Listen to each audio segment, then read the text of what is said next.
based on conversations with friends of his, I expect she did. Now the blaming of her is complete and final. The narrator of the story kills himself, and he does it to repay her perfect love. 10 seconds remaining. Read superficially. The story is shockingly bilious and a bit frightening. Could anyone be so bitterly angry at his mother and so self-deceived? But reading it a bit more carefully, we realize that the narrator's mother's psychology is more complicated than the narrator gives her credit for, that the narrator doesn't know what it is like to have children, and that all he can do is imagine that his mother has this enormous self-loathing, suspect himself of increasing it, and so allow himself to blame her for his misery and his suicide. Which is again one more way that she actually does, in his mind, love him. She takes on the guilt for the suicide, which he in the story never even finds the courage to acknowledge taking place. What Wallace has masterfully done is reveal nothing, or next to nothing, of the psychology of the narrator's mother, but the devastating misery of his narrator's interior life, who believes that even his mother's love is a function of her own self-loathing and her loathing for him. The person he loves and needs most in the world becomes not just someone he wants to kill in killing himself, as a shallower, Freudian way of thinking about the suicidal mind would have it, but the most compelling reason for his suicide. Never mind that he is living in a world of unending psychic shit. He gets to blame his mother for his situation and his suicide while also telling himself he is doing it out of pure love for her, and thus completely excusing himself. And the self-contempt that comes with that, with being able to write all that down as a description of his own mental state while feeling suicidal, is the real expression of how deep his mental suffering must go, because what hatred and disgust he must feel for a narrator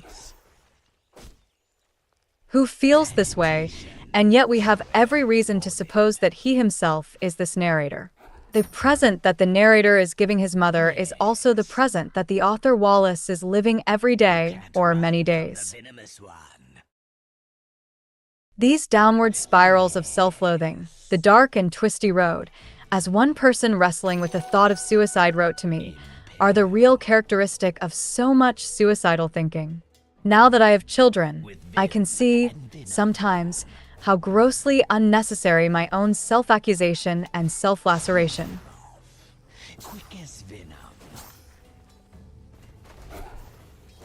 are, because I know my children must often suffer just as much, or, though I hope not, more, pain of self-loathing as I ever do, and I can also see how completely undeserved that self-loathing is and how good and perfect they are in their beauty, their struggles, and their insecurities. But then, that must also apply to me. In which case, why would I kill myself? Am I so vain that I imagine I am the only person in the world vile enough to truly deserve to die by his own hand? But again, Wallace's genius is to be able to reveal how such an overweening person may sincerely think as he approaches taking his own life. I have to try to remind myself I don't matter that much. I am not so special, not even to my own mother. And then I am relieved of the burden of being me. I can be an ordinary depressed person who just has to survive so that I can try to do a little bit to make things slightly better rather than in killing myself worse. The problem of forgetting that one doesn't matter so very much, or being able even to conceive of the idea that one doesn't matter so very much, is the central psychological concern of the story Good Old Neon. Like so much of Wallace's fiction, Good Old Neon is a complex story, and it's a lot longer than suicide as a sort of present, but we can make some headway on it. The narrator has the same name as the author. At the end of the story, Wallace tells us about the death process of David Wallace, the hero of the story, which he describes in some detail because, as he says, the reality is that dying isn't bad, but it takes forever. In a teaser earlier in the story, he remarks, "I know this part is boring and probably boring you, but it gets a lot more interesting when I get to the part where I kill myself and discover what happens immediately after a person dies." Who is not going to keep reading with that promise? It's weirdly reassuring, reading it now, to know that even though Wallace did kill himself in the end, at least he didn't pretend to himself that he knew what would happen after death. Obviously, for Wallace the human being who wrote this story, the mystery of what happened after death was very much a live question. The story begins with the paradox of wanting to stand out, to seem special, and maybe thereby even to be special, if only especially inauthentic, a uniquely fake person. My whole life I've been a fraud. I'm not exaggerating. Pretty much all I've ever done all the time is try to create a certain impression of me and other people, mostly to be liked or admired. It's a little more complicated than that, maybe. He is successful, but he can never feel that the success and recognition are deserved, nor can he take any real pleasure in them. Whenever he achieves any of his goals, I wouldn't feel much of anything except maybe fear that I wouldn't be able to get it again. This feeling leads him to what he calls the fraudulence paradox, which, along with suicide, is the theme of the story. The more time and effort you put into trying to appear impressive or attractive to other people, the less impressive or attractive you felt inside. You were a fraud. And the more of a fraud you felt like, the harder you tried to convey an impressive or likable image of yourself so that other people wouldn't find out what a hollow, fraudulent person you really were. About this passage, Adrian Miller comments that the fraudulence paradox was one of the many Gothic cul-de-sacs of thought he got himself entombed in. David would often say harrowing things to me like, "I've never had one honest moment in my life." He'd say that all of his relationships had been fake and that he'd been performing in them. I'm sure it's very crude and too simplistic to put it this way, but since he seemed to have this idea, he was a kind of con man, another of his favorite terms to describe himself. He believed himself to be unworthy of happiness. I know in my own experience with him, he certainly believed he was undeserving of a functional, emotionally healthy, loving relationship. I remember imploring him once to please try to accept any happiness that came his way, and he said, "Don't you understand? I can't." So of course, we're not saying anything about David that he didn't understand about himself, or that he didn't think about 10,000 times more deeply than anyone else ever could have. These days, we often refer to this problem as the imposter syndrome, and in the popular and psychological literature on the subject, Wallace's name tends to come up as a prime case because he frequently remarked that he felt like a big phony. Yet we can all agree that he very much deserved his prizes, his fame, and his enormous literary reputation. But as Miller points out, Wallace puts his particularly dark spin on the imposter syndrome, binding it to an inability to be happy, the emotional expression of a fundamental irreconcilability of himself with himself. I'd been fraudulent even in my pursuit of ways to achieve genuine, uncalculating integrity, he tells us, before giving us the long list of all the various self-help, religious, athletic, and other techniques he used to attempt to escape from his feeling of being a fake. His attempts were obviously paradoxical. One doesn't escape the feeling of not being oneself by attempting to change oneself into what one is not. The challenge, as Nietzsche put it in a paradoxical formulation, is rather how one becomes what one is. Suppose you are impressed by people, especially other artists and writers, who have despaired and killed themselves because of it. How are you going to live up to their image? By committing suicide yourself. But at the same time you recognize that being impressed by those artists and writers who killed themselves is itself a form of posturing, of fraudulence and inauthenticity, because they killed themselves for reasons of their own, out of sincerely desperate circumstances, not merely in imitation of other artists who killed themselves. How do you prove to yourself that you aren't a fraud or an imposter who is merely being impressed by other famous suicides of the past? Well, the only way to do that is to actually kill yourself. That is, to show you're not a poser who just thinks suicide is cool because cool people have done it. You're a real suicide person, someone who must kill himself. But then you will have killed yourself in an attempt to prove to yourself that you're not an imposter on the basis of the fear of being an imposter in wanting to kill yourself. This vertiginous, paradoxical logic naturally only adds to the misery and feelings of fraudulence of the person bound up in it. I shouldn't exclude myself here. This entire book could be nothing more than my own posturing at seeming like someone who is trying to escape from his suicidality, or deeper, like someone who is sincerely suicidal despite his many failed attempts, or still worse, like someone who feels that suicide is eluding him and he is trying to find his way further into the possibility of it. And all these may contain layers upon layers of imposture and fraudulence, and I'll never know. Though like Wallace's narrator in the story, and like Wallace himself, there is one way out of the fraudulence: killing myself.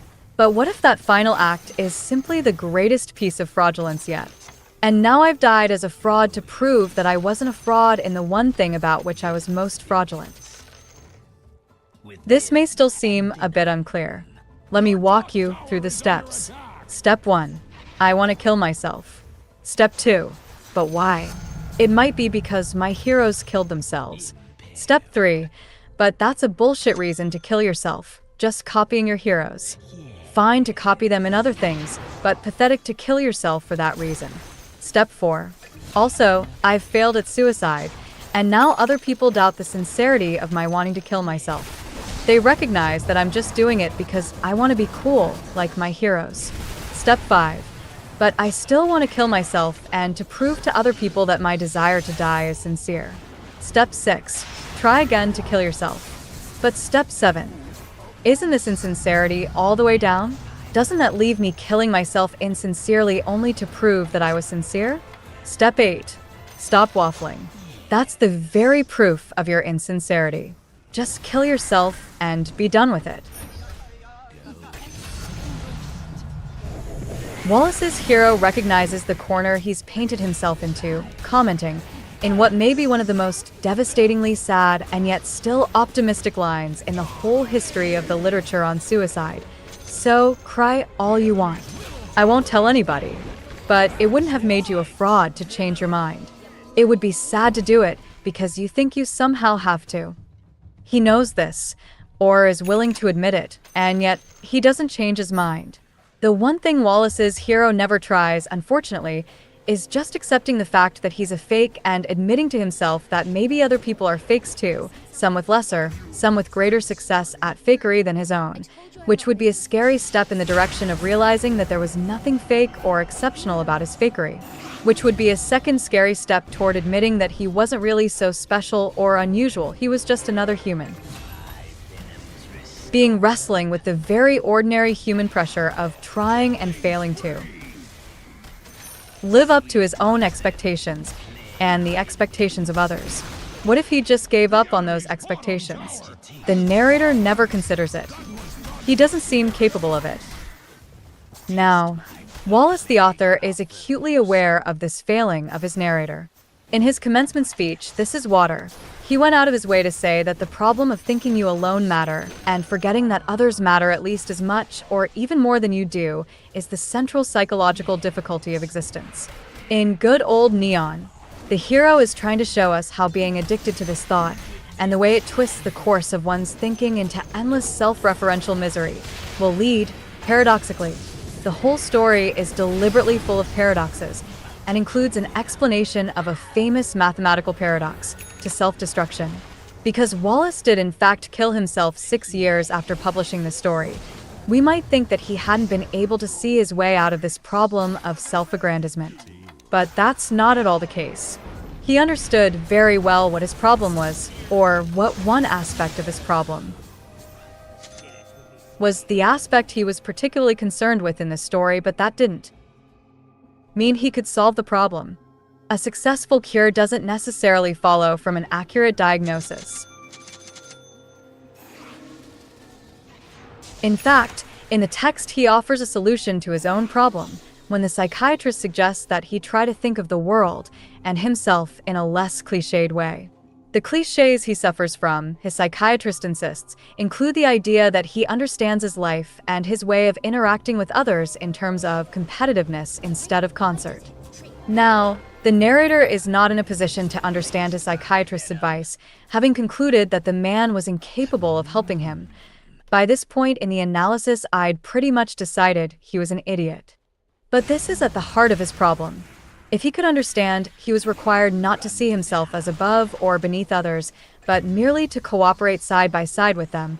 the whole necessity of persuading them to see him in a particular way is abruptly less relevant. If you're collaborating with rather than rivaling against someone, you actually need them to see you as you are rather than trying to bluff them. Radiant structures are fortified with 12 important vitamins and minerals. And the psychiatrist's word concert. When we are performing together in a concert, we are still performing. And maybe we can never escape the performative aspect of being human, and maybe it is silly or self-destructive to try, but we are performing with each other, listening to each other, collaborating, working with each other's strengths and weaknesses, depending on each other, and acknowledging that what we are doing simply cannot be done by us alone. This is the truth about our situation. None of us can exist without the help of the many people around us, which brings with it a corollary. Just as you need others, those others need you. Now, we find ourselves in one of the classic philosophical arguments against suicide, the argument that ended Chapter 6, that our lives do not belong to us alone. The enemy has a bone to pick with your middle tower. Even if our lives don't belong only to us, we like to say that everyone dies alone. Your bottom But tower even this is under false, attack. isn't it? Because most of us won't be physically alone. Other people will be there with us, with luck, people we love. And even if we are literally alone, all our thoughts of and feelings for the people we have loved and missed and hurt and cared for will be central to our dying experience. Our minds are inextricably interwoven with and fundamentally dependent on the minds of the people we have known. Even Wallace's self-absorbed narrator, whose whole problem is his self-absorption, knows that the myth of the lonely ego, the solitary I, is an error. In the moment of his death by suicide, he acknowledges that he dies fully aware that the cliché that you can't ever truly know what's going on inside someone else is hoary and insipid. Yes. The divide between the inside and the outside of his narrator, as he says, how impressive and authentically at ease in the world the guy always seemed, like an actual living person instead of the dithering, pathetically self-conscious outline or ghost of a person David Wallace knew himself back then to be, is familiar to us by now.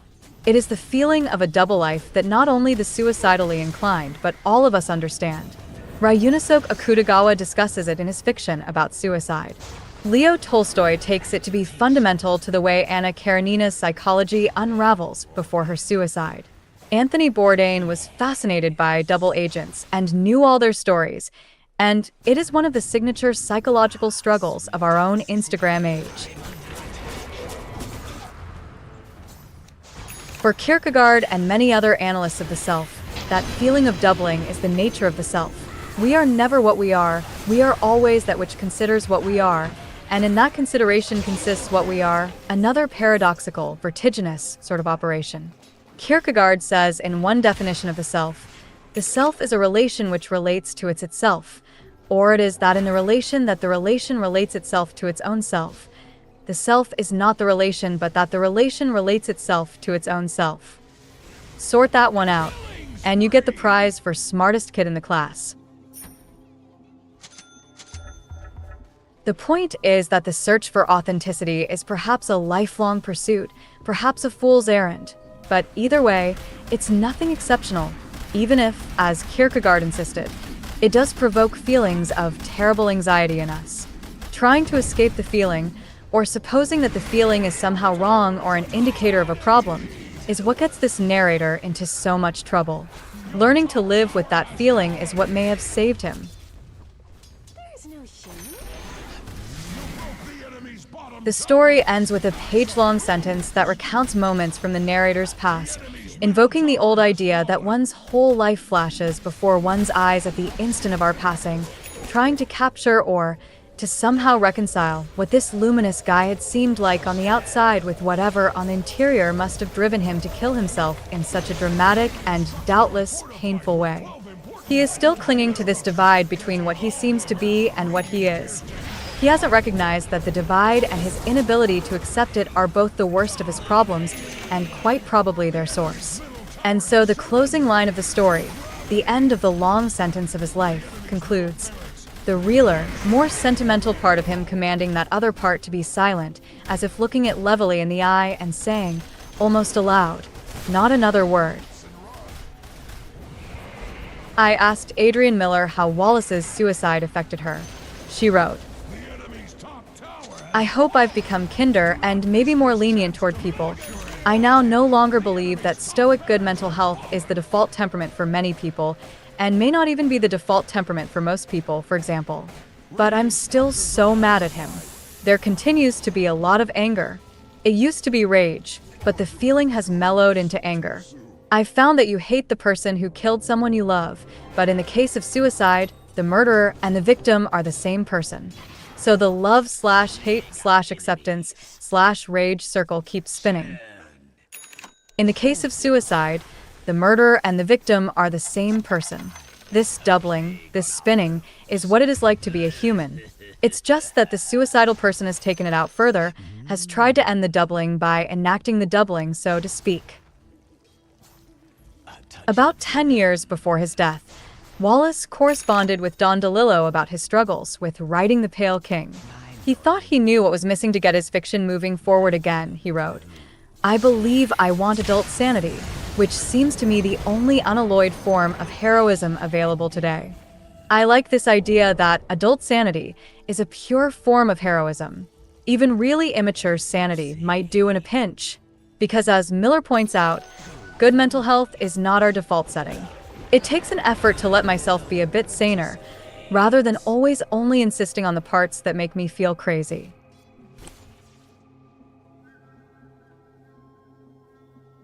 Which brings us to the very particular sort of adult sanity and insanity in the work of the Canadian writer Nellie Arkin, and especially her fourth and final novel, Exit. Like all her work, Exit is heavily autobiographical, but here she imagines a horrible fictional premise, the situation most feared by every would-be suicide. A woman attempts to end her life. In this case, with the help of professional experts, yet the attempt fails so utterly that she is crippled. She is left in the care of her mother, whom she loves and despises. Remarking on her situation, the narrator Antoinette notes that while she has finally given myself a valid reason to die, she has, in the process, made the act of suicide impossible.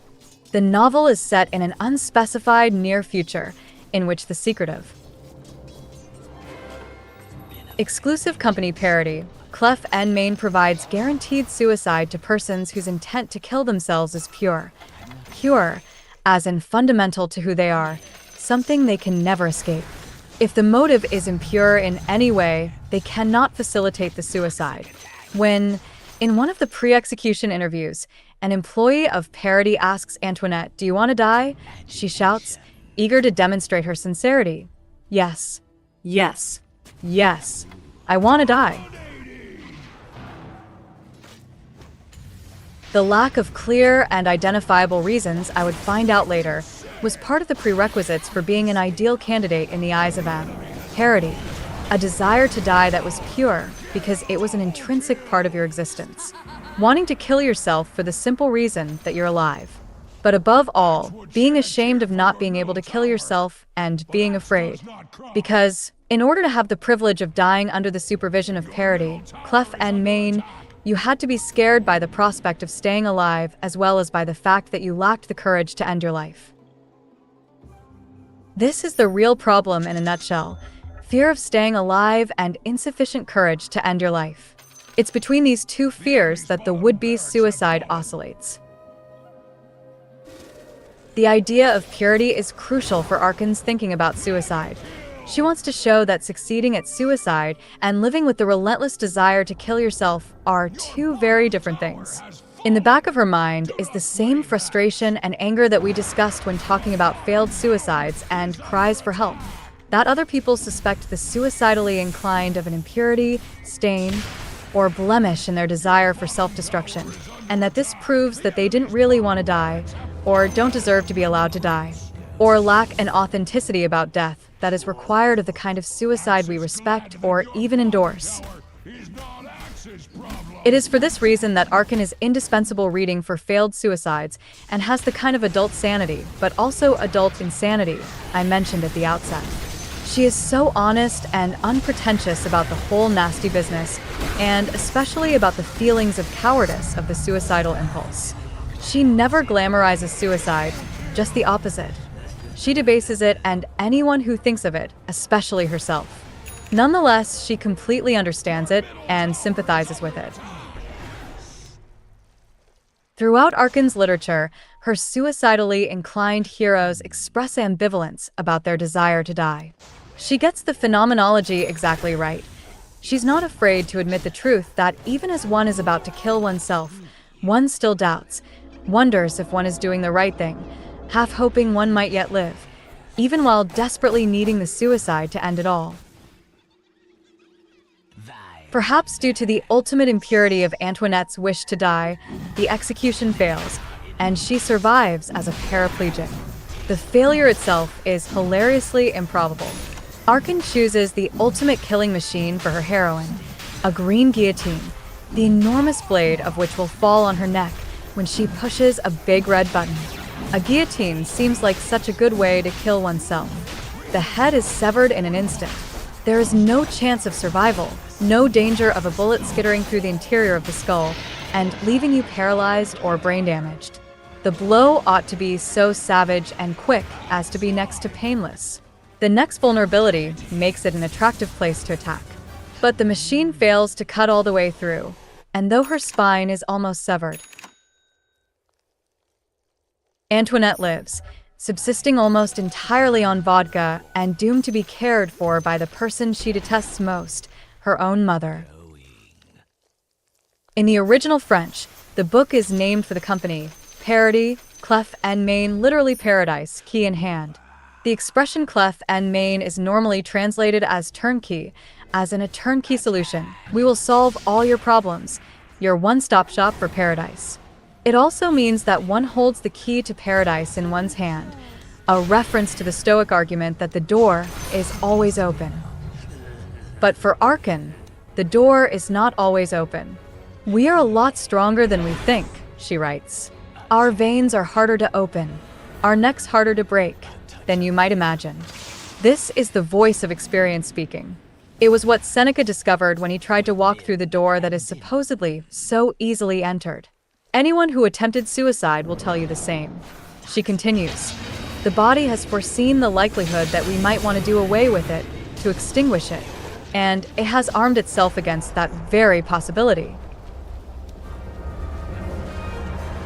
Arkan settled the question for herself on September 24th, 2009, when, almost exactly a year after the death of David Foster Wallace, she hung herself in her apartment in Montreal. We don't know if or how many times she had previously attempted suicide, though her work leads us to believe that she had tried before.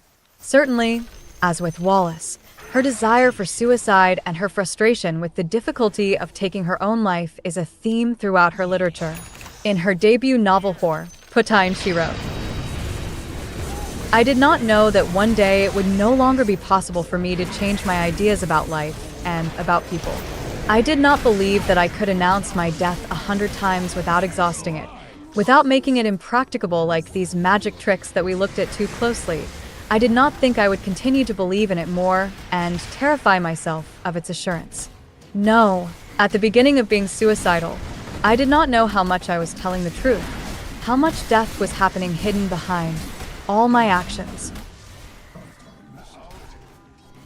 Here, yet again, she gets something exactly right about the ambiguity of wishing to kill oneself, confessing the wish to kill oneself, and making a half-hearted attempt to kill oneself.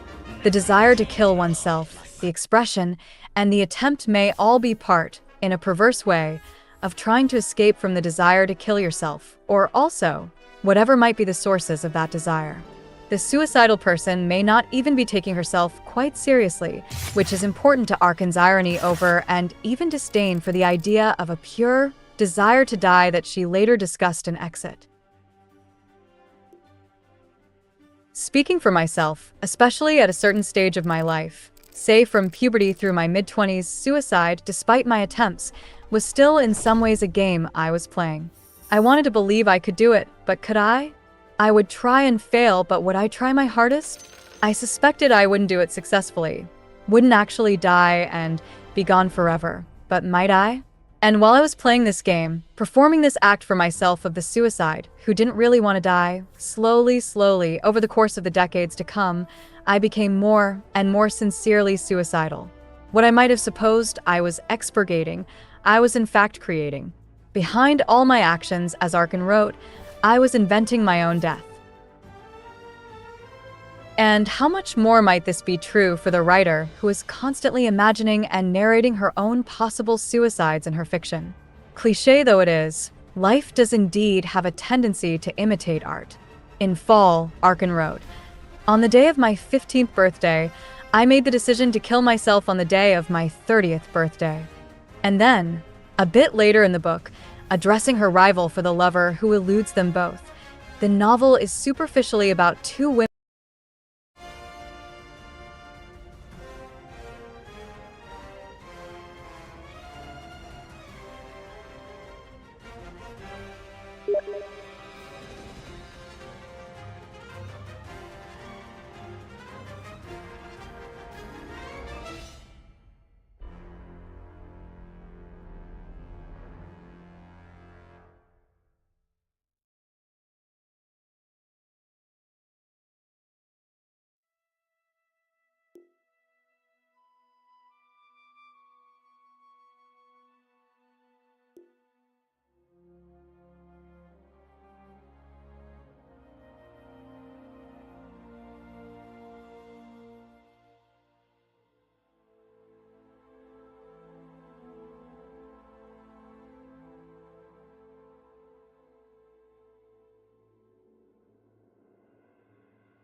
Women battling for the love of a man, but more deeply about the war between the two women and how they replay that struggle within themselves. As far as you are concerned, I will kill myself to prove you are right, to bow to your superiority. I will also kill myself to silence you and impose respect. No one can attack a dead woman because the dead take their breath away. In front of them, we walk on eggshells. On a wall in my apartment, I stuck a huge nail to hang myself. To hang myself, I will mix alcohol and sedatives and to make sure I don't fall. Asleep before hanging myself, I will get drunk standing on a chair. I will get drunk with a noose around my neck until I lose consciousness. When death comes, I don't want to be there. In the end, this is how Arkin did kill herself. Her suicide came at an especially unhappy time in her life. Not long before, she had been interviewed on a television talk show by a male interviewer and an all-male panel, and they openly mocked her for what they took to be her overly sexual appearance, for her low-cut dress and her cleavage, for her past life as a sex worker. This when the subject of the interview was to be her literature. Her humiliation was worsened, as she later wrote, by the demeaning power of the male gaze and her, presumably consequent, obsession with plastic surgery. Even female friends of hers were nasty about the interview and her appearance. She didn't look bookish. She didn't look anything like Margaret Atwood or other great female Canadian writers. She was wearing a little black dress. She looked sexy. The unjust implication was that she couldn't play the part of the writer who had outgrown her past as a sex worker and still continued to use her appearance to advance her career by looking attractive on TV. Her shame from this incident, even though she was completely innocent and the only shameful things that took place had been done by others, stayed with her right up until her death. and it seems to have been one of the principal causes of a suicide attempt that killed her. As a middle-aged white male, I have no idea what Arkin was in fact suffering or how profoundly this incident may have shaped her. I am merely repeating as best I can what she herself expressed about the incident. But any reader of her books could see the suicide coming. With both Arkin and Wallace, anyone who reads their work knowing how they died will think, over and over, well, it's no surprise that this writer committed suicide.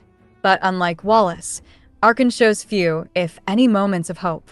Her biggest worry about death seems to have been, as the narrator of Exit describes it, that perhaps it wasn't the liberation that was promised.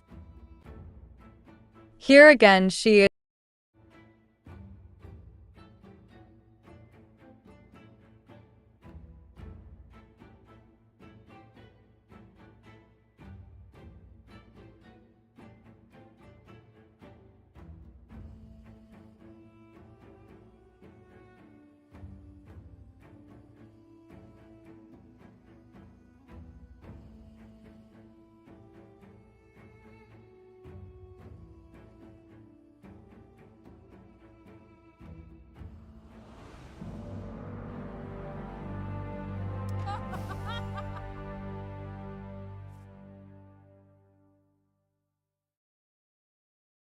is relentlessly honest in a way that few other writers about suicide are. She is willing to grant that, from her perspective, the promise of suicide seems too good to be true. In every culture, we encounter concern that Prepare for battle! suicide will guarantee a bad afterlife, and in literature, the most famous thinker to fret over it was good old Hamlet. But in the modern period, so many suicidal writers seem to take it for granted that suicide guarantees them escape, such as parody, Clef and Maine is selling. That's why Arkin makes suicide a service you can purchase from the shady parody who runs the operation. Both Arkin and her narrator know that you can't trust a salesman. They know that probably the whole thing is a scam, that she's in for a cheat, a nasty surprise, something worse than the failure of the guillotine. And yet Arkin herself was willing to take the risk. She wrote this great novel, which is both an apology for and an indictment of suicide, gave it to her agent, and went home to her lonely Montreal apartment and hung herself with a rope. So, why do I suggest Arkin's writing has a particular adult sanity, even the kind that Wallace aspired to? For me, her desire for death and her fear of life were authentic, and with a little good luck, rather than the bad luck she had, with that horrible interview, they might have saved her. She reads like Ian Lee, that is, like someone who, in the hard work of thinking and writing about suicide, has overcome any glamorization or self-deception about killing herself. I suppose I cling to this as a form of sanity because it is the same hope I have for myself, that the effort to be as truthful as I can about how I am feeling will keep me alive. 8. The Afterlife, or Welcome to the Psych Ward.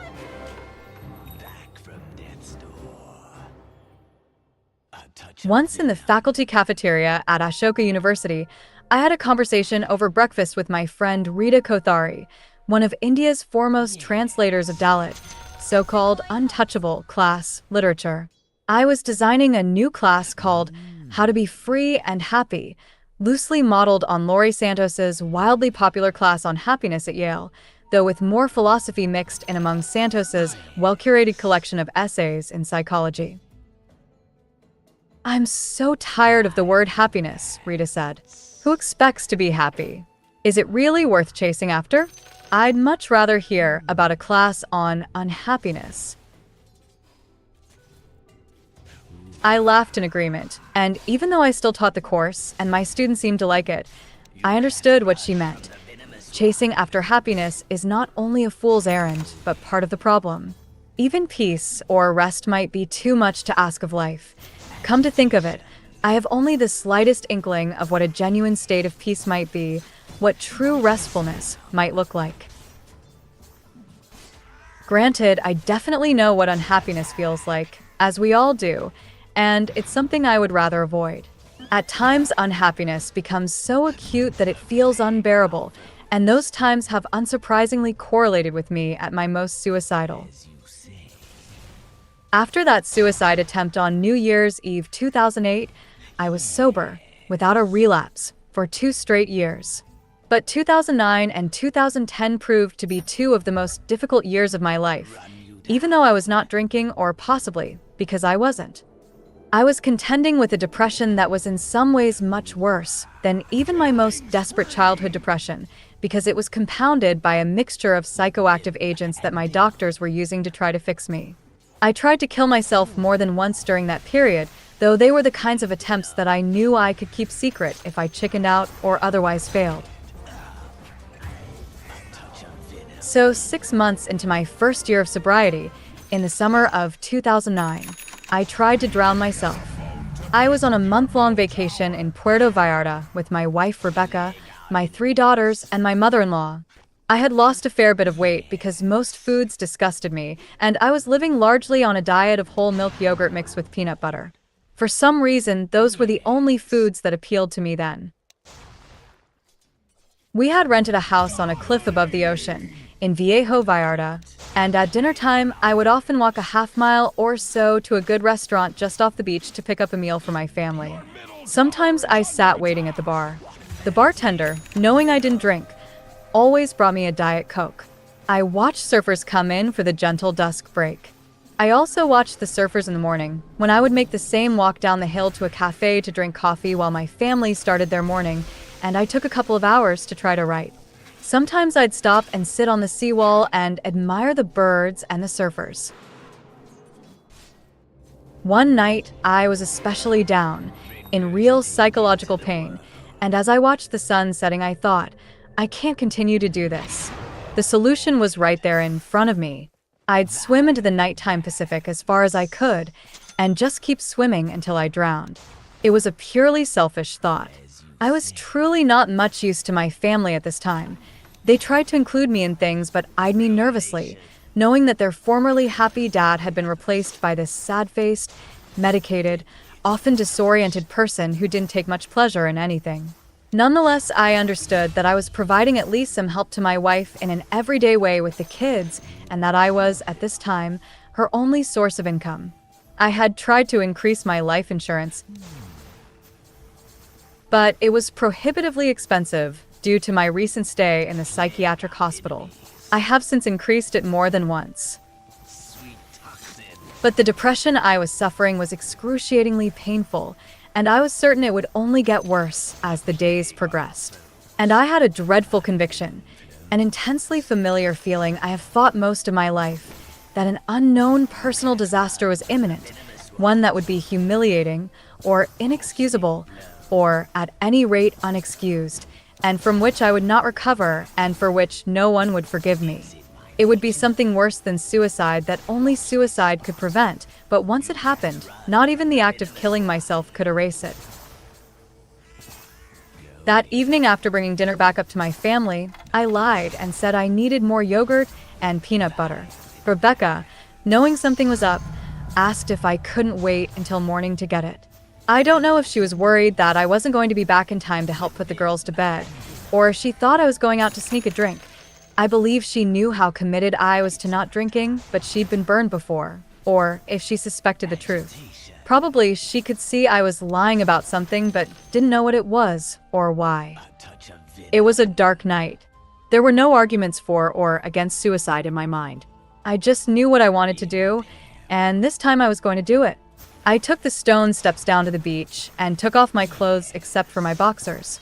I folded them and left them next to my shoes, high on the beach where they wouldn't be swept away, thinking that they would find my clothes. Rebecca would know the truth, but she would tell herself and the girls that I always loved to swim in the ocean at night, which was true, and that I just wasn't a strong swimmer, which was also true. I put my glasses on top of the pile. I am extremely nearsighted, which sounds like a joke in this context, but I have been since elementary school, and naturally, I couldn't use them in the water. It will make it a bit easier, I thought, not being able to see how far out I've swum, and not being able to find my way back if I try to. Like every other time I've tried to commit suicide, I didn't think of leaving a note. What could I say? I love you. I'm sorry. They already knew that. I swam out into the calm night sea. I thought of sharks, as I always do when swimming in the ocean at night, even on the several occasions when I've brushed against something beneath the black water far from land, and the electricity of real animal fear ran through my body. I've tended to think, well, at least there will be a resolution. I only swim the side stroke, so I can swim for a long time. I swam, miserably, not enjoying it. The water was cool, but not cold. I swam until the beach was far behind me, and I didn't really know which direction I was swimming, only that I was heading away from the lights of Puerto Vallarta, which I could still see like distant fuzzy yellow orbs when I looked back. I swam until I was exhausted. I knew I needed to swim as far as I could, that this was the only way I would succeed. I swam past the point of not being able to swim anymore. Then when I thought I couldn't take another stroke, when I was gasping a bit and my arms and my legs were aching and I was all out of energy, I tried to sink. I pushed myself under with my arms. Beneath the water, I panicked and came back up. Then I used that jackknife dive they teach you in snorkeling lessons when you bend at the waist until you're at a 90-degree angle in the water. Then you lift your legs directly above you, and the weight of them drives you down, and you swim into the dark. I swam as deep as I could, down into the ocean, until it was noticeably colder. I started to run out of air. And like every other time I've tried to asphyxiate myself, I panicked again and scrambled like a terrified animal back to the surface, certain that I wouldn't make it and desperate to breathe. I felt no moment of life affirmation or relief or thought of what a terrible, unforgivable thing I was doing to my children and my wife. I stayed selfish, despairing and ashamed through the whole process. Defeated, hopeless, I swam back to the beach. By the time I got home, my family was asleep. I apologized to Rebecca in the morning, telling her I just needed a swim. She was angry, but believed me. But there's also something instructive about the story. The next day, Zelly, who was 14, and I were swimming in the cove where, the night before, I had stacked my clothing and my glasses. The waves were up a bit, and it wasn't the best beach for swimming during the day, in front of the break because of the undertow. But Zelly and I were having fun, just the two of us. Then a current took hold of her and started dragging her out. "Dad," she shouted. She was crying, panicking, scrambling in the water. I managed to grab hold of her, and she clung to me, pulling herself up around my shoulders. We swam backward to shore. It took us 10 terrifying minutes to reach the sand. Zelly was crying, but okay. She never would have gone swimming in that rough water in the first place if she hadn't been with me. But I had just saved my child's life. I wasn't proud of myself, but I was immensely relieved. And I told myself, you have to be there. You never know when they might need you. You, in particular. They don't know when they might need you. I sometimes try to remind myself of that swim the day after I tried and failed to drown, and also sometimes my daughter reminds me of it. She never knew what happened the night before, and she won't unless she reads this account. That was 2009, and as I've mentioned, things got really bad at the beginning of 2011 when I started an affair and returned to drinking. Depression, suicide, and complete confusion and disorientation became everyday things. Hilarity entered my life at this point, a feeling of wantonness and irresponsibility, a way of experiencing things that I felt not just day to day, but even hour to hour or minute to minute. I oscillated between irrational exultation and equally irrational desperation. As a reader, you might notice how much my way of looking at the world has changed from how I thought in 2009, described in Chapter 5, to the way I saw things once I was drinking again, and wanted to kill myself every day, as I try to describe here. And in the story that continues below, the one I started to tell you at the beginning of this book, I had just attempted and failed at suicide yet again, and was back, once more, at Research Psychiatric Hospital. It was November 2011, and over the next few months, I would go all the way down to the second ring of the seventh circle of hell, where suicides are trapped as trees being torn apart by harpies, before I would start my return to the sunlight. The psychiatric hospital admission formalities were complete. staffers took me through some hallways and a couple of security doors and showed me to my room. It had 2 beds, a nightstand by each, 2 small dressers, a toilet, and a shower. It was like a cheap motel room, only cleaner, unadorned, and without the well-worn hominess that most motel rooms get. I took the bed by the door instead of the one near to the bathroom. In a shared room at a psychiatric hospital, the bed by the door is higher on the social pecking order than the bathroom bed. The floor was gray vinyl tile, with 2 big squares of yellow and one of red in the middle of all the gray. I wondered about the tiler who had installed the floor. Did he miss his home, where maybe there was a tree with yellow and red fruit or flowers? Or did he simply want to add a little color to the rooms of the people he knew would be staying here, people he knew would be scared and sad? A nurse came in, checked my blood pressure and heartbeat, and took a blood sample. This is something they do all night long, for reasons that seem diabolical. Every 2 hours they wake you up, stick a thick needle into your arm, and take your blood. It's almost time for your meds and breakfast. You want to go on and wait with the rest of them. There were more people in the main entrance area, men and women, younger than me and older. A round receptionist area separated our side from where they kept the dangerously crazy people. That was where they sent you if you really misbehaved. They had honest-to-God padded rooms, I was told, like in the movies, and many different kinds of restraints. Personal safety rooms, they called them. Aldous Huxley couldn't have come up with a name so sinister. I had never been in a personal safety room, and I knew that if they put me in one, I would go crazy. People were lining up at one of 2 portable medication stands. They looked like the tall rolling tool chests you see at Home Depot, and I sat on the floor and waited for the walk to breakfast next to a woman who was being released. "You going to line up for your medications? That's the best part of the day," she said and smiled at me, a gentle, resigned smile, the equivalent of a shoulder shrug. "I don't think they have my prescriptions yet," I said. She had red hair and a drawn face. She was too skinny. She didn't ask me why I was being admitted, and I didn't ask her why she was leaving. She told me she was a high school math and science teacher. She said her husband hadn't divorced her yet, but he had moved out and wouldn't let her see the kids. "Mine hasn't divorced me yet either," I said, "but we've been separated a while. Sometimes she lets me see the kids, and sometimes she doesn't." "That's how they do you," she said. "I guess technically she's my wife, not my ex-wife. But she'll be my ex-wife soon enough. I'm sorry to say. Sorry, I'm talking too much. I'm nervous. I have always been unspeakably miserable inside psychiatric hospitals. I hate and fear them because of how the staff and psychiatrists control, manipulate, and demean you, and because no good, transparent criteria govern their decisions about whether to keep you in or let you out. But one nice thing about a psychiatric hospital is the other patients. To them, you can mostly truthfully say how you're feeling, and this is hard in ordinary life, though it does occur in AA meetings. You can never truthfully tell your psychiatrist how you're feeling or what you're thinking because they will use it against you.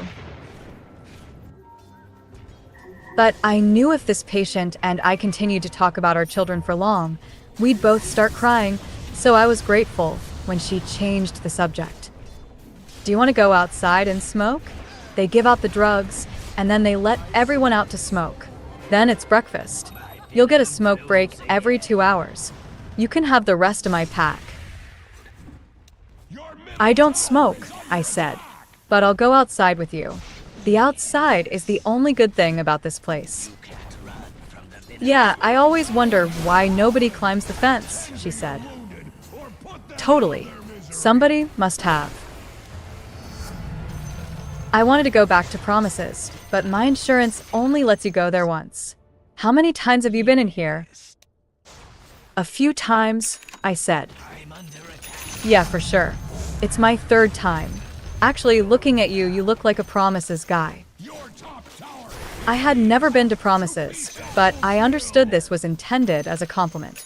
Promises is considered to be the swanky place among the Kansas City rehab and mental hospital set. "What are you doing here, anyway?" "It's none of my business." Hey, Debbie, she told one of the nurses, we're going to smoke. If my paperwork comes up, that's where I am. I'll be right back.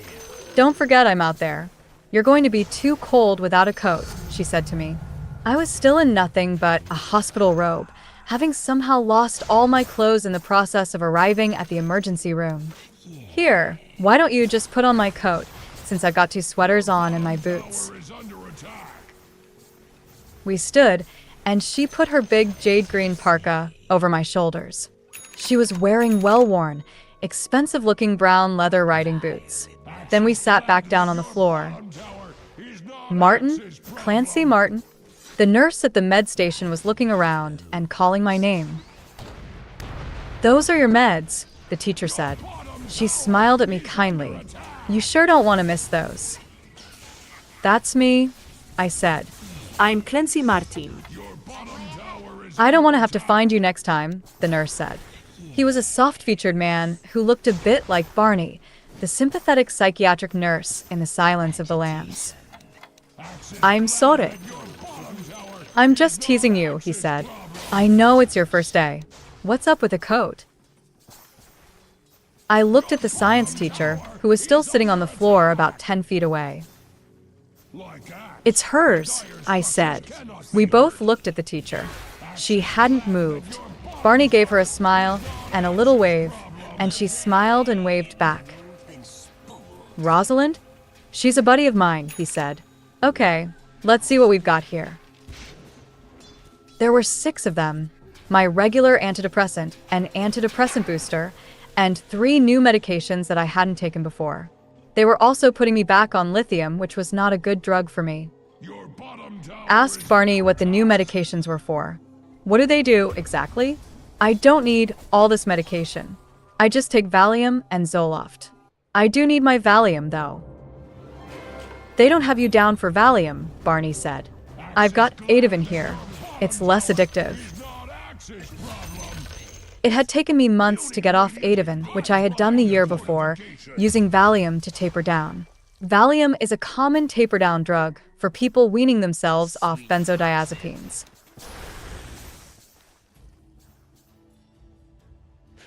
For me, it has gone 1, booze, and occasionally a little cocaine, speed or weed, 1985 to 2009. 2, baclofen, Ativan, lithium, Wellbutrin, Zoloft, and 2 or 3 others with chemical names, 2009 to 10. 3, baclofen, Ativan, Zoloft, 201011. 4, Valium and Zoloft, 2011 to 2015. 5, Valium, 2015, December 31st, 2016. And 6, pretty much drug-free, 2017 to present. I sometimes still take Valium from an old prescription on plane flights and long taxi drives for nausea. I stored up about 3,000 milligrams when I was tapering off for the purpose of using them to kill myself, if necessary. I'll take the Ativan, at least until I can get Valium. I have to have it. I was starting to get those little waves of electricity that run through your arms and legs and make your mouth dry when you need your benzo. What are the others for? I don't want to get started on a bunch of new drugs. It's too much work to get off them. You'd better ask your psychiatrist. Let's see who they got you down for. Dr. Ellis. He's all right. You'll like Dr. Ellis. That's my doctor, Rosalind told me from the floor. That's good luck. He doesn't like to keep people in here for more than a few days. He's a pediatrician, and he diagnoses everyone as bipolar and mood disorder. He'll put you on lithium. Yeah, they just put me on it. I don't like it. I've taken it before. It's harmless, though. I've been taking it for 3 years now, and I don't notice any difference at all. You don't notice any difference at all? Exactly. She didn't get my joke that she was taking a psychiatric drug to adjust her brain chemistry and continued to take it even though it did nothing. She was too happy about leaving to be looking for irony. It sounds scary, but it just makes you feel more normal. It doesn't have any kick. The ones you should watch out for are the ones that give you a high. Yeah, I said. For the past year or so, I'd been trying to avoid the stronger benzos. But during AA meetings, when I was first getting sober, I ate Ativan like they were Altoids. I came to love the flavor. They're a little sweet. Klonopin. That's the worst drug I've ever been on, she said. I'd rather be back addicted to OxyContin than have to come down off Klonopin again. One psychiatrist told me to taper back to 3 glasses of wine a day and 2 Klonopin. He was an interesting fellow from Egypt who had his medical practice near my university. He really believed he could slowly wean me off my alcohol addiction with the right combination of benzos and Merlot. I tried to kill myself after about a month on that regimen. I like the sound of that. Come on, let's smoke a cigarette, she said and laughed. The principal of my school is coming to get me. He's a good guy. I guess I'll stay tonight at his place. I raised an eyebrow. He's married, though. It's nothing like that. Not that I'm saying I wouldn't. I would. He's very attractive, but married is off limits. That's what started all this for me. Married men. They're more like heroin than heroin. That's my thing. Downers. Watch. I'll be back on dope 3 months from now. Then in 6 months I'll be back here. Come on now, Rosie. That's no way to talk, Barney said. Yup, downers. That's why I like married guys rather than single ones, I guess.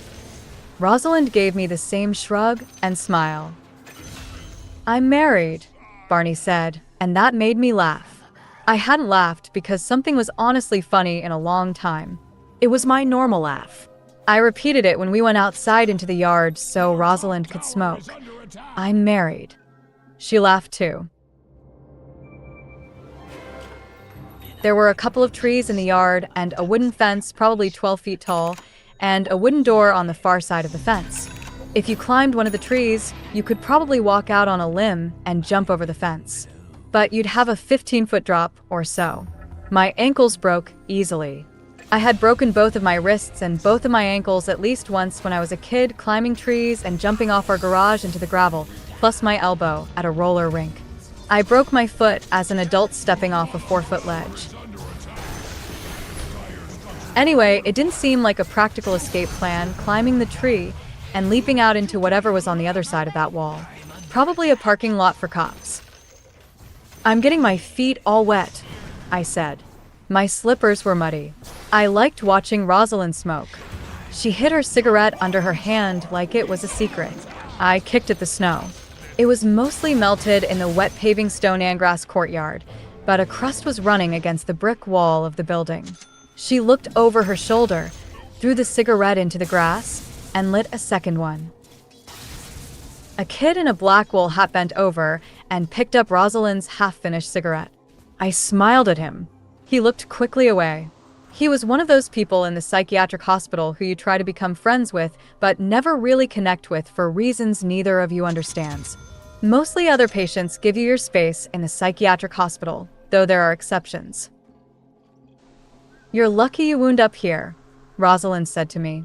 Usually they'd put you in the tower. It's awful up there, like you're stuck in somebody's bad dream. I was up there once for a week, before they even knew who my psychiatrist was. They give you your meds and forget about you. That's my biggest fear in this place, being forgotten about. If you have lousy insurance, that's where you go. All the homeless wind up there. They don't even separate the violent offenders from the regular ones like us. I had been up in the tower. It was indeed an awful place. My father had died in a tower, like the one we were talking about. The tower is the worst, I said. No. I just woke up in the hospital, and then they brought me over here. But yeah, I spent some time in the tower. Actually, I was up there just a couple of months ago. Rosalind looked at me with surprise. The sun was out, and it was warming up a little. Then the whistle blew, and we went back inside. Rosalind's paperwork was ready, and she gave me a hug before she left. She wrote her email address on a post-it note and handed it to me. Then she fished around in a big yellow canvas duffel bag and pulled out a coffee-stained hardback copy of Richard Yates's Liars in Love. Did you ever read this? I shook my head no. I had read it, but I believed she would be happier if she thought she was introducing me to the book. I had almost pretended to be a smoker and taken her cigarettes. He spent a lot of time in mental asylums. He was an alcoholic. He was crazy too, really crazy. So we all have that in common. I didn't know about him, but the last time I was in here, someone showed it to me, and it's great. It was still here when I got back, and I was going to steal it because basically it's the only good book we have. The rest is romance novels and Stephen King and the Bible, though we have The Shining, which is good, but since you came now, I think I should leave it. It's yours if you want it. Nobody here reads. They all just argue about what channel to put the TV on. Thank you, I said. I was hoping I would have a book to read. I didn't know if anyone would bring me books. During my first day at research, I had Rebecca bring me the collected Shakespeare for the volume and the variety, and that was a mistake. I must have thought it would make me look cool and smart, but I felt silly reading it in the common room. It was good for going to sleep at night. I've read it about 30 times now anyway, and honestly, I think it's probably not helping me with my recovery. Dr. Ellis says we should stay away from books that are written by other addicts or about other addicts. He says even literature about recovery can trigger a relapse. But I mean, Heroin is my favorite song. Am I never going to listen to Lou Reed again? Really? What does he know? Don't ever read Alvarez's The Savage God, I said. I read it and Styron's Darkness Visible in a hotel room downtown a few years ago, and I tried to kill myself about a month later on New Year's Eve. That was the time I tried to hang myself in the bedroom closet. It was connected to Alvarez because I had been working on a nonfiction book at the time, and my editor, who didn't know I had in the past tried to kill myself, recommended I take Alvarez as a model. I was still a drunk, and one hard day with a blistering hangover, I skipped classes, checked myself into a nice hotel downtown, and spent the day in bed reading Alvarez and Styron and drinking myself back onto my feet to come home to Rebecca and our children at 5:30 that afternoon. But the Alvarez, a study of suicidal poets, and the Styron, a study of the depression he suffered when he quit drinking, stayed in my head. While Styron and Alvarez were not romanticizing suicide, they made it seem inevitable. Anyway, I wish I was going to get to know you, she said. Me too, I said. I've never had a real friend in one of these places. Which was true. Email me if you want when you get out. We always say we're going to email each other, and then we never do. We're not supposed to do that either, really. I dated a guy I met in here. Yup, you guessed it. He was married. Okay, Mrs. Maxwell, time to go, the nurse who had Rosalind's paperwork said. Okay, time to go, Rosalind said and hugged me. She was weeping. I felt like I had made a real friend and didn't want to let go of her. She was a mom who couldn't see her kids. We could get an apartment together, just friends, when I got out. We could help each other raise our children. Then she was gone. Later, when I looked for the yellow note with her email address, I discovered I had lost it. That was probably for the best. In just those few minutes, Rosalind and I already understood and forgave too much about each other. As a team, she and I would have been back on her heroin and my Jägermeister in a matter of weeks. I was trying to be a model citizen, following the routine, going to group, taking my medications, eating all my food. I behaved the way they want you to behave, doing whatever I could to get out as soon as possible. My other concern was to keep everyone on the outside thinking that I could still function, that I could be a dad, a brother, and a philosophy professor, all the things I knew they could take away from me if they started thinking I was totally crazy. I wasn't crazy as far as I was concerned, even as far as my doctors were concerned. I was just depressed and extremely anxious. These were things they believed they could medicate away. But to keep everyone on the outside and on the loop, I had to talk to people. Also, if I didn't talk to people outside, I could start to worry that I actually was going crazy. On the wall near the smaller rec room, there were 3 phones that we could use almost whenever we wanted, between 10 a.m. and 8 p.m., and unlike in jail, a phone was always available. The phone was important to me. It kept me from growing too claustrophobic. We could call out when we wanted to, but it was a complex system because you had to ask the nurses to turn on the phone, and then as soon as the other person answered, it usually disconnected, and they would have to call you back. Some patients who answered the phone actually tried to find you, but others just said, "I don't see him," or "He's not here," or "Clancy who?" and then hung up. It was hard to get angry at these people. Many of us were desperate for any kind word from the real world, but then we were all already so beat up that it was best just to let it go. I never saw the point of losing my temper with another crazy person. I knew very well that I had only two people I could call. Rebecca, I didn't want my first wife to know, because I felt like she still had a certain respect for me, and Darren, who always told our mom, who told everyone else. Previously, I'd called the dean of my college, or whoever I happened to be dating at the time. When you phone from jail, people almost always answer, but curiously, when you phone from a psychiatric hospital, they do not like to take the call. Maybe it's just that I have easier access to the phone in the psychiatric hospital, and so wind up calling too many times. In both places, the problem is killing time without losing your mind, without panicking, and the phone can often feel like a lifeline, even for a confirmed phone talk hater like me. I rang my brother Darren and asked him if he could come down from Calgary to get me out. "I don't know, Clance. It sounds like things are kind of dangerous for you right now. There's an edge in your voice. Have you been having violent thoughts?" "Come on, Darren, you know me better than that. It sounds like you've been talking to Rebecca." Rebecca was a great believer in keeping me in the psychiatric hospital, for understandable reasons. "I'm not dangerous, Darren. I'm not dangerous to myself or to anyone else. I didn't even exactly try to kill myself. I got drunk and I got maudlin and I called my girlfriend, the person I'd had the affair with that ended my marriage to Rebecca, my brother had met, and disliked her. And then it was like she wanted me to kill myself, so I started making threats, and then I was drunk, so I thought I had to act out the threats. It was stupid, yeah, but it wasn't an actual suicide attempt. This was a lie, but not entirely. If I hadn't been drunk, I wouldn't have taken all that Valium, and if I hadn't taken all that Valium, I might not have tried to cut my wrists in the bathtub. So it certainly wasn't planned. When I went out that night to have a few drinks at the bar, I certainly hadn't expected I was going to end the night in the hospital.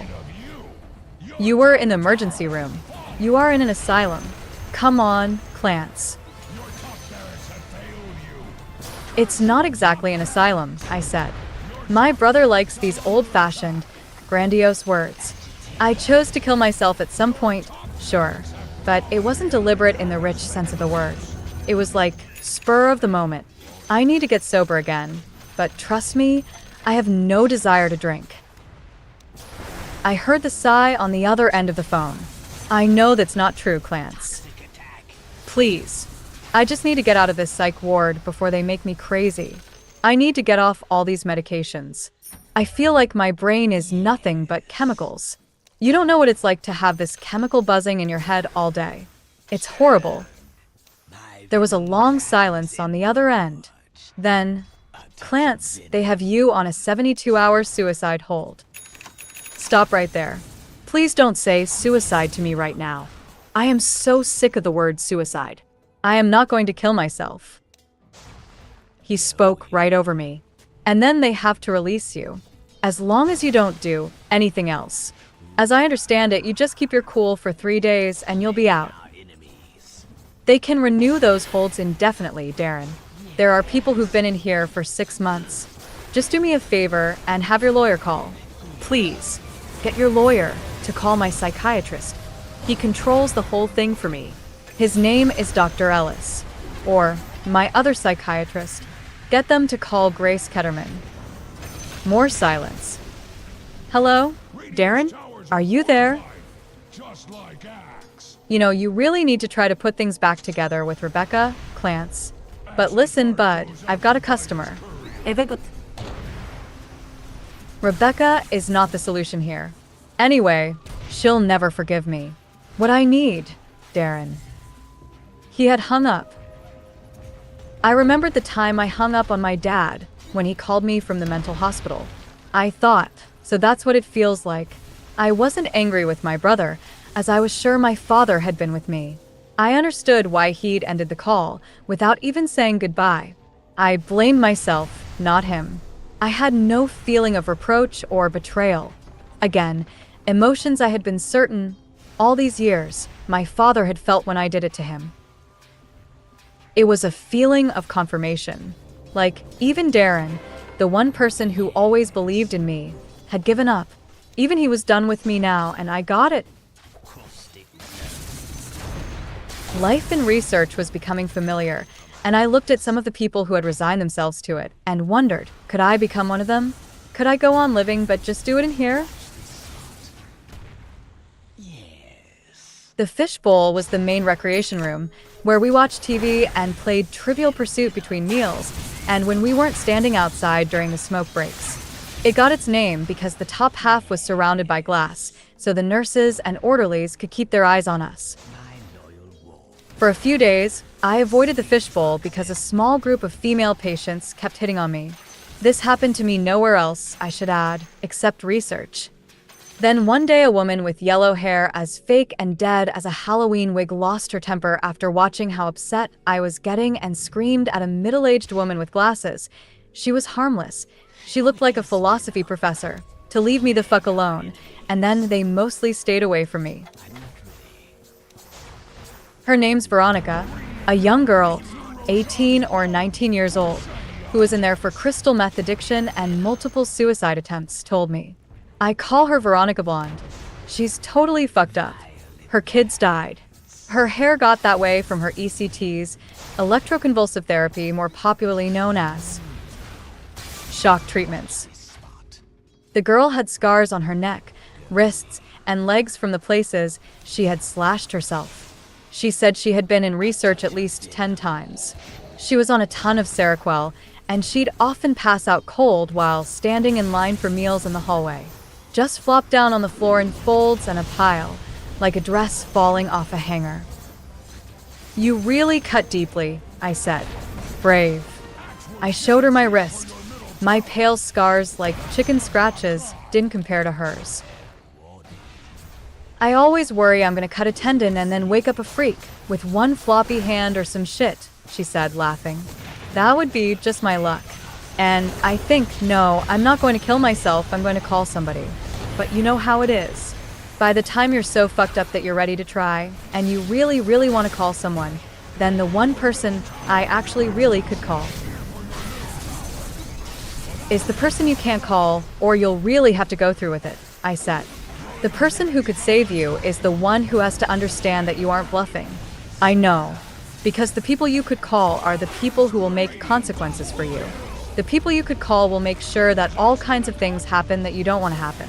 And also, if you've tried or threatened to try before, the people you could call, you may have called them before, so they may make you feel like now you really have to do it because you're calling them again. In short, if you call someone, you know you're going to make your situation worse, one way or the other.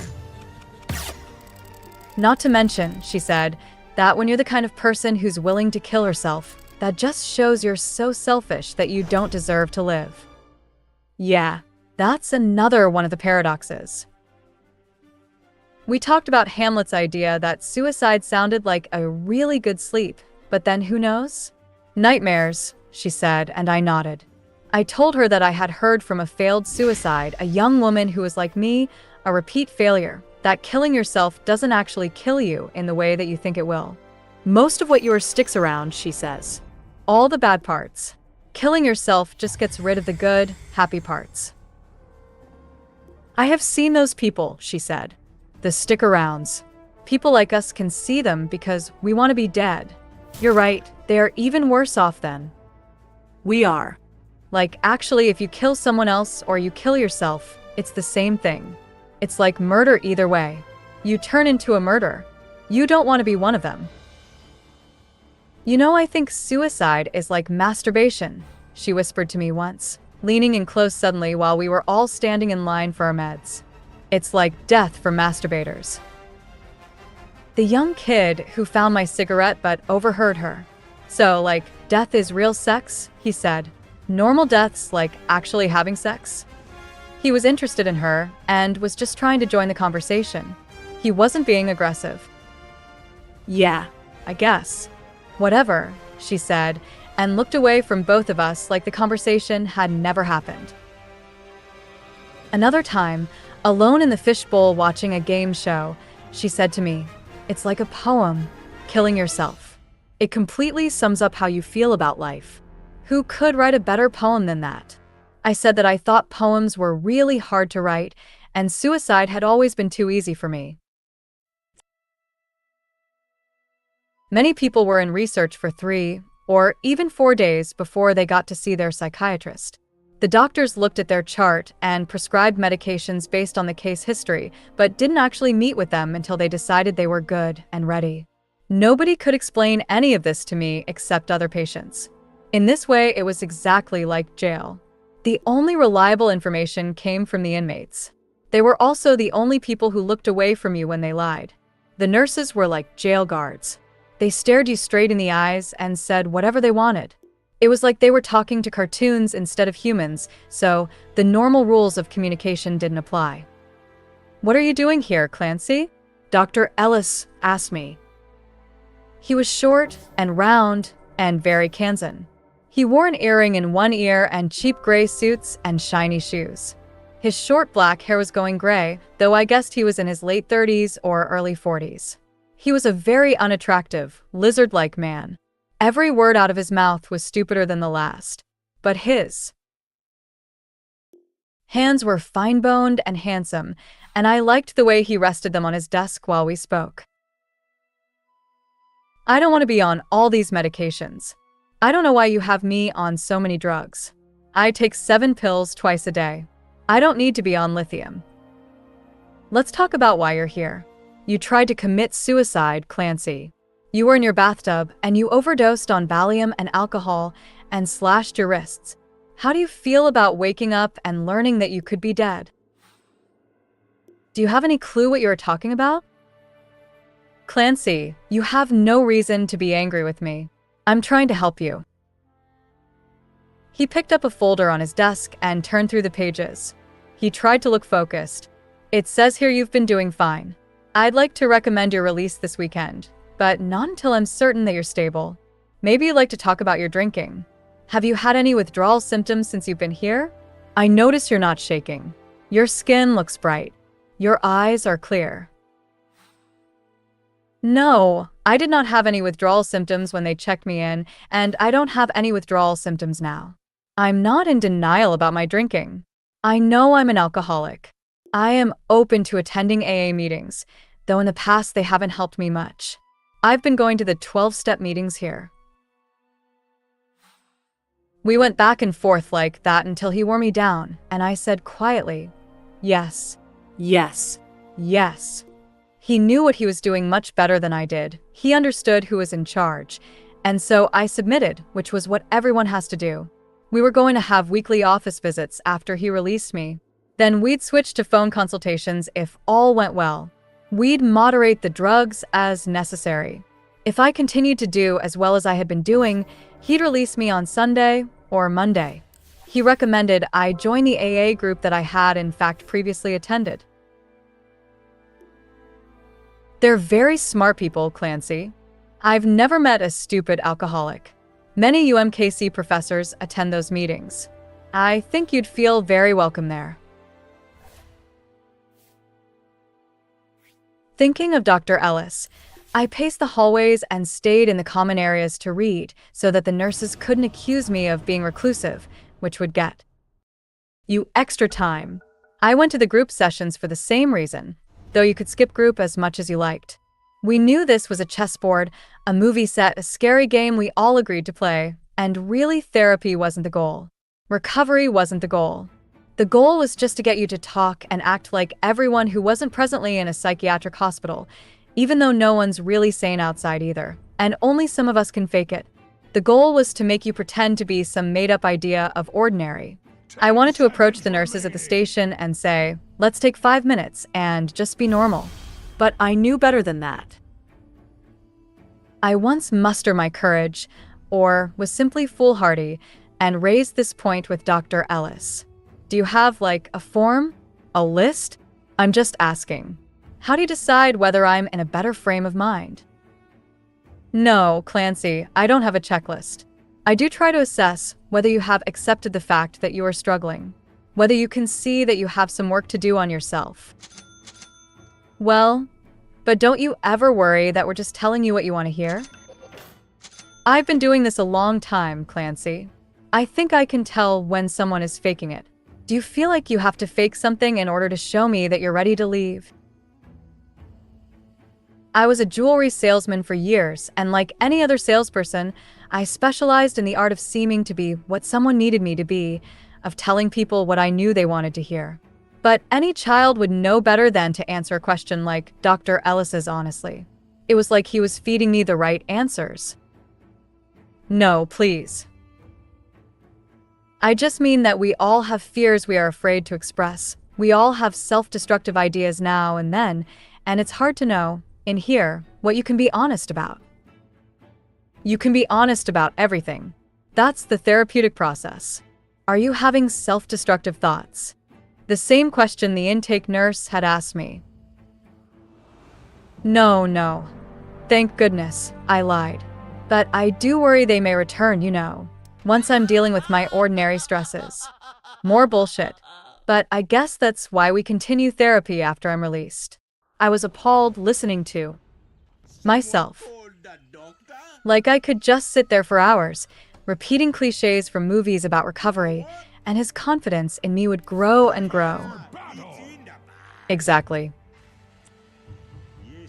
I was lying in bed because I was on a new medication, and it was too strong.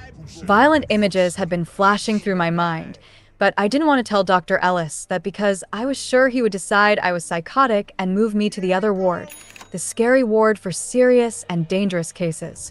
Even now, when I am feeling suicidal, frightening, violent images flash vividly through my mind and often feel perilously close to the surface of my will. They are at times so terrifying and so real that I hesitate even to write this down. So I told Dr. Ellis I was having panic attacks and asked for something to calm me. He agreed immediately, but the pills he gave me made it impossible to walk without falling down. Phone messages came in on little slips of paper that gathered on my bedside table. One night, Veronica, the woman with hair turned bright yellow from her electric shock treatments, came and sat at the end of my bed. "So you're going to stay with us, I guess," she said. "I like it here just fine. I think it's safe here. I'm glad you're staying." "It doesn't matter to me. I hate to be anywhere," I said. "I don't know why anyone is alive." "I do," she said, and her eyes grew large and truthful. "Fear." Another conversation in the fishbowl, four of us playing hearts while the TV blared in the background. Me. If you could end it right now, painlessly, with no fear of the afterlife, no ghastly consequences, and a guarantee that no one would miss you, that they'd be as well off or better off, would you? Laughter. Somebody says, "It's a stupid question." Me. Why? Because anybody would take that deal. Obviously, you'd kill yourself if you could do it like that. Why wouldn't you? The young girl who kept passing out from too much Seroquel said quietly, "I think that's basically true. I think the way you described it is right. That's how it is. Except not painless." She looked at her own wrists, which were still bandaged. General agreement around the card table. I was wondering, is it just us, or does everybody feel this way? If everybody feels this way, are we all alive just because we're too scared or too lazy to die? Are we all actually that miserable? Maybe these people in here with me are actually the courageous ones. I would like to be able to report that that was my last day in research, but it wasn't. I tried to kill myself again, and failed. I would like to be able to report that I will never go back, but I dare not. It has been more than 10 years since my last visit there, and more than 5 years since my last suicide attempt. I have learned, at least, not to get on the phone while trying to kill myself, because of fear of being taken to the psychiatric hospital. A number of students have written to me after attempting suicide and failing, and I've even had a couple call me from research. Those are fun calls, in their way, because we can joke about what it's like inside there, and talk and complain in intimate detail about the culture of the place. I've also visited students at research, and one visit in particular stays with me. She was one of my brightest, one of my few students ever to really get Kierkegaard, 21 years old, charming, popular. She told me that she wasn't sure when they were going to let her out of the hospital. When I went there to see her, I told her that we all needed her, and that she should try to rest. She gave me a baleful, disappointed look, which I deserved. She couldn't believe that I would tell her something so trite. She expected something more from me, a glimpse of genuine understanding. I've seen her since then. We discussed suicide and our ongoing struggles with it. She'd had a friend kill herself since the last time we'd spoken. I didn't even know she was having a hard time, she told me. I think that happens a lot, I said. It's hard not to hide it when you're depressed. She nodded. We were quiet for a minute, drinking tea. Then I asked her what she thought a person should say to someone else who wanted to take her own life. She said, "Just telling your own story is best. That's what I do." Part 3. The long road back. For here there is no place that does not see you. You must change your life. Rainer Maria Rilke. 9. Relapse is part of recovery. In the past 10 years, my life has slowly changed for the better, and lately the thought of suicide has become less and less attractive to me. I would not say that I am the author of that change in my thinking. It's been a consequence mostly of the people around me, and of lots of little things that have happened and some big things that have happened. I've had good luck, and I have made changes in small daily sorts of things, and those changes have helped.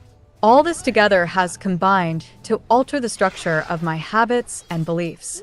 But I'll try to explain those events and my part in them that may have provided for the possibility of a less suicidal way of thinking.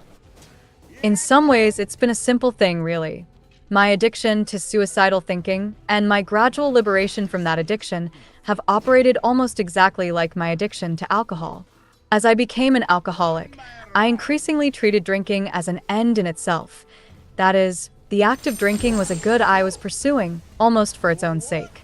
The pleasure and relief that often but not always accompanied drinking was also a benefit, but the truth was, I just really wanted to drink. Similarly, the idea of suicide was initially instrumental to easing the pain of existence, but over time the thing itself became more of a literal goal that I was pursuing. But for some time now I have viewed both drinking and suicidal thinking as a throwback to an older and unnecessary way of understanding myself. And I came to see pursuing them as a kind of relapse. As with the death of my father at the end of 1997, at the end of 2011 something changed in my life. I destroyed my second marriage that year. I also ended the affair that was one of the main causes of the destruction of that marriage. But the real source of change was that I started to drink again, and thus to learn about relapse. Without that experience, I don't expect my thinking about suicide would have changed. I hasten to add that I'm not a proponent of relapsing. It's just how it worked out for me. AA is famous for saying that relapse is part of recovery. Before I was in AA, I thought, as I suspect many people do, that this was just carte blanche for going back to using. Well, I'm in recovery, but this is just a relapse. Swallow half a beer, snort a line. And after all, relapse is part of recovery. I'm quite sure people sometimes use it for this purpose, but those people are probably going to drink their beer and do their coke quite independently of what they heard at an AA meeting. Once I was in AA, I initially supposed it was just about learning to forgive yourself for backsliding and not using it as an excuse to give up hope. Like, hey, we all fall off our bicycles while learning to ride. The important thing is to get back on. And that is in fact part of why the slogan is so important. But now I think of relapse as the opportunity to revise my thinking about alcohol entirely and accepting that I can't will myself to change, which has let some of the air out of my addiction because it allowed me to see how long the process of recovery is, that it's not an on-off switch, and that it makes sense to say, I am getting better even if, or even because, I am not yet well and may never be. It's exactly like dealing with my suicidal thinking. I don't have to stop thinking about it. In fact, trying to stop thinking about it might just inflate it. I have to let myself think about it so that it can get smaller. If we accept that relapse is part of recovery, then we have to admit that what we mean by sober isn't very clearly defined. There is no oracle of sobriety, and no one really can tell an addict whether she or he is sober. And for those of us who know that our families, our livelihoods, and our lives depend on staying sober, whatever that means, not knowing whether you're sober is a terrifying thought. This observation sheds new light on the meaning of another well-worn AA chestnut: one day at a time. I'm not sober for 9 years, or 4 years, or... Since my last relapse, I'm only ever sober today. You know, I'm also only ever alive today. In fact, I'm only ever alive right now. I don't know if I'll make it to the end of the day. None of us do, whether we're suicidal or not. Death comes when it pleases. What does it mean to be sober today? That seems to change from day to day, too. Some days being sober just means not drinking. Other days it means going a whole day and not wanting a drink, despite driving past bars and seeing people drinking at lunch and watching a movie with glamorous people knocking back even more glamorous-looking cocktails and wine.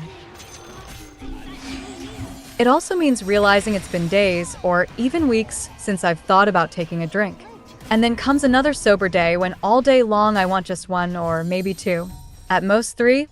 Cold golden beers in a dark, gentle room lit by signs with good music playing and a kind, quiet person behind the bar who doesn't want to talk but smiles politely and works without hurry. My suicidal thinking is just this way. Are there days when I never think of killing myself? I know at the very least that the tone of the thought of suicide changes. It is less urgent, less immediate. Sometimes a few days pass without me noticing any active desire to take my own life. Occasionally, writing this book, I've thought, but wait, do I still have the right to say these things?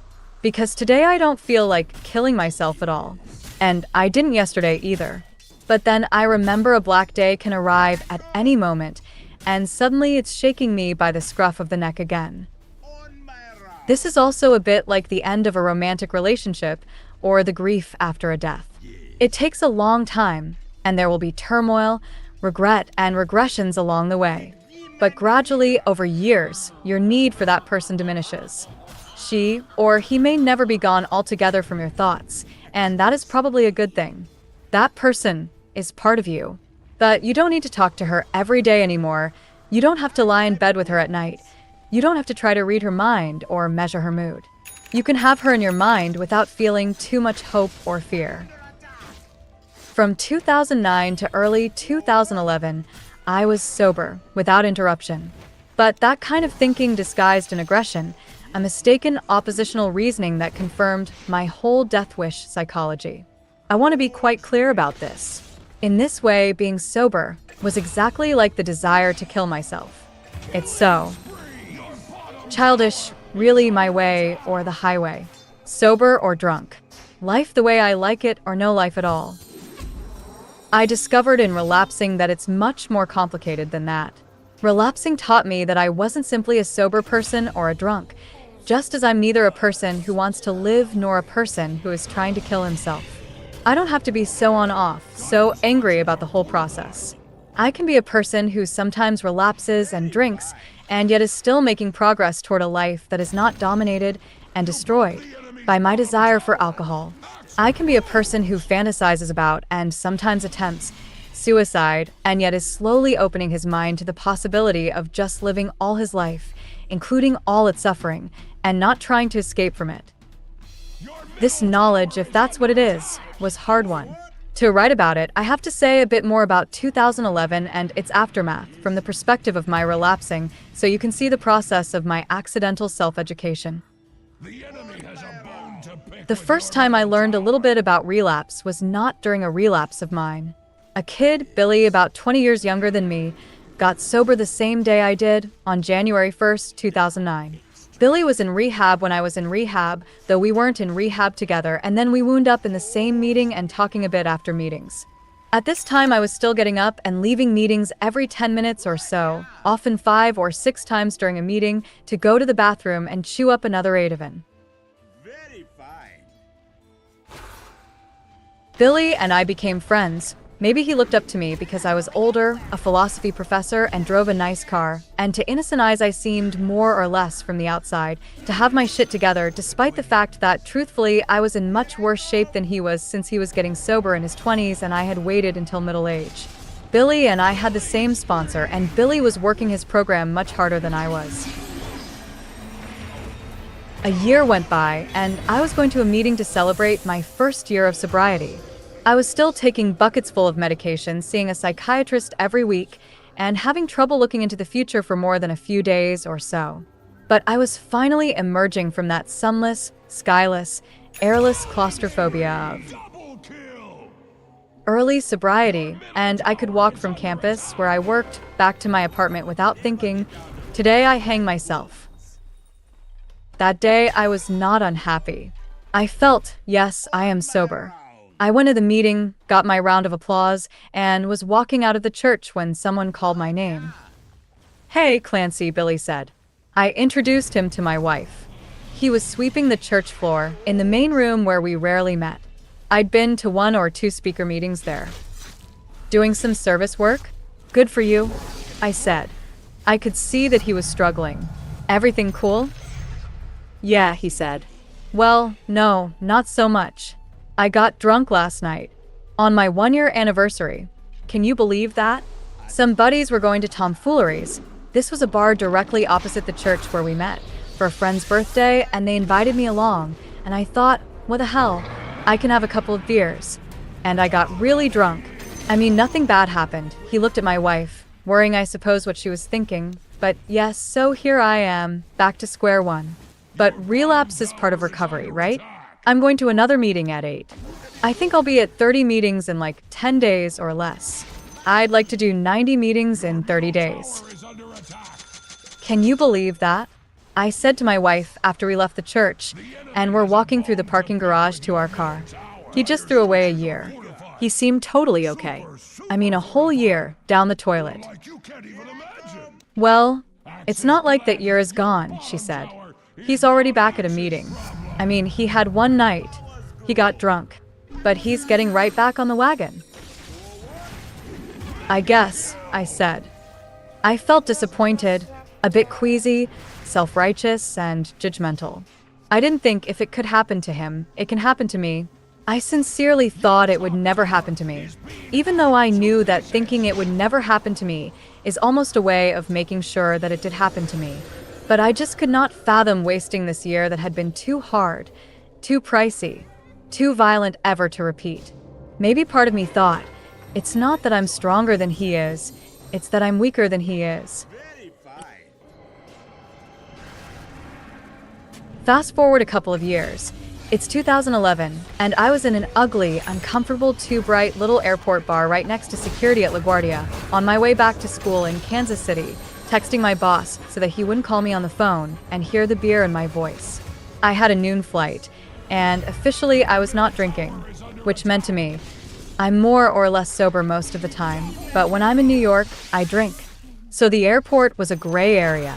I didn't want to arrive in Kansas City drunk because I had a class to teach that day. Tower is under attack. But the problem was that the night before, after the woman I was with got drunk and wouldn't notice, I had sneaked into her kitchen and finished off the bottle of whiskey that she kept in a cabinet above the fridge. So I really needed a beer. I ordered one of those giant airport Stellas. After drinking it, I felt pretty good, and I ordered another. Then it was like, well, I guess I'm going to be drunk.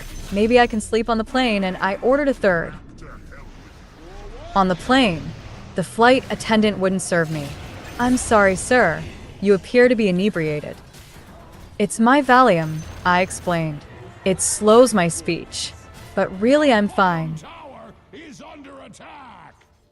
The woman sitting next to me was rigid with fear and disapproval. She stared into her phone. I felt like saying to her, "What? You've never been drunk before?" But I am an old pro at being drunk in public, and I was on my best behavior. Your bottom tower. When the flight attendant refused to serve me again, I was very polite. I waited until she was moving the cart back into her station, then hurried to the lavatory. As I passed her, I stole 2 red wines off the cart. I went into the bathroom. Sir? Sir? She was knocking on the bathroom door. I had the wines in my jacket pocket and nowhere to hide them. Just a moment, I said, almost done. Sir, I must insist you come out of the bathroom immediately. I opened both bottles, drank them as quickly as I could, and dropped them into the garbage. I hoped she wouldn't check the bin. She was still knocking and demanding I come out. I rinsed my mouth in the sink and looked at myself. I'd spilled red wine on my shirt. It was a dark blue shirt and wasn't too obvious, I thought. I splashed water onto the shirt and my face. I'd just look wet. When I came out of the bathroom, the air marshal was waiting. He sat me down in the back and explained that if I left my seat again, they were going to arrest me on landing. I didn't say a word. This was also not my first run-in with an air marshal. I never made it to school to teach that class. I woke up the next day in the hospital. I had very little memory of anything after a taxi ride from the airport. I had a dark, spotty, dreamlike recollection of a discussion in an office with airport security in Kansas City and them helping me into a taxi, and then a Chewy's in Kansas City, where I was buying people margaritas amid high spirits and happy shouting.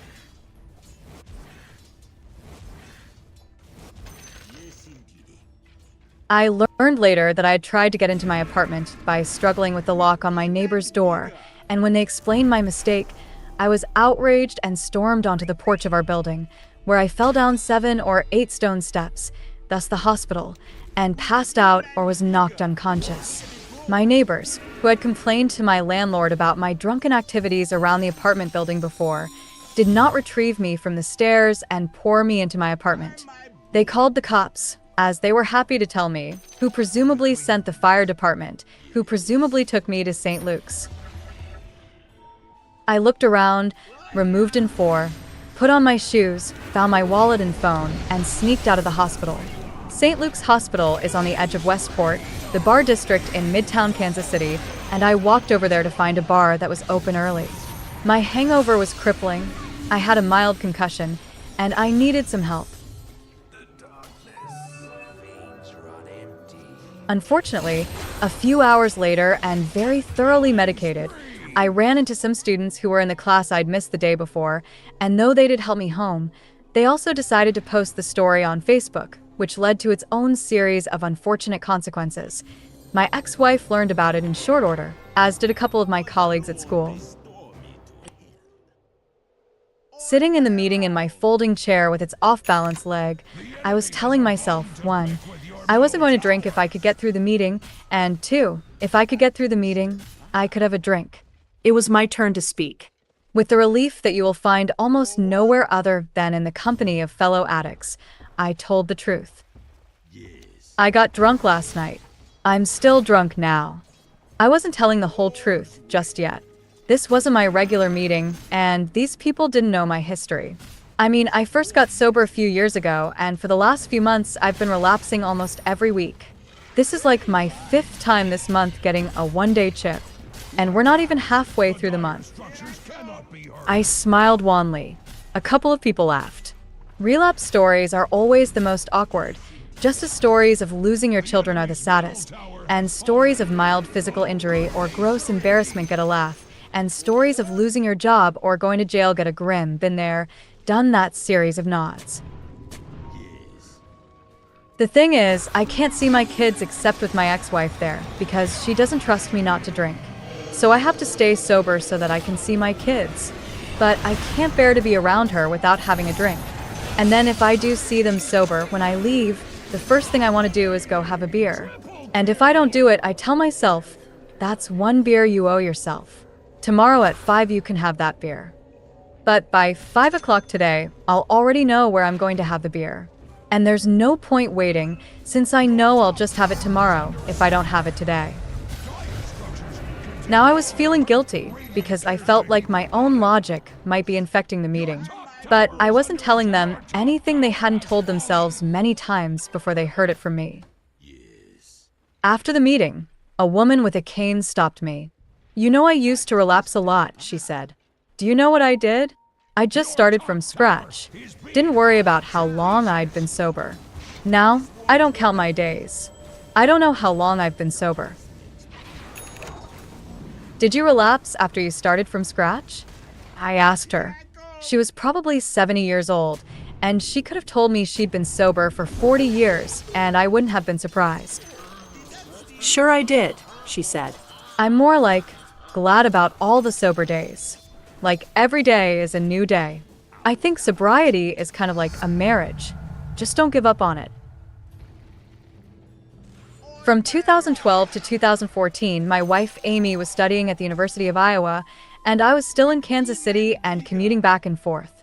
I'd see my daughters in Kansas City and teach my classes, and then drive to Iowa City to spend the long weekend with Amy.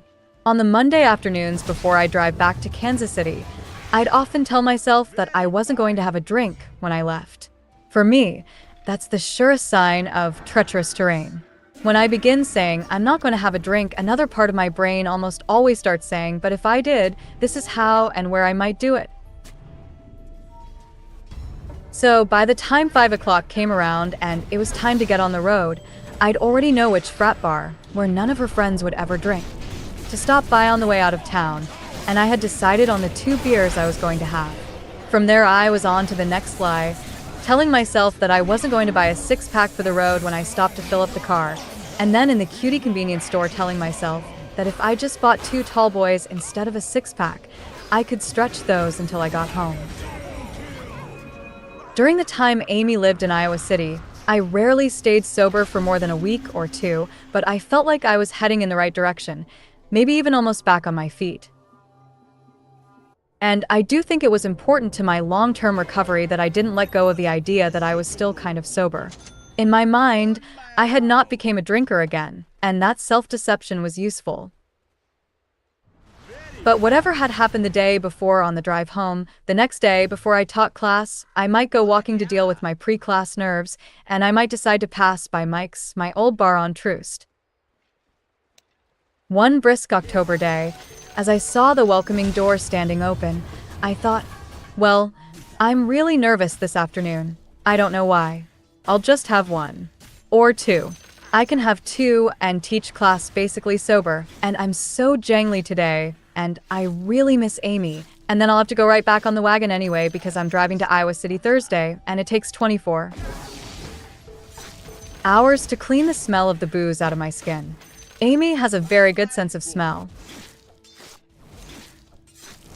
And I did have 2, and then went to teach a class, but yes, you guessed it, I went back to Mike's afterward and got drunk, and woke up late the next morning on top of my bed with my shoes on, covered in ketchup and mustard, which is something that happens to me when I black out. I eat at McDonald's. But I was still determined not to drink, and ready to take it one day at a time.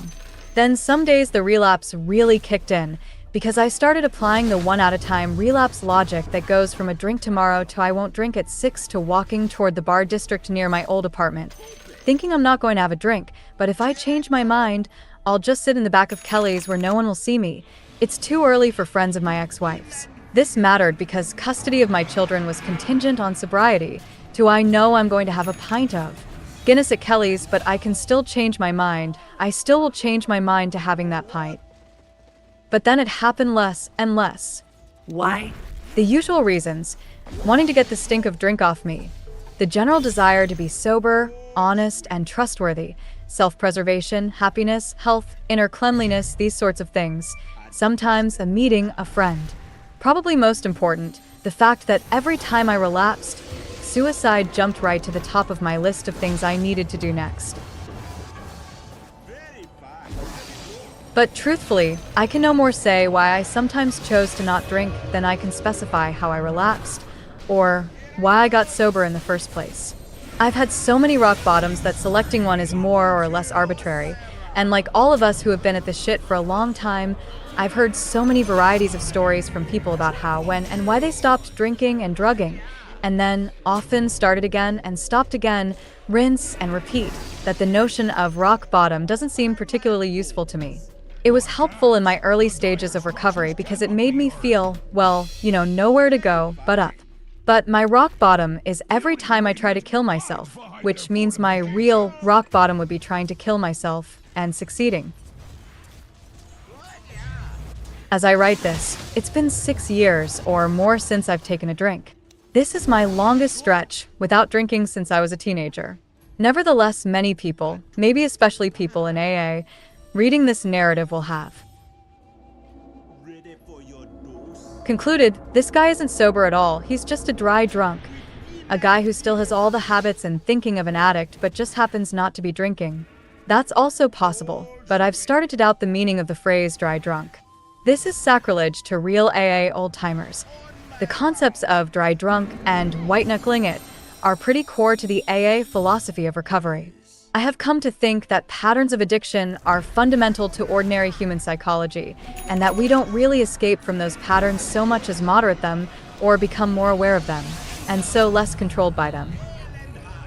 For the past 3 or 4 years, I no longer think I'm not going to have a drink. I don't have to think about not doing it, because it rarely comes up. My brain seems to have found other things to obsess over. It's like I've lost the habit of the desire to drink. As this habit of the desire to drink has subsided, the habit of the desire to kill myself also seems to be subsiding, not vanishing. It's not a causal relationship because the habit of suicidal thinking predated my problems with alcohol, but they are interestingly parallel, and inside my head they have a similar texture. Fundamentally, they both feel like responses to a nameless panic that must have 1,000 different sources. And they both feel like knee-jerk reactions that needn't have the stimulus response structure in my brain. In the case of alcohol, I have learned how to find space between the stimulus and the response, and increasingly the same is true with the urge to kill myself. My last drinking relapse, my last suicide relapse? I suppose I hope I've had my last relapse in both cases, though it's a tentative hope, maybe even more a request than a hope. In the case of drinking, I'm much less afraid of relapsing than I used to be, which, perhaps surprisingly, makes beer and wine seem less attractive. Am I less afraid of attempting suicide than I used to be? Well, there's a difference. I'm not sure I've ever been afraid of committing suicide, while always being afraid of the pain. But I'm less afraid that the thought of suicide will overwhelm me unexpectedly and that I'll follow through on it. Because when the thought of suicide occurs to me now, I don't try to shut it down or swallow it. I try to live with it without acting on it. Buddhists have a concept called upaya, usually translated as skillful means, and the basic idea is that such truths are useful for as long as you need them. And then at a certain point you don't need them anymore, and you move on to other truths that may or may not cohere with the truths you needed before. One New Year's Eve, back when I was still drinking, a friend of mine, a jazz critic, came over to my house in Lawrence, Kansas, for a small party. I liked this man a lot. He was in his 50s then, and I was in my late 30s, and I very much admired him. And like any drunk, I was frustrated that he would never drink with us. He'd been sober for more than 25 years. It was midnight, and we were standing in the kitchen, and again I was cajoling him to have a drink. He said, "You know what? Why not?" And he picked up the bottle of wine on the counter. It was a $10 Spanish red with a gaudy label. He looked at it for a few moments, then said, "You know what, Clancy? If I'm going to give up all those years not drinking, I'm going to do it for a wine that's a lot better than this." I couldn't argue with that, and we went back to the party. Lately, I've been thinking a lot about the advice of that woman with the cane at the AA meeting who told me that she had relapsed plenty of times in her life and had stopped marking her sober days and her relapses and had learned to just be glad about the days she was sober. This may be the best advice I've received about sobriety, about the desire to kill myself, and about mental health generally. I notice in this book, I have the habit of reporting to myself and to you, my reader, like a kid taking his report card home to mom. I haven't had suicidal thoughts in 4 days. I haven't tried to kill myself in 3 years. I haven't been seriously depressed since January. I haven't wanted a drink since I don't know when. There's a prayer I try to read every day that includes the line, "May we be happy without hope." I see this as the same wisdom. Part of my problem is counting the days, anticipating forward, regretting backward, filling myself with hopes, fears, and promises. I need to let myself accept the fact that just going forward is what I must do, what I owe to my family and to myself. But is that morally sufficient? I have 5 children. Can a person who keeps bringing children into the world and knows himself to be chronically suicidal dare to say such things? There may be 2 separate questions here. The first is, what sort of attitude is best for me to stay sober and alive? The second is, what do I owe my family? When I collapse these 2 questions, perhaps I make it more difficult to maintain the kind of mental health necessary to keep my promises and fulfill my responsibilities. Which leads me to my next chapter, and how I managed to start to have some trust in my own ability to stay away from alcohol and not try to kill myself. 10. They fuck you up, / your mom and dad. Part 2. I've said a lot about my dad, and in a way I've blamed him for my alcoholism and my suicide attempts. But I have 5 children myself, and 3 of them were already born when I went through my worst years of drinking and trying to kill myself. So it's time to do a bit of honest accounting of myself as a father. To genuinely work through my failures and successes as a dad would take a book of its own or several. But one story may illustrate how trying to be a better parent to my children helped me with my slow progress toward a healthier way of thinking. It started in the early years of my marriage to Amy. We were married in August 2012, after my relapsing was mostly behind me, but before my second wife, Rebecca, the mother of my daughters Margaret and Portia, could believe that I was really getting and staying sober and could be trusted to responsibly care for our children.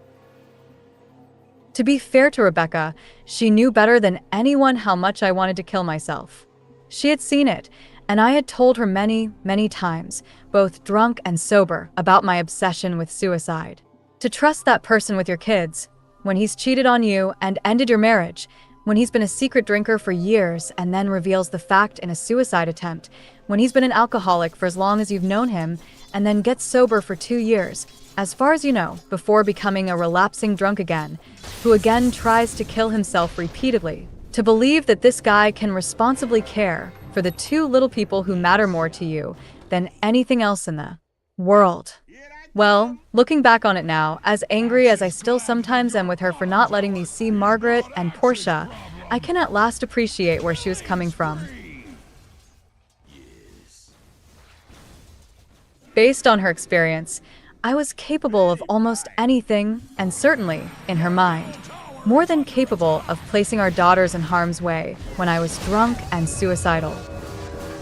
This part of the story matters for a number of reasons. It shows how much damage I had done to others, especially my second wife and the 2 children we had together, with my alcoholism and my suicide attempts. It also reveals how desperately low my everyday life had spiraled. And perhaps it demonstrates, I'd like to believe, that in spite of my disgust with myself and my past, I was still trying to make things better. What I can see now, and I didn't understand this as it was happening, was that part of what went so wrong in my 30s and 40s was that I gave up on myself. I concluded that I was right about all my self-doubt, my self-loathing, and my conviction that I was making the world worse for everyone I loved. I felt like I had the hard evidence. So I acted in such a way that I further confirmed those convictions, and also to punish myself, and also to escape. But something started to change when Rebecca, who had sole custody of Margaret and Portia, denied visitation. And I realized I had a choice. I could never see my daughters again, or I could find a way to regain her trust. I would often give up on myself. Those were my most suicidal times. But then sometimes I'd think, no, you can turn this around. You're not dead yet. Try harder. I'd promised Rebecca many times, with all my heart, I'll never use again. Over and over again I'd pleaded with her. Let me try to resume my normal life. I won't take another drink. Let me out of the psychiatric hospital. Let me live like other human beings. trust me with my own existence. I promise. I don't want to die anymore. I won't attempt suicide." My words became meaningless. She had no faith in what I said. "Not that you lied to me, but that I can no longer believe you has shaken me," Nietzsche remarked. "Fair enough, but that you can no longer trust me makes us both pretty shaky." My need to be believed didn't go away, especially because, and ultimately only because, she was the mother of 2 of my children, which meant that in the short term she decided whether and when I was able to spend time with them. Perhaps more important, in the long term, her trust of me, or lack of it, would have an enormous impact on the development of the relationship between my daughters and me. How she saw and felt about me could not help but influence how they saw and felt about me. I knew this from my own experience of my parents' divorce and from being affected by their distrust of each other. With vim and vigor. I can't tell you all the lurid details here, but one of the conditions of my current parenting plan with Rebecca, case no. 1216 FC 04987 in the Circuit Court of Jackson County, Missouri, is that I refrain from the publishing of nonfiction books, nonfiction articles, or any other such nonfiction media that discuss any traumatic episodes that the children have experienced. So I cannot tell you any harrowing stories about drunken irresponsibility or stupidity that my children actually witnessed. Like many children of alcoholics, Zelly, Margaret, and Portia have experienced traumatic episodes because of my addiction. I was just the other day talking to Portia, who at this writing is 15, about whether she and her friends are drinking or doing any drugs, and she told me, "I don't think I'm ever likely to drink, Dad," because of how drinking was all around me when I was little. None of these traumatic events were sexual or physically harmful, I would immediately like to add, just to allay your worst fears and maintain some shred of self-respect. The worst damage I have done to my children as a consequence of drinking has been the destruction of what they understood to be their family. 2 divorces and 3 marriages create a lot of emotional havoc. The damage I did while actually drunk was mostly caused by them seeing me in a pitiful state. The damage I did by attempting suicide was done by me creating an atmosphere of fear and chaos. That same turbulent air made me desperate and frightened. When my own father was falling apart, especially with my suicide attempts, I've made my children feel that the world is fundamentally an irrational, unstable, and unsafe place. Both my divorces were, in their way, suicide attempts, the kind where you are willing to take other people down with you. They were, in their way, murder-suicides.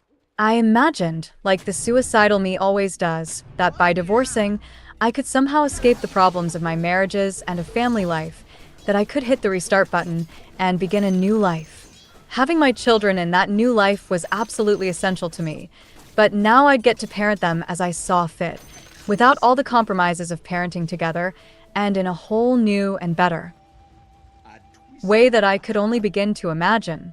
I even had a kind of Bardo experience, a between lives experience, when I first left the house and everything was fluid, in motion, adrift, changing. That was all bullshit. Which is not to say that no one should ever get divorced or that no good things came from my divorces. Most important, 4 of my children would not exist if I hadn't remarried twice.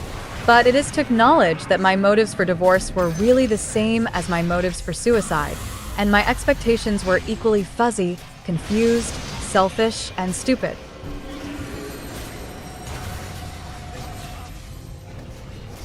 Zelly, Margaret, and Portia were 16, 6, and 4 when everything took a radical turn for the worse, both in my second marriage and in my so-called sobriety, and it was not easy on them. As of this writing in 2022, they're 27, 17, and 15, and I know it still isn't.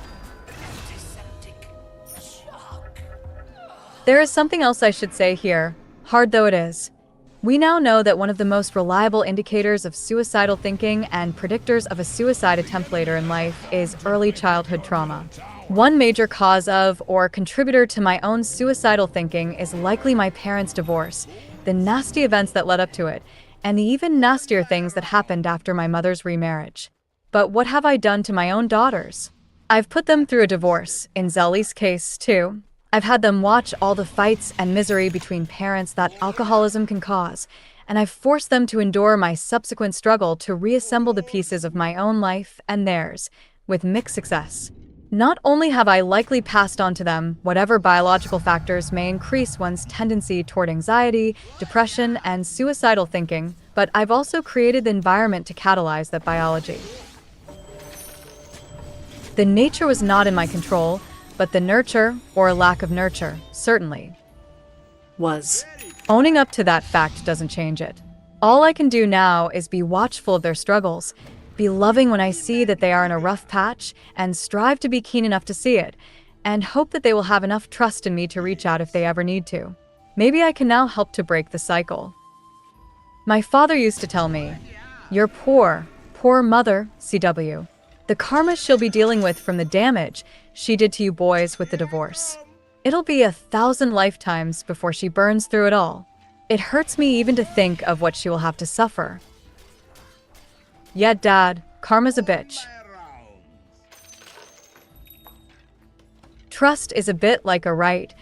We exchange liberties for protections because we want those protections, and we grant second chances for similarly practical reasons. A mother trusts her child because she doesn't want to have to watch him all the time. She wants some time to herself. An ex-wife trusts an addict ex-husband because she knows her children need both parents, and because she needs some help with the kids. Let's return again to the dreadful winter of 2011. I had the affair. I started drinking again. And about 1.5 years after my wife's and my initial separation, I agreed to give my soon-to-be ex-wife sole legal and physical custody of our 2 young daughters.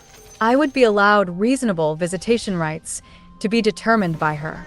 I had quit drinking, but my soon-to-be ex-wife had quit believing me. Or perhaps she understood from hard experience that my new sobriety was precarious at best. She needed guarantees if I was going to visit the girls. She proposed random urine tests. At first I refused. She shouldn't be allowed to tell me how and when I could see my own children, though this was precisely what I had agreed to in the divorce decree. And I didn't have time to be driving several times a week to the nearest lab, a place called Quest, which was about 20 minutes away. And I couldn't afford the $300 to $500 a month the testing would cost. And anyway, it was none of her business whether I was drinking. All she should care about was whether I was drinking around the kids. Then you can't see the girls. They need to see their dad. And I need to see them. I agree. So get the tests. Rins. Vesh. Ripet. Maybe it wasn't really about the urine tests, my drinking, or even her not unjustified fear of my attempting suicide while the girls were asleep in my apartment. After all, I'd tried it at home before, though I don't think I would have tried unless my wife were there with them, for what very little that belief is worth. Maybe it was about her anger and my capitulation to her demands. But maybe she also understood something I didn't, that I had to learn to trust myself before I could be sober and a decent parent again. To do that, I needed something to lean on. Since there was no magic pill I could take, I needed some other way of guaranteeing my reliability, of bolstering my will. Spending time with my own children was the carrot, but I also needed a stick.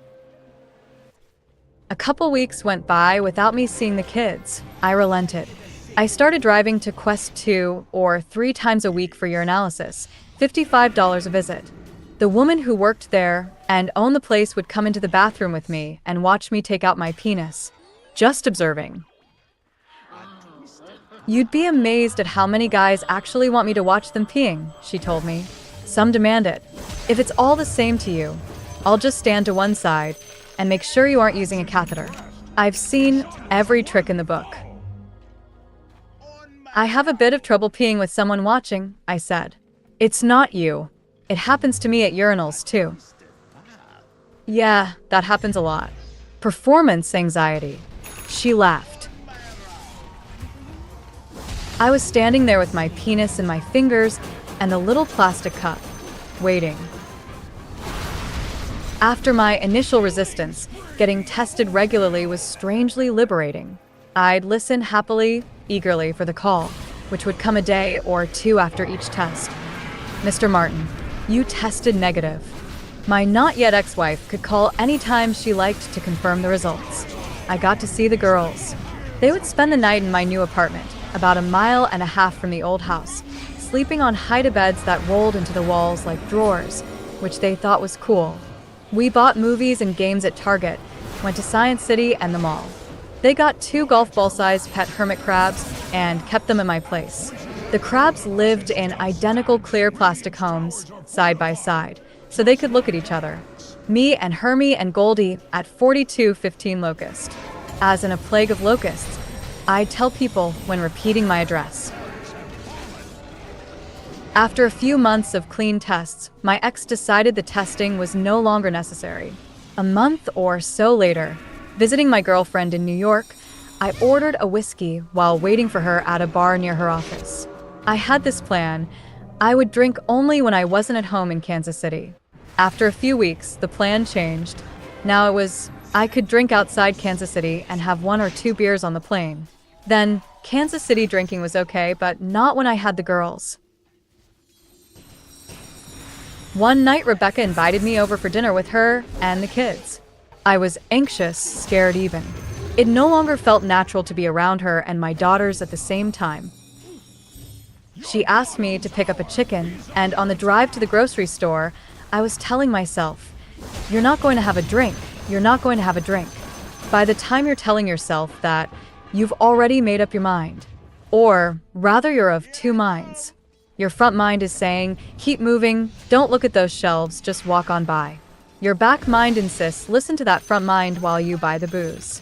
Listen to it while you drive with it in the bag. Listen to it all the way until we take a swallow. It was our old grocery store, the one where I'd always bought my booze when we were married. I grabbed the chicken. The liquor section was between me and the registers. I looked around furtively to see if anyone I knew might witness my fall. In the liquor section, they didn't have a half pint of Jägermeister. Years of secret drinking had taught me that a Mickey would soothe without noticeably intoxicating me. So I bought a 26. Before I went into my ex-wife's house, I stashed it under a bush by the porch. Later, I offered to let the dogs out and had a quick belt or 2. I don't think she noticed I was drinking that night, but I was supposed to take the kids out for dim sum the next day, and I'd brought the bottle with me in my car to tame my hangover. I showed up thinking I felt okay. Rebecca glanced at me, and her face wrinkled with fury and disgust. "You're drunk," she said. Visitation stopped. She wanted me to get an alcohol monitoring anklet. I wasn't sure that I trusted myself yet, so I went to get the anklet, but I thought, well, rather than having them report to her, I'll just give them my phone number and they can report to me. A deterrent. It would be like taking the drug and abuse, but without the vomiting if I slipped up. From the website of the Kansas City branch of Electronic Sentencing Alternative. The patented Scram ankle bracelet is attached to the user with a durable and tamper-proof strap. It is worn 24/7 by the user for the duration of his or her court-ordered abstinence period. Every half hour, the bracelet captures transdermal alcohol readings by sampling the insensible perspiration collected from the air above the skin. The bracelet stores the data and, at predetermined intervals, transmits it via a wireless radio frequency (RF) signal to the base station. The Eastern Missouri main office of Electronic Sentencing Alternative is in Blue Springs, about half an hour outside Kansas City. When I pulled into the parking lot of the little strip mall on the frontage road off I-70, I saw a cardboard sign stuck into the grass. "We buy broken gold," it read. Inside, it looked like a shabby dentist's office. Another fellow was already sitting there in blue jeans and a Kansas City Royals jersey. I took a seat one over from him. The receptionist was on the phone. "I understand that. I'm sorry, sir. Yes, we can send someone to the jail to attach the bracelet. No, I'm afraid you'll have to pay in advance. No, we can't send the device without the payment. I understand that they won't release you without the anklet." She rolled her eyes. You can discuss that with your bail officer, sir. I have the number of several bail officers here if you'd like. No, I'm afraid there's nothing I can do. She hung up the phone. Mr. Reynolds? The man in the Royals jersey leaned over to me. You can beat it if you slip a piece of bologna between the anklet and your skin. Then he stood up. Yes, that's me, he said, and went in. When it was my turn, a woman in her mid-30s, slender, friendly, but all business. She reminded me of an accountant I'd used back when I was in the jewelry business, told me to take a seat and pull up the leg of my jeans. She used a special tool, a secret custom screwdriver, to attach the device to my leg, while she explained the rules about bathing, exercising, and how the remote monitor worked. For my part, I explained that I was just using this as a deterrent, that it was for my own good. I didn't give her any phone number except my own. Is that comfortable? Not too tight. If anything, it's a bit loose, I said. Is it going to slip down my ankle? I have skinny ankles. She tightened it a bit, and I was on my way. The experiment failed. After a few weeks, I got drunk with it on my ankle, fell down in a blackout, tried to kill myself by overdosing on Valium, and woke up in the hospital. But I learned something important from this experiment, which was that no device was going to keep me from drinking or from trying to kill myself. And strangely, this liberated me from the idea that my wife or anyone else could control my behavior by making requirements of me. I realized that quite literally nothing could control me. So it didn't matter what she might ask of me. All that mattered was, did I want to see my children or not? I did. So it wasn't that she was telling me what I had to do in order to see my own children. Rather, I was willing to do whatever it took so that I could spend time with them. That shift in my thinking was a crucial first step toward becoming something more than a Dino, a dad in name only, something like a real father again.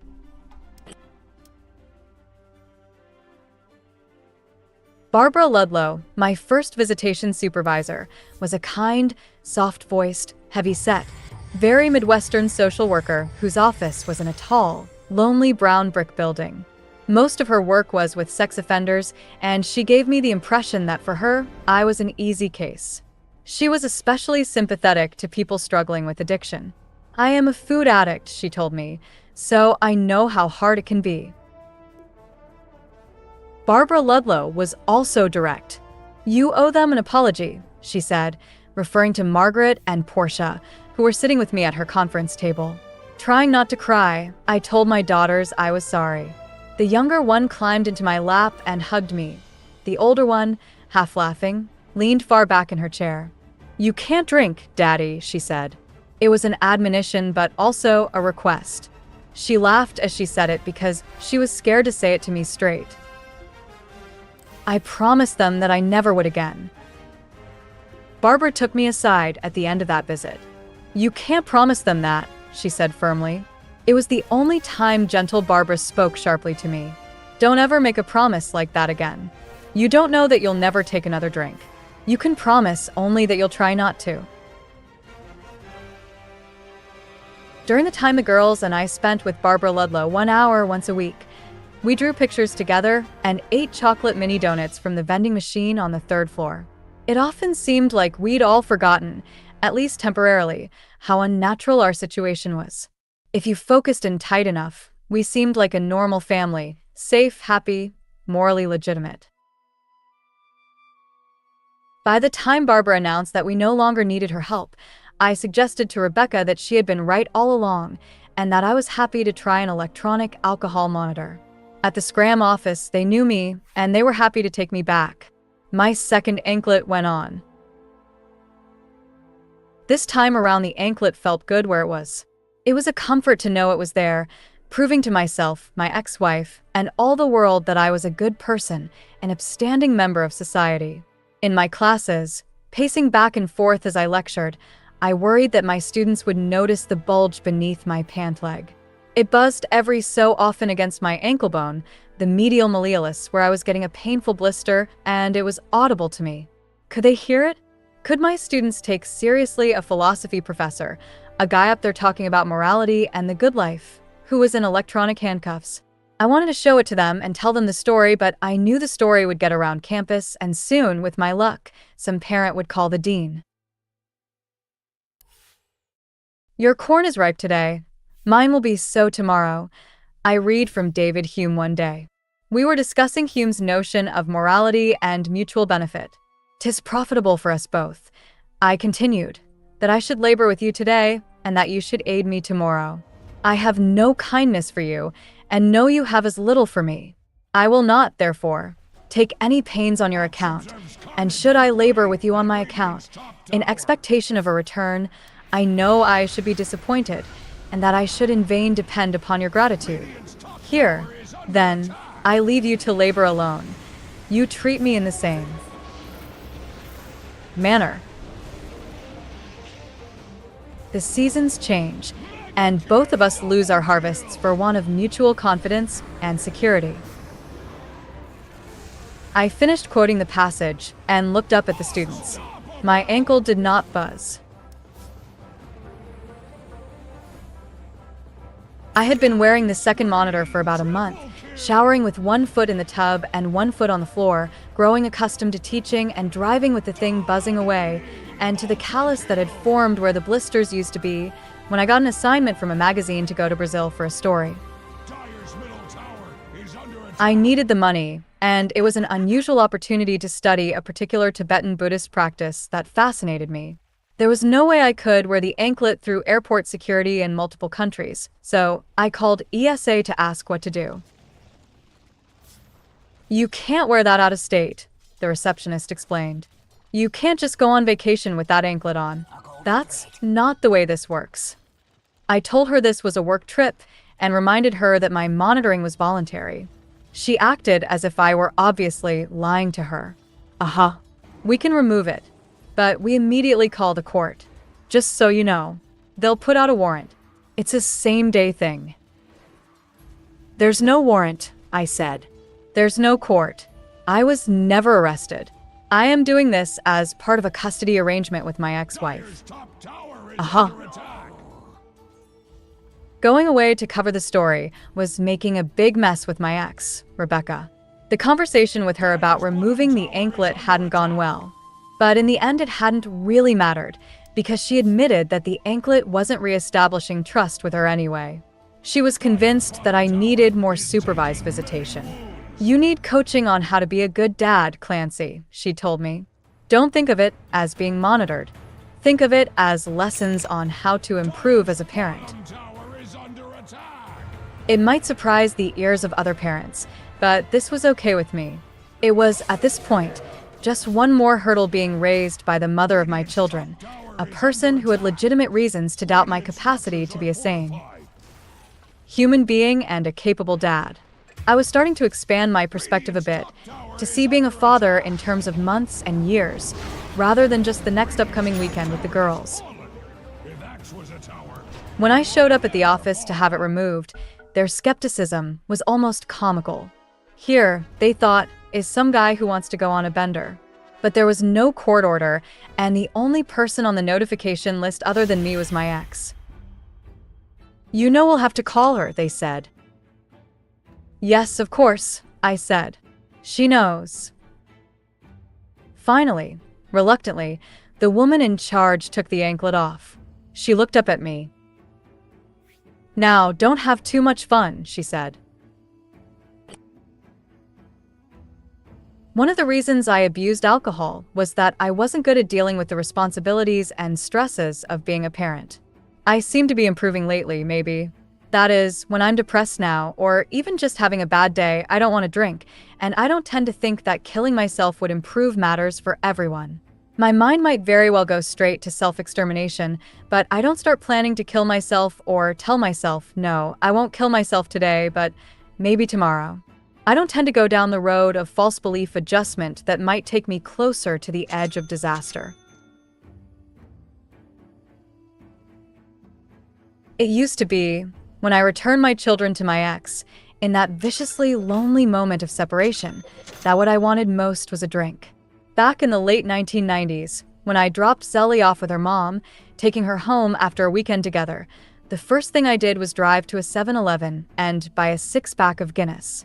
For 20 years, from 1994 to about 2014, the stress of parenting my children, as much as I love them, made me want to run to the nearest bar. Ashamed though I am to admit it, some days, when I was initially separated from my first wife and then my second, the fact that I didn't have the full-time job of raising my own children was a relief. When I think of Zelly, Margaret, or Portia reading this, in this book, I don't know what to say, but I hope they'll call me if they want to talk about it. That relief I felt at times about not being a full-time dad was further proof of something I really didn't want to. Prepare for battle! Admit to myself that signing over full custody of my children to their mother had been another shameful act of fear. By giving up my rights to my children, I was giving myself a get-out-of-jail-free card. The kids were now her responsibility. If I fucked up, if I got drunk or killed myself, well, they had their mom. It was all right there on a legal document. Agitation.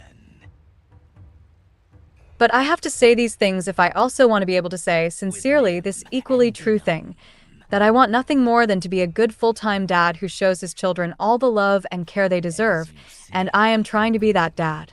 And this, that during all the time I spent away from them, I missed them and worried about them and felt ashamed that I wasn't with them and wasn't a better father.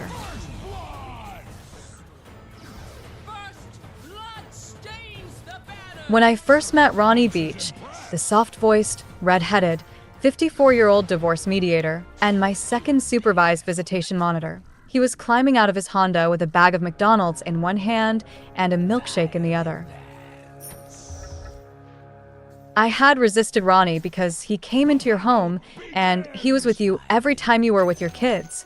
To me, it felt creepy, and it seemed to imply even creepier things about me.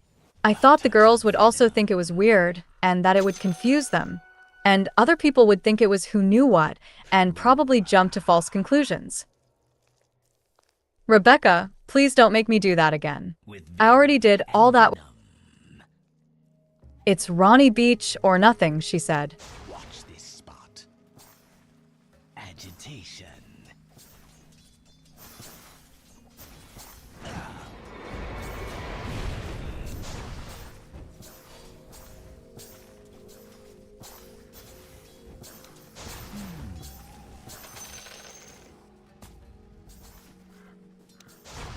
Violet Vance.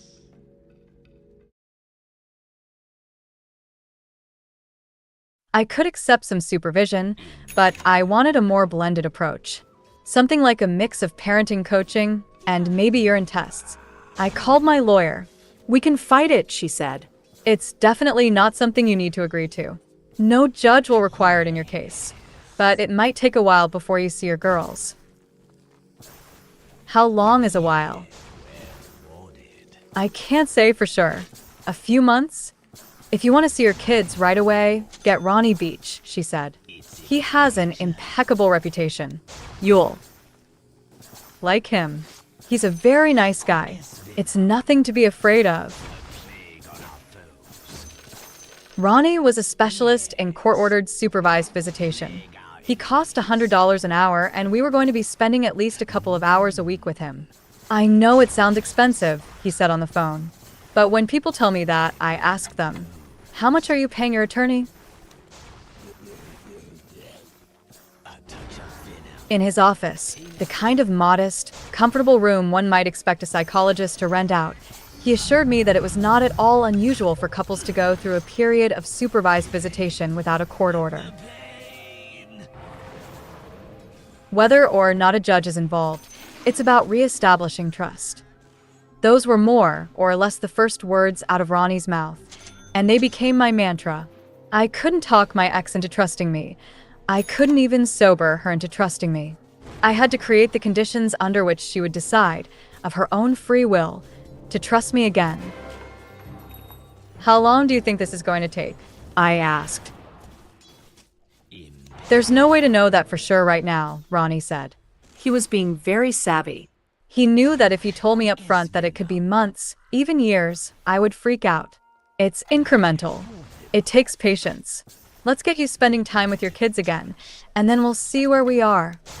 Despite all my big talk about how I would do anything to see my daughters, I was not happy.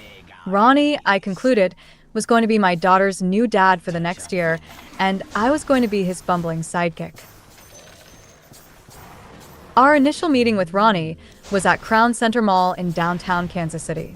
My daughters and their mom pulled up next to the fountain outside the large glass-fronted building while I waited inside and watched. Ronnie met Margaret and Portia at the car and walked them in. "Ronnie is going to be hanging out with us today," I said. It still makes me sick to my stomach, writing this years later. "Sound good to you guys?" They nodded, a bit carefully. They knew that something wasn't 100% right, but they were willing to play along. I hadn't told them what role Ronnie was going to be playing in our lives, just that he was going to be keeping us company during our visitation. My venom flows. We went to Sheridan's Frozen Custard, where I got peanut butter custard and Ronnie and the girls got dirt and worms. We strolled around the mall and shopped, and the girls and I played in the Crayola store. After a couple of hours, we hugged goodbye, and Ronnie took them back to their mother's car. The humiliation of this. I can't tell you what it was like. I can't even really imagine it myself anymore. But it was the only way I felt certain I was getting them back. Toxic attack. On that first day, Ronnie told me later, "I gave you a B+. He never told me what I'd done wrong. I was disappointed that I didn't make an A, but since I'm laying my cards on the table, I'm probably about a B+ dad on my best days. I mean, don't get me wrong, I try hard to be a solid A dad, but I expect I'm still too selfish to earn really top grades. To be totally fair, my wife Amy, my ex-wives, and the 3 of my children who are old enough to express an opinion all insist that today I have become an excellent and devoted father, and I hope it's true. On good days, maybe I get an A- for effort." The girls remained cautious around Ronnie. They were quiet and well-behaved, always friendly and polite. They liked Ronnie okay, but part of his skill was making himself both ready to hand and unobtrusive. His calm, grandfatherly presence was always nearby, whether he was checking his email, writing in a notebook, or watching a movie with us at home. He'd play Scrabble with us if invited, eat pancakes, and sometimes take me aside to share observations like, "You're giving more attention to X than to Y." He was himself a father. But my daughters never got to know him well enough to let their guard down around him, which was a comfort. It wasn't that I worried they'd like him more than they liked me, but I worried that they might start to see us as co-dads, with Ronnie as dad number 1 and me as dad number 2. Maybe I was worried that they'd trust Ronnie more than they trusted me, or that, like their mom, their trust in me would depend on their trust in Ronnie. Ruination. Throughout Ronnie's supervision, I did not attempt to kill myself, and though I'm sure I often fantasized about it, this was a relatively stable time, suicide-wise, because I felt I was making moral progress. I saw myself as working hard to get my children back, so I congratulated myself on becoming a better person. Or, at least, I seemed less contemptible to myself.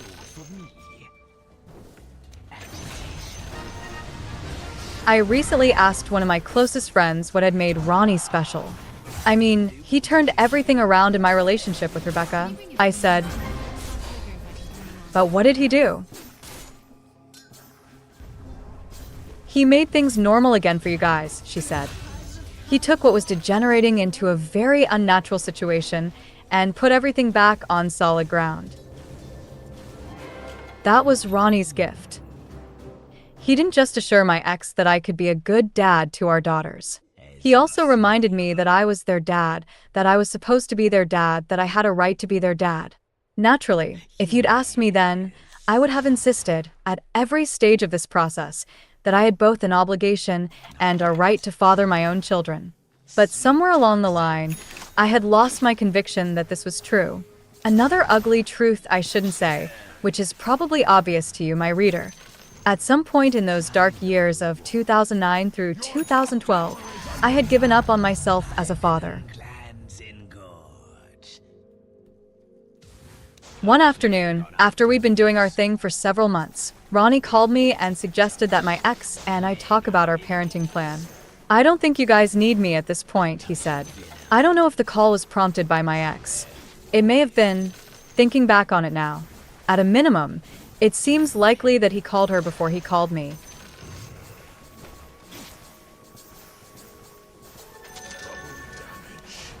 He arranged for the three of us, Rebecca, Ronnie, and me, to meet at a local coffee shop. And over the course of a couple of hours, we came up with a plan that gave me regular, unsupervised time with the girls.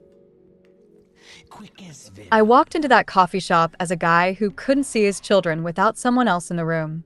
I walked out an ordinary divorced dad. As long as he's willing to agree to alcohol monitoring, Rebecca insisted. I have to know he's not going to drink. That okay with you? Ronnie asked me. We'll get you a sobriety. When you're with the girls, you'll have to take a blow test every few hours. It's random, but it's not excessive. I've had good luck with them. That's fine with me, I said. After we left the meeting, I called Ronnie. You're like a wizard, I said. I would have bet $10,000 before we sat down that there was no way she was going to give me regular, unsupervised time with the kids. I don't know how you did it. I got there early on purpose, knowing she would be there early to talk to. Me. She asked me if she could trust you with the kids. I told her yes. He didn't add, don't make a liar out of me. At 10:46 a.m. on Christmas morning, my cell phone buzzed. I was at the dining room table wrapping presents. Sobriety reminder text. You may send your 11 o'clock a.m. test now. Do not reply to this text. The little blue light on the device flashed. I blew into it for 4 seconds. It clicked, registering my breath and taking a photo of my face. I waited for 60 seconds. Then my cell phone pinged. Compliant report successfully sent. I kept my sobriety in 3 places in the house. In the butler's pantry by the microwave, upstairs on my bedside table, and in my desk drawer in my office. All 3 places allowed me to keep it plugged in, but out of sight of my children. The sobriety was black, about the size of a large, fat billfold, the kind you can keep your checks in, with a replaceable plastic tube that stuck out of one end. Without the plastic tube, it didn't work. If you tried to blow directly into the monitoring hole, your face would be too close for the camera to get an accurate photograph. It was a good idea, I learned, to keep a back stock of plastic tubes. They were easy to lose. I kept a couple in my car, and 3 or 4 in my desk. Though I hadn't had a drink in a year, I still got an irrational jolt of pleasure. Every time that compliant report text came through, it was like seeing an A on your report card or a wire transfer in your checking account. Often I'd blow a second time just to get a second confirmation, further proof. Tower has fallen!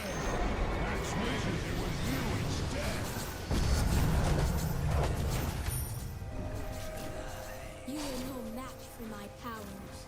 But then, who I is? sent compliant reports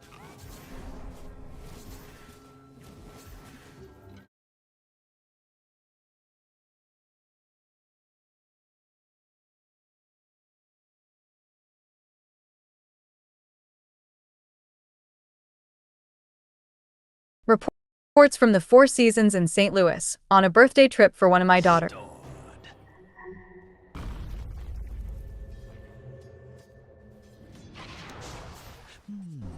Your top tower is under attack!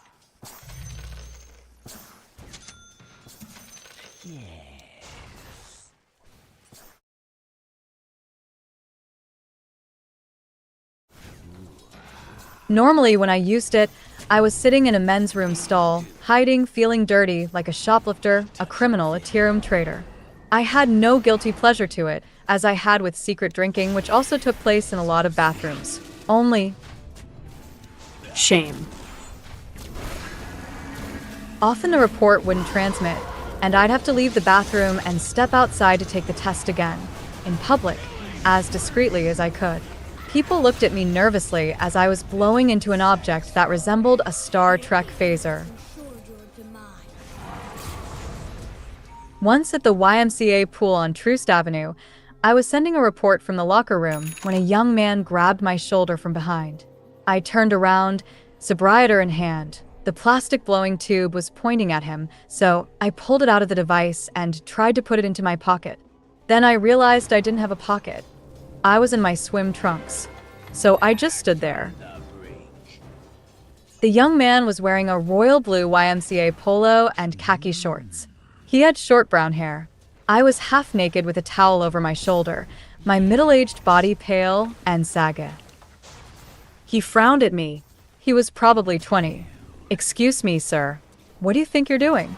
He was trying not to tremble. "It's a testing device. It's, for alcohol monitoring. You blow in this tube." I showed him the plastic tube, which now looked obscene, and it takes your picture. I trailed off. "There are no cameras permitted in the locker room, sir," he said, pointing to a sign. "You're gonna have to leave. I don't want to call the police." I thought, it's not enough that no one trusts me to stay sober. Now I'm going to be tried as a sex offender. I make it sound as though I were merely annoyed and feeling sorry for myself. The truth is, I was terrified. Then suddenly, unexpectedly, perhaps because of my obvious terror, the young guard seemed to understand the situation. His eyes changed. Now they were worried, introspective. He looked as though he might have been thinking of someone he knew. He let me put my sobriety away in a locker, and I went out to the pool, my towel wrapped tightly around me. Years ago, when I first stopped drinking, I was talking to a friend about his father's alcoholism. We were in New York at a bar together. I'd been sober about a year, and he was encouraging me to have a pint with him. "All of you guys, the real alcoholics, start drinking again sooner or later," he said. "It's only a matter of time. You might as well start with me." I was hurt by his cynicism, but I understood where he was coming from. He'd watched his dad climb out of the bottle and fall back in again too many times. He was all out. And once he'd given up on his dad, I also knew, though I didn't tell him this, that his dad had no longer had much reason to believe in himself. Don't get me wrong. This was not in any way my friend's fault. It was his father's. The addict, especially the addict parent, bears all the responsibility for the destruction of trust. But if you understand that you can't win back someone's trust, you'll stop trying. Eventually, you'll give up any hope of trusting even yourself. This is one reason AA works. Incidentally, the people in your AA group will go on believing in you no matter how many times you screw up. They teach you, slowly, how to trust yourself again. By the time I hired Ronnie, I didn't trust Rebecca any more than she trusted me. She didn't trust me with the girls. I didn't trust that she really wanted them to see me. This is how the sobriety created some space, some psychological room to move around. It couldn't cure my drinking any more than it could treat the darkest, most self-destructive parts of my personality. No external constraint, no blood test, sobriety, or anti-abuse pill, not even a parent supervisor, can ensure sobriety. When all that stands between you and your addiction is someone or something, your desire to satisfy your craving will only increase, and inevitably, you will find some sneaky way around the constraint. The sobriety liberated me from other people's excruciating doubt in me and also my own. I didn't just believe I could do it, it gave me the evidence. No one had to take me at my word that I was sober. It had been demonstrated. It was a fact. I was free to expect trust the way ordinary people do, and that expectation of trust bred more of the same. I was justified, and felt self-justified. People could sense that I knew I deserved their trust. The more they gave me, the healthier and stronger I felt. Soon I found myself extending trust to people I had once viewed with wounded suspicion. I even started warily to trust Rebecca, and that air of trust made it easier to breathe. Whenever I did feel like shit was getting bad, I had a newfound confidence that I could handle it. I had done something that was good. I opened my mind to the possibility that I could be a good person. The best way to find out if you can trust somebody is to trust them, Hemingway wrote. Most obviously yourself. It's been about a decade since I sent my subscriber back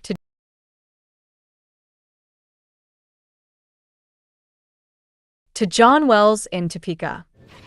But I still remember the great satisfaction of packing up that black plastic son of a bitch in a padded envelope, then folding the envelope into a FedEx box and overnighting it down south. It wasn't freeing exactly. After all, I'd always been free to do what I wanted. I'd been free to see my children or not to see my children, free to drink or not to drink, free to try to work things out with my ex or to suffer the sickening consequences of not finding a solution to visitation, free to exit the whole situation by abandoning everyone and killing myself. But the urine tests, Barbara Ludlow, Ronnie Beach, and the sobriety slowly taught me something. I am not the underground man who will demand his freedom even if it makes him sicker. Freedom is only as good as the range of good choices it provides, and all my good choices involve other people. Maybe I was afraid of Rebecca. Certainly, part of my motivation was fear of her, and also fear of what my children would think if I failed, and fear of what would happen to my marriage to Amy. Many of my male friends have asked me, why didn't you man up and fight her for custody like a normal person? Why did you lie down and let her tell you what to do? My attorney Amanda Kivett said the same thing. I was a coward, but this way I was a coward who got to see his kids. Thinking about it in terms of cowardice and courage has long been beside the point. It's been years since my daughters worried about me drinking. When I talk to them about alcohol, they don't seem nervous. Zelly, the eldest, tells me she's proud of me for quitting. Margaret and Portia are sensibly cautious of alcohol. Their mother eventually concluded that she had alcohol use disorder and also quit drinking, but they don't think of me as a drinker at all. They will talk about Ronnie if prompted, but they don't have much to say about him. Once in a while, if I'm thinking of him, I'll say, "Remember Ronnie Beach?" And they'll say something like, "Oh yeah, he liked dirt and worms," and laugh. It still makes me sick to my stomach to remember Margaret leaning back in her chair and saying, half laughing, "You can't drink, Daddy." Sometimes when I look at her, she's 17 as I write this, and will be 18 soon, I remember that look on her face as a little girl, protesting, hoping that I was listening, trying to tell me the simple truth about what she could see and I hadn't yet understood. Yes, that's right, honey. I can't drink. I sometimes wish there were a subriator for suicide, not a device or a test that would predict whether you are likely to attempt it or show your present risk of making an attempt. Some people have tried to develop those, but something that could warn you right before you made an attempt. But it'd be a little too easy to outwit such a device. With many methods one might use to kill oneself, by the time they got to the scene, you'd be dead. One of my closest friends told me recently that his mother had just attempted suicide. She was physically okay, was being transferred to the psychiatric ward, and would soon be on her way to a better facility. I wondered how I would feel if my mom tried to kill herself. This is quite different than the question of whether my dad killed himself. I do feel responsible for his death, and always will. But that's because I could have liberated him from that psychiatric hospital, as he begged me to do, and I didn't. But my dad's mental health had been degenerating for a long time, and that was out of my control. My brothers and I had tried so many ways of helping him, admittedly, none of them very wise. If my mom tried to kill herself, I would blame myself in a different way. I wouldn't feel that there was one particular action I should have done that I didn't. I would feel that I had failed to show her how much I loved her, how much I needed her, how much good she had done for me. If she tried to commit suicide, I would blame myself in an emotional and spiritual way. And I wouldn't think it was my fault. I would know it was my fault. Radiant structures are fortified. This recognition is what I have to try to synchronize with a desire to kill myself when it comes. That my children would feel the exact same way I imagine myself and my friend feeling, and that they would be profoundly mistaken, but there would be no fixing it, no helping them through it, no recovery. In the past, when I tried to kill myself, I ignored the screaming fact of how it would make my children feel, not to mention what it would do to my mom, my brothers, and my spouse. The plague on our I'm reminded of that Keanu Reeves line from the movie Parenthood. You need a license to buy a dog or drive a car. Hell, you need a license to catch a fish. But they'll let any butt-reaming asshole be a father. Yup, they'll let any butt-reaming asshole be a father. All you can do is keep on trying to do better. 11. A good death? What if I'd succeeded in killing myself one of those times I've tried? What if I'd gone into a bathroom and hung myself or slashed my wrists in the tub and it stopped my heart and my brain turned off and I came back out but forgot, as I always forget, when dreaming, that I'm asleep in bed, and now I was wandering about in some land of the dead, obliviously serving time for a crime against myself and my family that I might never remember. In the fall of 2020, on a warm morning during some of the worst days of the coronavirus pandemic, I had a big fight with my wife in a coffee shop and went to lick my wounds in the bathroom. When I emerged, I noticed two young women sitting at a table and staring at me with open reproach. I didn't understand until I was on my way out and realized that, after washing my face and my hands in the bathroom, I'd forgotten to put my mask back on. At this time during the pandemic, in Kansas City, people were wearing masks even when seated at tables in coffee shops, lowering them only when actually drinking or eating. I stepped outside into the sunlight to walk up the street and saw a white building with a big black sign that read Bardo, the Tibetan word for the often nightmarish world between lives. I Googled it later and found it was the name of a business, a luxury wedding and event space, a little too apt, given my life. Up the sidewalk ahead of me and behind me coming my way were people in masks, and I thought, well, if I were watching me in a movie, I'd think, come on, at least now he will figure it out. He's already dead. Someone who started a motorcycle behind me was playing Pink Floyd's Breathe loudly on the stereo. This song had mattered a lot to me when I was a teenager. The temperature was in the 70s. It was sunny and breezy on that Sunday, September 13th, 2020, in downtown Kansas City. I was standing in an empty parking lot, trying to think of where to go next. I thought in the old days, in these circumstances, I'd go get a beer. But I didn't want to drink. Sometimes in these circumstances, especially if downtown as I'd scan the buildings for likely rooftop patios, high and accessible. But I didn't want to kill myself. I wanted to call my wife and make the first move toward ending the fight by telling her I was sorry. In 2016, a friend who had been emailing me for a few years about his wish to die committed suicide, and I decided to look more closely at death. For all my thinking about killing myself and trying to do it, I had never really gotten intimate with the fact of a dead body, or even with people who were dealing with the recent death of a loved one. I began a kind of death investigation. I attended meetings of a terrific group dedicated to thinking more honestly about death called the Death Cafe. In these gatherings, which are a bit like AA meetings, people get together and talk openly about their feelings about mortality, both their own and that of the people they love. I hosted a Death Cafe meeting in Austin, Texas, with my wife Amy and my eldest daughter, Zelly. But I didn't stop there. I visited several mortuaries and talked with their staffs. I attended a class on how to become a mortician at a community college in Kansas City, and I discussed the death business with the students. I went out to visit a very old woman who, according to her hospice nurse, had officially been dying for several years and could have died at any moment, but was just going on living with death at her door. But after all that, I still hadn't done what I most feared, that I had dreaded for years, and that had kept me from applying to medical school when I was trying to decide between that career and becoming a philosopher. I hadn't participated in the dissection of a cadaver. It wasn't difficult to arrange. I emailed the dean of the School of Medicine at my university. She was a friend of mine, and asked for an introduction to the appropriate professor, Dr. Caroline Rinaldi. Then the two of us talked on the phone. Naturally, she wanted to understand my motivations. On the face of it, just asking to dissect a human body was more than a little odd. Your middle tower is under attack. I'm a writer, I told Dr. Rinaldi, and lately I'm writing about death. So I'm trying to understand it a bit better.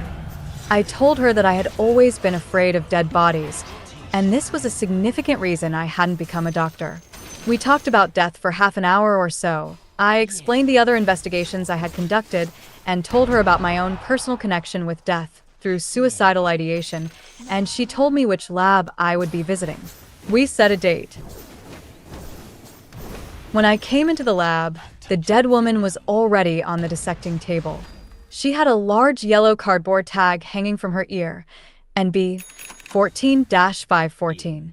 She was still lying mostly in the thick, clear vinyl bag with a knot tied at one end that they delivered her in, and she had an orange and black rope beneath her that would have been tied beneath her arms to hoist and carry her. Dr. Rinaldi, and I said hello. She was a young, enthusiastic, red-headed professor of medicine, not the type you might expect to find dissecting dead humans. We were alone in the gross anatomy dissection room with the corpse of an old woman. I cut a 4-inch square into the skin on the back of the hand of this woman of indiscernible race. She was concrete gray, and I tugged at it with a pair of tweezers while I used the scalpel to separate the skin from the fat. The skin had a tendency to tear if I pulled too hard, so I had to make gentle slices beneath in order to peel it away. Her thoracic cavity was open, and I held her heart and her lung and touched her aorta, which was crunchy, a sign of bad diet, and her liver. I was nauseated and dizzy. The dead woman had been shaved, but still had traces of hair on her head and her pubic area. She was, I guessed, in her 60s. Her chin was round, and her eyes were bluish white, and I had the unexpected, tender, and frightening impulse to kiss her. It's really a privileged club, Dr. Rinaldi said. What we're doing is so socially unacceptable. It's standard practice in medical school, but most people won't even teach it. The students don't like to talk about it outside the classroom. When I teach it, I explain to my students it's the first patient's body you're entrusted with. Taste my venom. Her entire body was there, and we were cutting it into different pieces.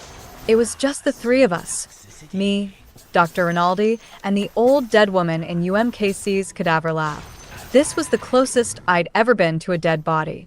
Before this, I suppose, I had seen one made up like a wax figure in a casket for a funeral, and I'd seen wrapped bodies being carried to funeral pyres on the banks of the Ganges. I'd held my father's ashes in the box mailed to me from the crematorium in Florida, but this was a real dead person I was touching. When my mom died, Dr. Rinaldi said, while I separated yellow tissue with tweezers, I understood the concept of the wake. Leaving the body out, I get that now. You went out and visited it for a few days, even if it was a child, and you knew when it was time to bury it because the body was changing. You could see that she wasn't there anymore. When my own mother died, I wasn't ready to let her go. We are so sterile. By which she meant we don't let ourselves feel the things that we naturally should feel, and in fact really are feeling. We aren't experiencing these things that will allow us to let go. Here, try these, she said, and gave me a pair of scissors. I held the dead woman's hand as I used the small, sewing-sized scissors to separate her veins and tendons from the connective tissue. I pushed the point of the closed scissors into the tissue and then opened them to pull the flesh away. Her nails were long, and her hand felt like, well, a hand, not like a corpse's hand, though her temperature was neutral. The hand is one of the most difficult things to dissect, Dr. Rinaldi warned me, a gentle expression in the wrinkles of her eyes. It's very intimate, very human.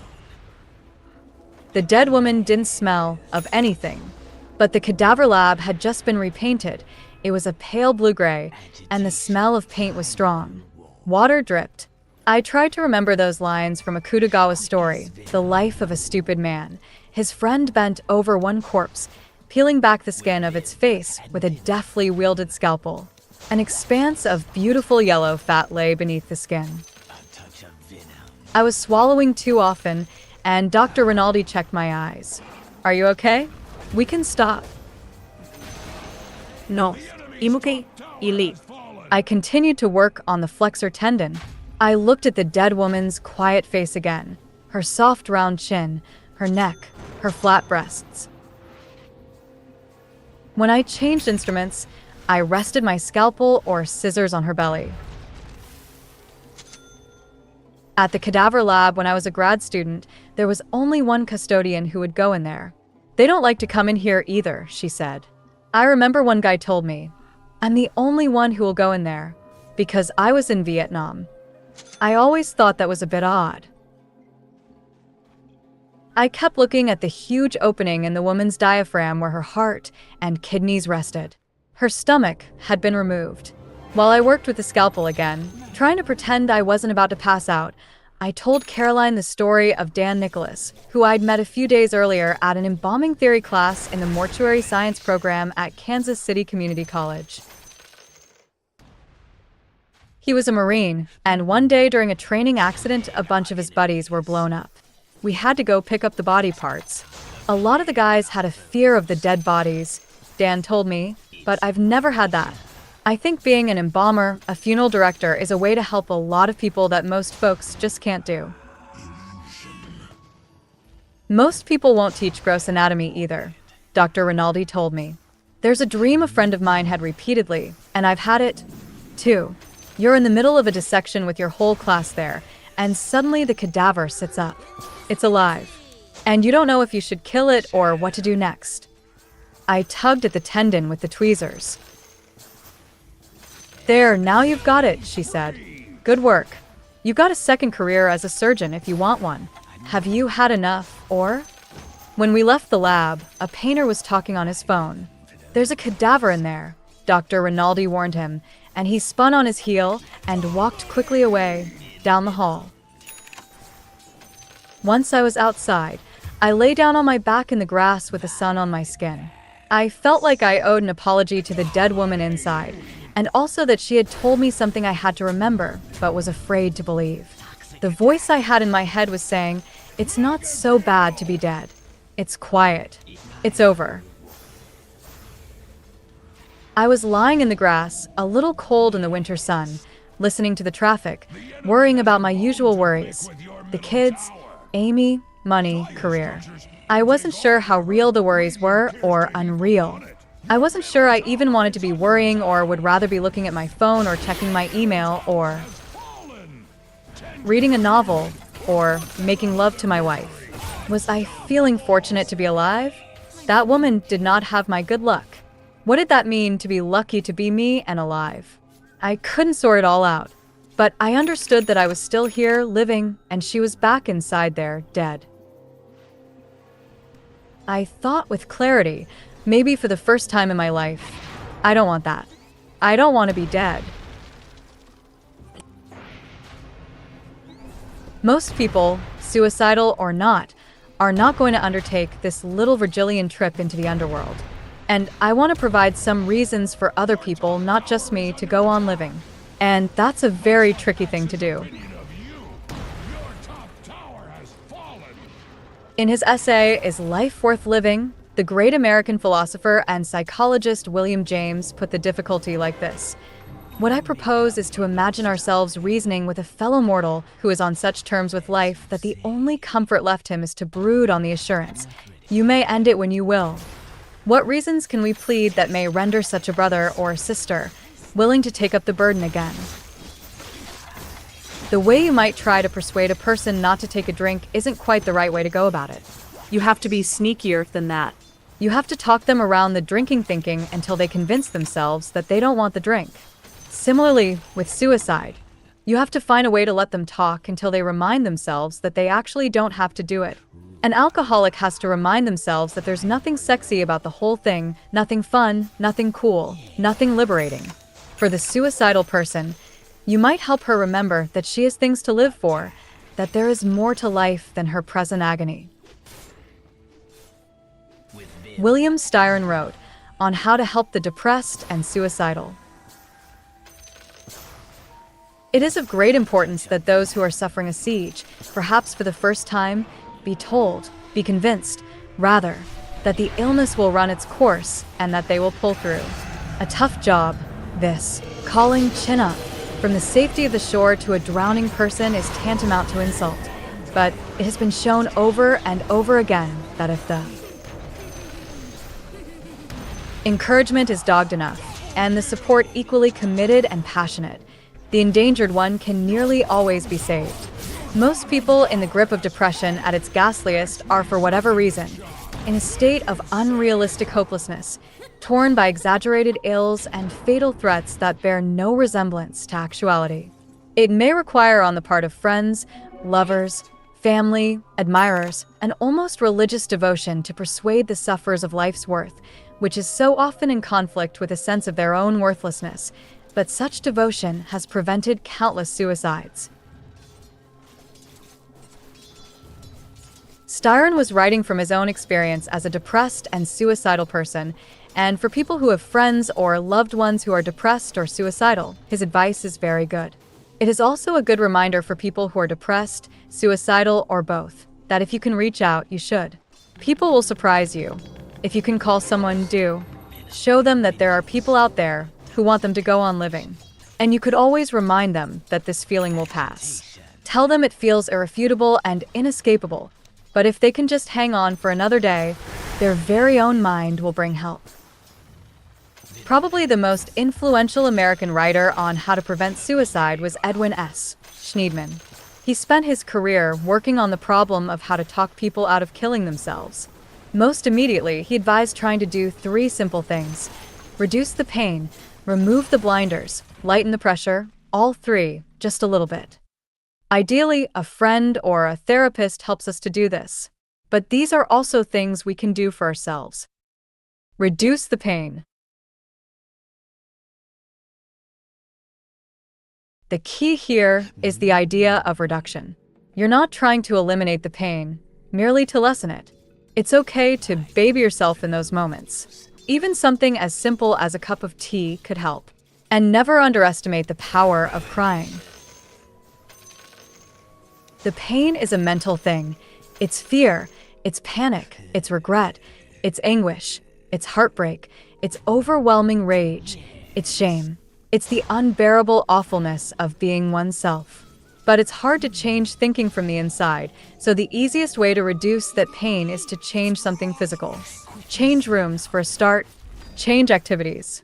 If you've been looking at your phone or your computer, put it away and go outside. Listen to a favorite song on the phone. American folk music and blues seem to help me, weirdly. Joni Mitchell and Jimi Hendrix are strong medicine. Eat a few bites of overpriced ice cream. Look at the garden, water it, or pull a few weeds. If you can text or email or call someone you care about who is not a direct cause of your distress, I believe that can help. Even watching a movie, maybe especially one you know and love, could lessen the pain a little bit.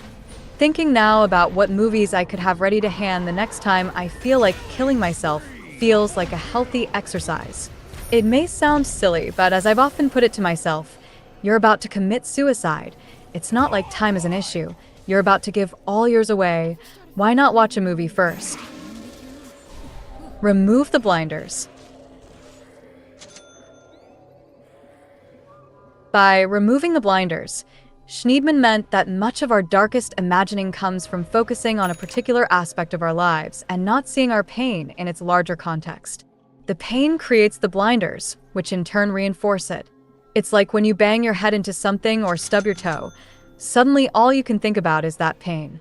But if you can expand your attention away from the pain already seems and is a less important, less compelling. The enemy has a bone to pick with your middle tower. Andrew Solomon told me that one key to making it through a moment of crisis is remembering that you've been here before and that you survived it and rediscovered joy on the other side. See Appendix I. The crisis therapist Candace Biggins told me she always advises people to stretch their perspective. See also Appendix I.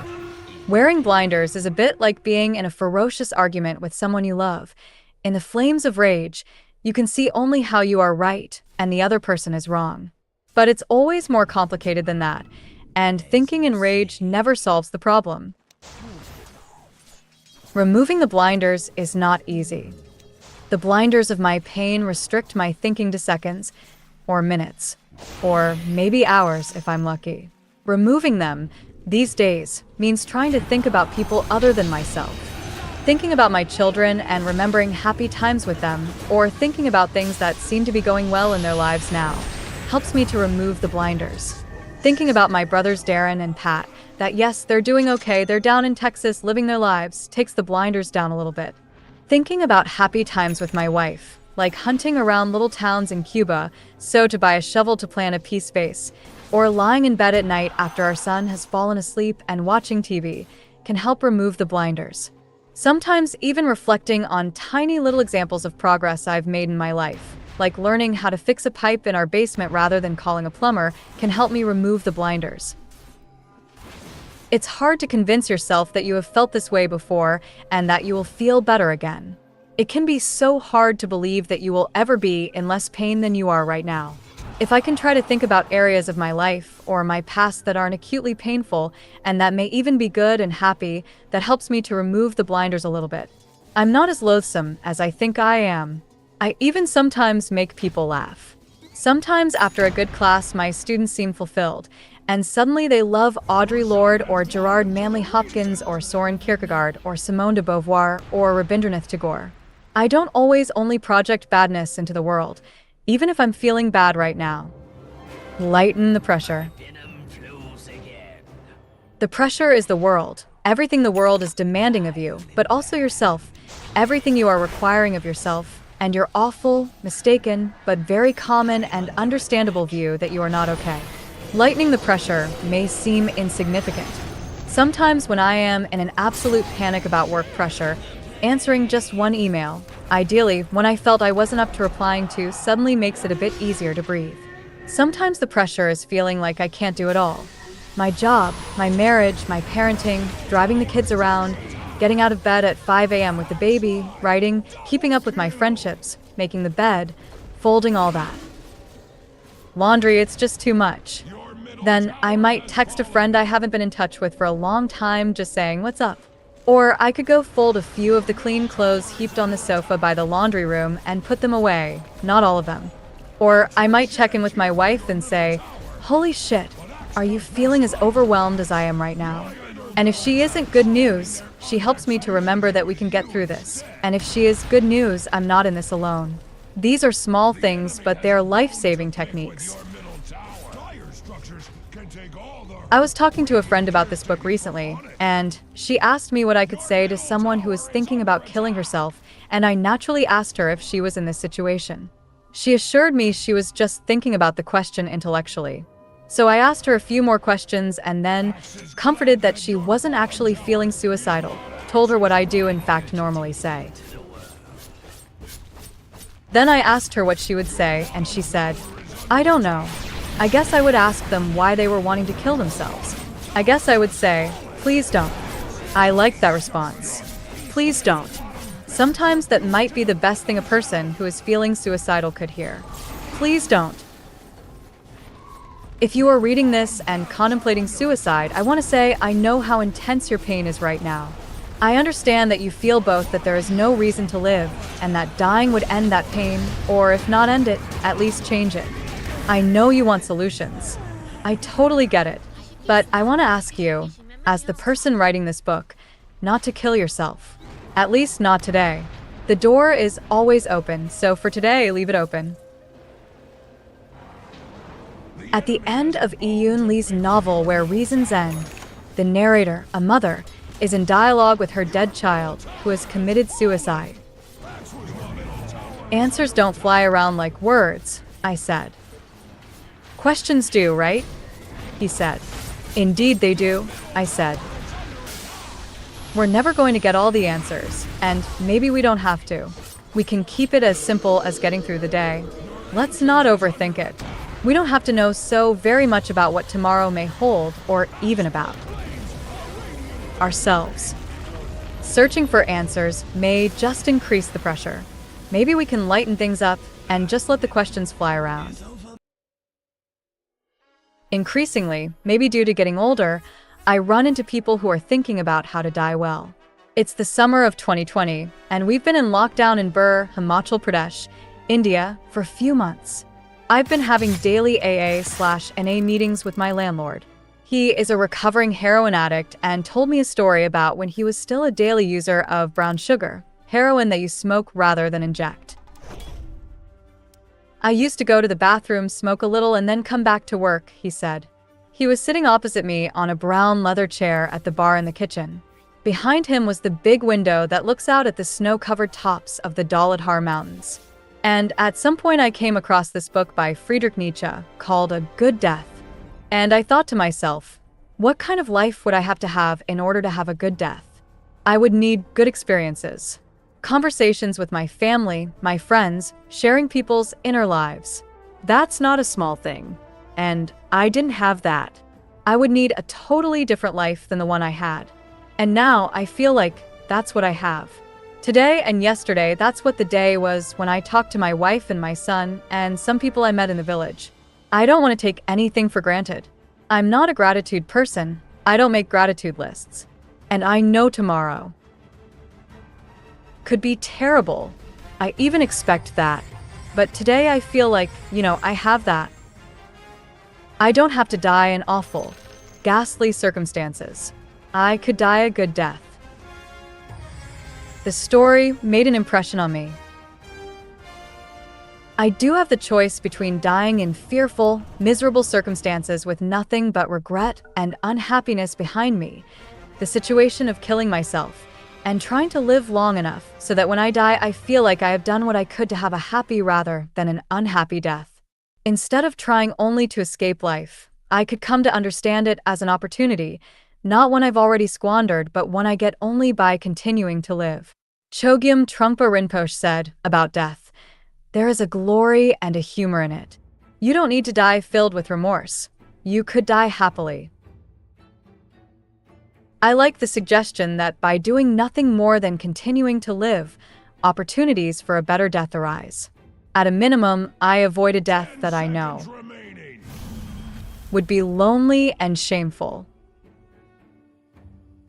At the very moment I am writing these paragraphs, Amy has walked by me on the veranda with Ratna in her arms. Ratna is singing a line from a song in the movie Cars, his favorite movie at the moment. There's a blue sky/waiting, right behind the clouds. I am getting too old and too superstitious to think that this kind of thing is mere coincidence. Not long after my conversation with the landlord, he and I had a huge argument over a blanket he no longer wanted us to use, and we moved out of his apartment. The tension of the lockdown had us all on the rack, and our sinews and tendons finally snapped. Now we are living in the back half of a long garage with 3 steel shutters in front, painted in bright yellow with Ungbuja concrete advertisements. Across the street is a small lot where a local entrepreneur keeps several large red buses that normally take people to Shimla, Mandi, Palampur. On the front half of our building are 2 garage bays with the owner's car and his silver Mahindra SUV. In the third is a small tuck shop where I go every morning to buy water, cardamom for our tea, honey from his beehives, and staples like onions, potatoes, rice, and beans. This morning I was buying paper napkins because we had run out of toilet paper, and 2 bags of toned milk, a mix of buffalo milk and powdered milk, because the guy who brings us a liter of fresh cow's milk every morning had not yet arrived and we were out. I'm getting pretty good at making Indian tea, and we drink it all day long. Prepare for battle! I wish things hadn't ended badly with our former landlord. He and I had a lot in common. Fathers, former entrepreneurs, addicts. He told me that he spent his whole first year here in Burr wanting to kill himself. The first few times he mentioned it to me, he said he had been in danger of self-harm. Later, he told me that he left Delhi to avoid self-harm. Finally, after some days, he admitted that the only reason he'd moved up to the mountains was that he otherwise planned to kill himself, and so he figured he had nothing to lose, and that for his whole first year here, he was plagued with thoughts of suicide, but that also the first peace he'd experienced was up here, and that his bouts of suicidal depression were growing less and less frequent. I worry for him that the change of air and scenery, and above all, the change of people, and getting away from the difficulties of his family life, and the oppressive effect that the success of his Let's go. batchmates from India's second-best business school, about whom he was still constantly complaining that the effect of these changes would wear off after a time, and the deeper problems would resurface. One time my brother Darren was complaining about his present wife Crystal, and then he said, "You know Heather, his first wife, was just the same way as Crystal. She was just like this." I'd rather not say what the actual problem was. I laughed. Yeah, me too. 3 different wives, 3 different people, exact same problems. Kind of makes me wonder what the problem really is. I always used to say that about you. You take perfectly normal women and turn them into demons. He wasn't getting my point. I guess it could be that, I said. But actually, I was thinking that if I keep having the same problem with 3 very different people, maybe they're not the problem. This is a cliché observation, but it really did take me 3 marriages even to start to see that my problems, whatever they were or whoever they involved, were my problems. It wasn't that I accepted that I couldn't change the actions, words, thoughts, and feelings of my wife. That may also be true, I don't know. But the point I had to understand was that she wasn't my problem, I was my problem. She may or may not be able to help me with my problems. It depends on the problem. Just as I may or may not be able to help her with hers. But when it comes to my problems, they are not hers or yours or even really ours. It's very easy to try to avoid responsibility for my problems by making them community property. They're just my problems. And it's okay to talk about them or whine about them or feel sorry for myself. Still, making a change may help. Moving out of my landlord's apartment just solved a big problem. He was openly harassing me and had begun to send sexually suggestive and coercive WhatsApp messages to Amy. And this fellow's escape to the mountains reminded me of when I first moved from Dallas to North Carolina, and also when I moved from North Carolina to Austin.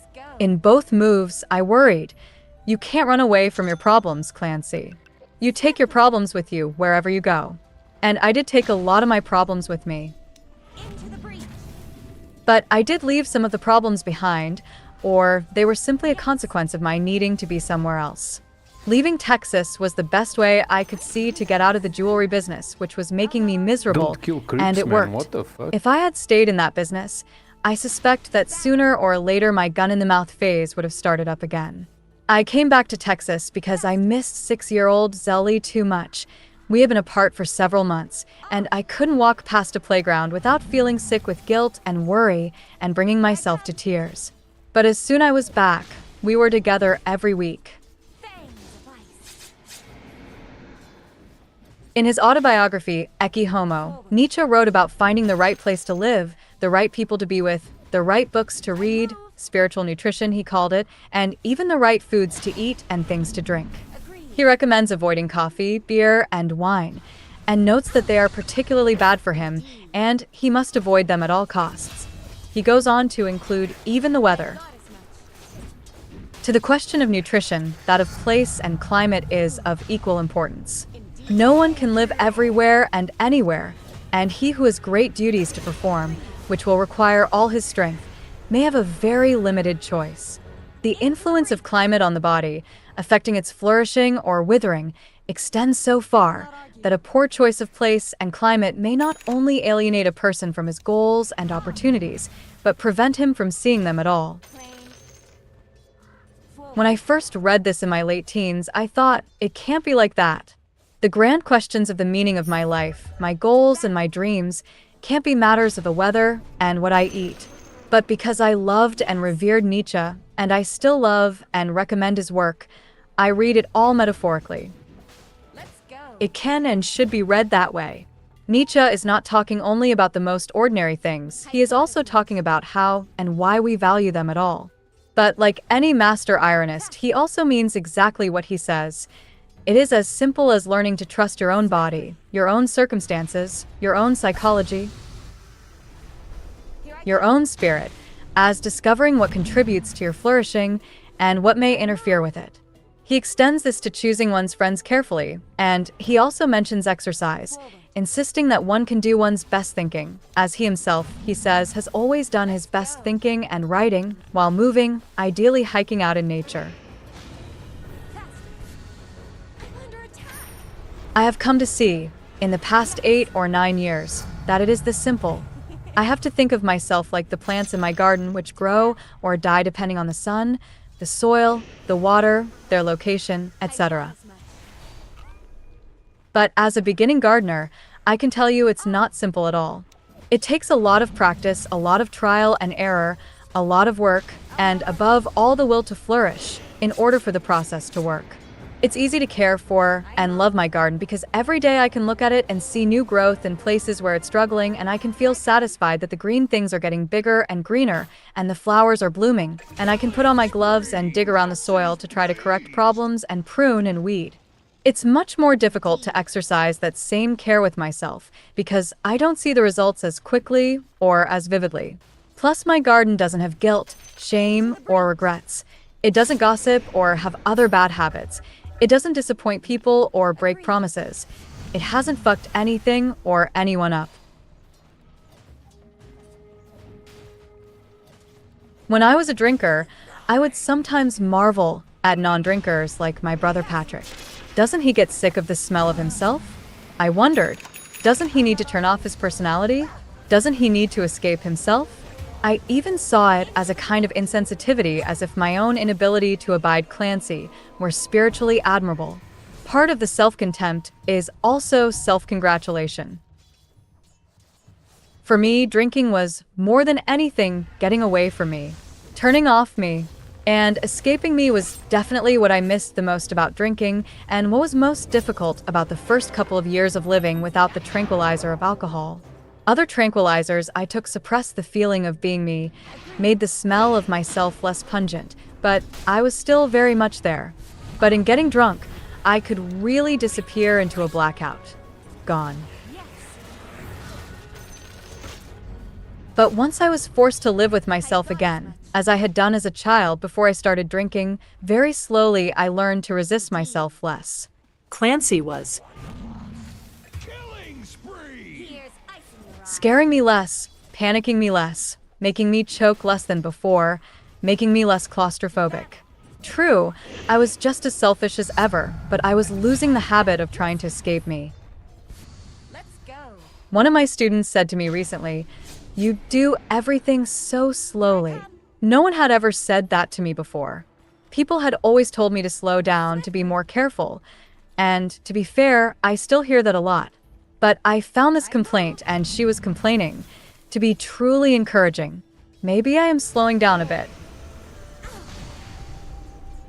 I recently saw a video of myself playing with my 2-year-old son, and I thought, Jesus, you are so frantic, so spastic, so hysterical. Take a breath. Calm the fuck down. This was encouraging too, because I'm not sure I would have noticed before. I might have thought, well, you're trying to be a good dad, you're trying to play. Look how hard you're working to entertain him. And yet I still have fits of panic and despair all the time. And as I said at the outset of this book, very recently, I went through an intense, albeit happily quite brief, maybe a month or 2, spell of really scary depression. So I can pontificate grandly about gardening and nutrition and living in the right place with the right people. But what I'm also wanting to say is that when I'm angry or in despair, none of the things I can do ever help very much, if at all. So I can just try not doing. Voltaire wrote, "An almost infallible means of saving yourself from the desire of self-destruction is always to have something to do." That is true. Staying busy, having a purpose, helps me to avoid dwelling on and exaggerating my problems. Distracting oneself from pain is one way of avoiding pain, and distracting oneself from the thought of suicide may be sufficient to avoiding the suicidal moment, to letting the crisis pass. Focused activity is an excellent distraction. And then if I stay active, my old fortune cookie motto kicks in. Action brings good luck, which is also mostly true. Bottom tower is under attack! But needing something to do and needing to do something can also be the problem. If I'm not doing, then I'm waiting. And if I wait, if I can learn to let myself wait, something will change. Choosing to wait and sticking with that choice can be precisely the kind of activity that brings the good luck I need. Maybe I can even eventually stop waiting and just be. But that sounds a bit ambitious. Practically speaking, what does it mean to think about one's spiritual nutrition, the care and growth of the soul? Anger provides a helpful example. When I was a kid, I would have violent temper tantrums. I was mostly So shy what the and fuck, quiet, man? and even, it's fair to say, emotionally repressed, but at times I would explode. This continued into my 20s until I started drinking too much. And then I somehow managed to convince myself that I was one of the least angry people I knew, despite the fact that I would sometimes become this nasty, vile, viciously angry person when drunk, or hopelessly maudlin, or disgustingly self-pitying. But when I met Amy, she pointed out to me many times over the years how angry I often am, and then I realized that I had some work to do with the whole anger business, that maybe part of my depression and my suicidality was related to my anger. Often when I am angry, I want to stay angry. I've noticed I feel similarly when I'm in despair. In both cases, I'm often stubborn about the pain I'm in. In anger, I will sometimes consciously say to myself, I want to go on being angry, but when I am in despair, I never say to myself, I want to go on feeling desperate. Still, both kinds of suffering have psychological inertia. When I am experiencing either of them, they are both deeply resistant to reason. I can try to talk myself out of them, but I don't tend to succeed. Also, these emotions frequently go hand in hand. Anger and despair are mixed together, or anger becomes despair, or despair is masking anger. My brother Darren likes to say, when you lose your temper, you lose. Amy insists that we are not in control of these emotions. We just have to experience them and be honest about them. She warns me that I hide my anger, and instead of it coming out in 15 minutes of genuine, authentic rage, I release it slowly in a week of nastiness. Little comments, grievances, complaints. Maybe despair is the same way. I'm constantly suppressing a brief wave of real anguish, so it seeps up through the cracks, appearing here, there, and everywhere for days. But I don't have to act out of anger or despair. When I was young, I would sometimes hurt my hands when I was angry or frustrated. I would lacerate my fingers or punch a wall or close the door on my knuckles or fingers. As late as age 33, I broke half a dozen bones in my right hand, like a 2-year-old having a temper tantrum, punching a brick wall over and over again because of a breakup with a woman. But I don't have to do that. I don't have to try to escape any feeling by doing something. The Buddha is said to have begun many of his teachings. Life is suffering. It's always given me trouble, this idea, because I want to reply, but it's not all suffering. Some of it is happy.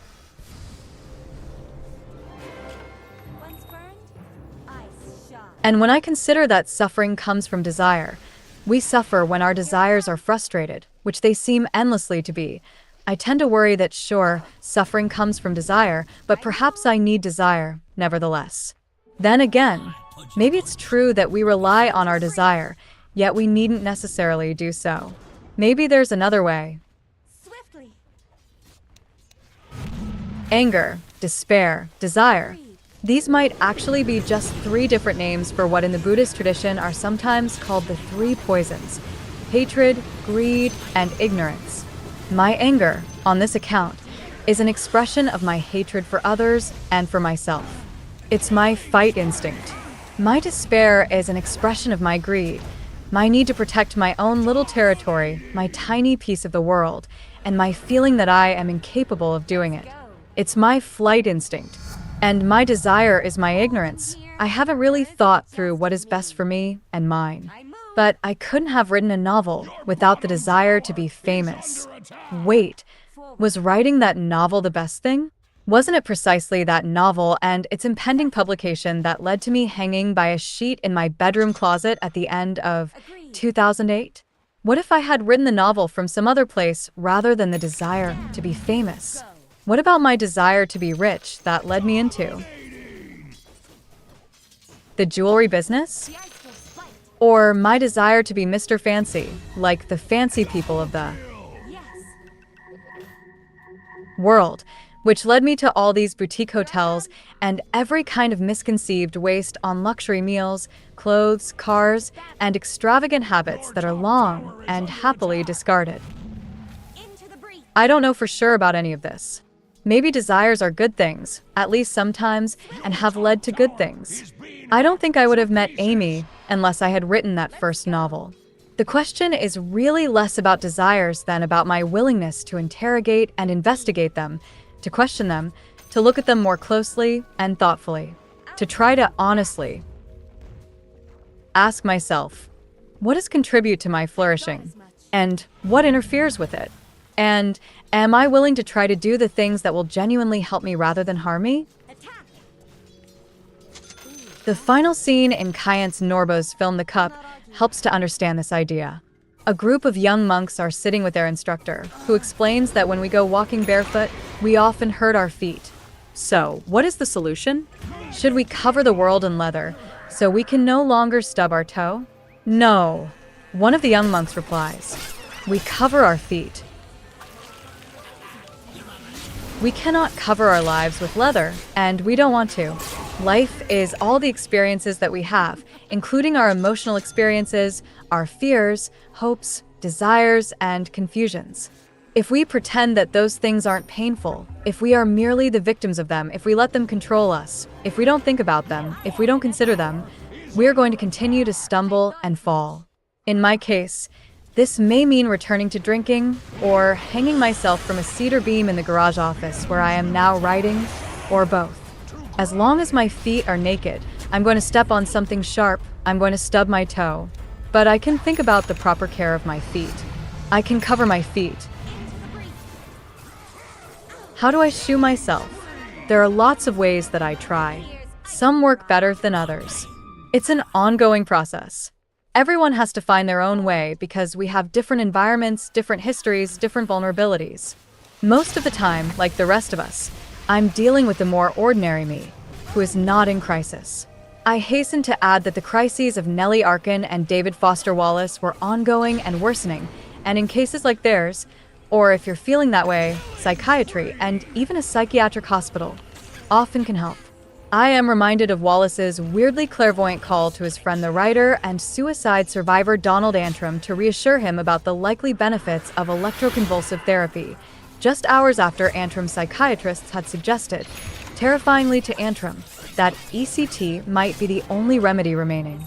Recently, a very close friend wrote to tell me that she could no longer trust herself, and she was taking an Uber to the emergency room. I knew she was struggling, but I hadn't realized the danger she was in.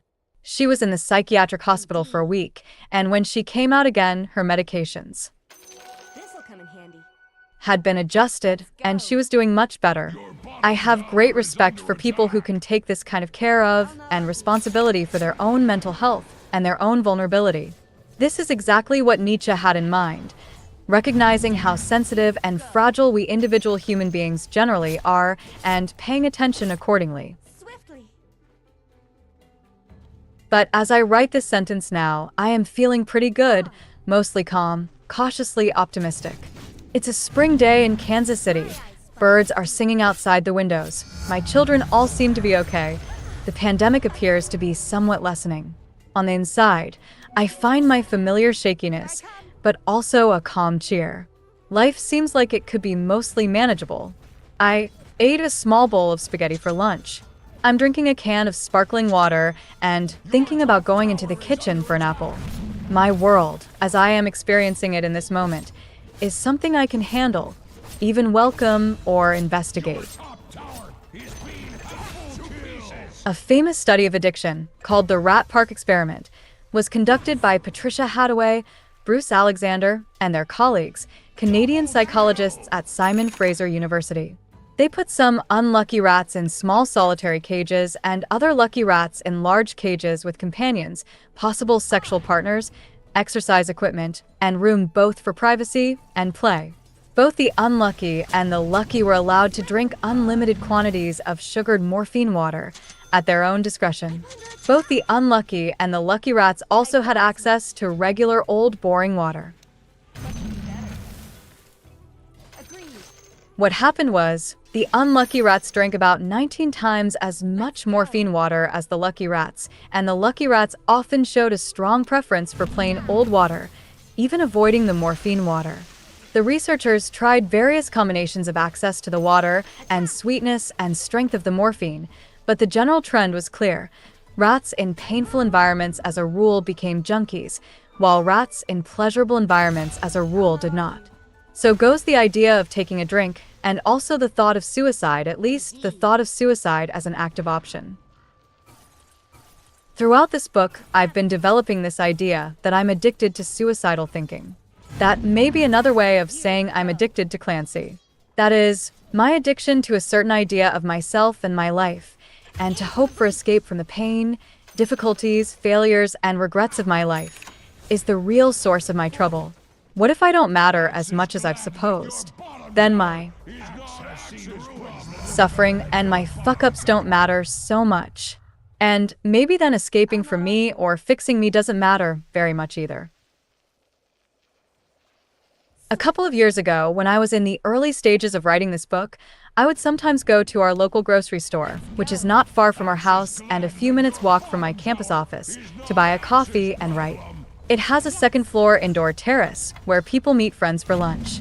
It's not the best coffee shop to write in, but it's not a bad place to work, and there's almost always a free seat with a bit of elbow room and a place to plug in my computer. One time, two friends of mine, a married couple who are also professors, were there working too, and I stopped by to say hello. They asked what I was working on, and I explained a bit about this book, and then I said, the problem is, I feel like I have to offer some sort of solution to suicide. An editor asked me recently what I do to get through the day, how I keep myself above water. The editor was my friend A.J. Dolario, who created and runs the excellent recovery website The Small Bow. And I was like, I don't know. Amy, the girls, writing, not drinking, you know. But I can't very well tell people that. That it could be this simple may seem obvious to you, my reader, but at that time in my thinking about suicide, I still felt like I needed more of a reason to live to offer people. Also, I worried, as I still do, that it's all very well and good for me to say, oh, my wife and kids are saving my life. But that may be exactly the wrong thing to say to some guy who is feeling like putting a gun in his mouth because his wife has just left him and his kids won't talk to him. But that's exactly what you should tell people, they both said. Just tell people what you actually do that keeps you from killing yourself. These are two people whose opinion I trust. And once I thought about it for a while, and thought about what Nietzsche wrote, and Andrew Solomon and Ian Lee, and I realized that yes, that was the thing to do. I changed my environment, including my internal environment, from a solitary cage into a rat park. How did I do it? I've hashed out a list. 1. The two darts. The existentialist philosopher Paul Louis Landsberg observed, what is false is not the struggle against suffering, but the illusion that we can destroy it. What he means is we're going to suffer, and that's hard. We're even going to struggle against suffering, which can be very unpleasant. Often in the struggling against suffering, we actually make the suffering worse, like a rabbit pulling desperately against a snare. But the really dangerous idea is the notion that we can hope to escape suffering entirely. Most of us associate the idea of liberating ourselves from suffering with Buddhism. Isn't the whole idea of the Four Noble Truths that we can get out of this mess? 1. There is suffering. 2. Suffering has a cause. 3. There is an end to suffering. 4. There is a path that leads to the end of suffering. Back in 2015 or 2016, I was teaching a class on the philosophy of mind.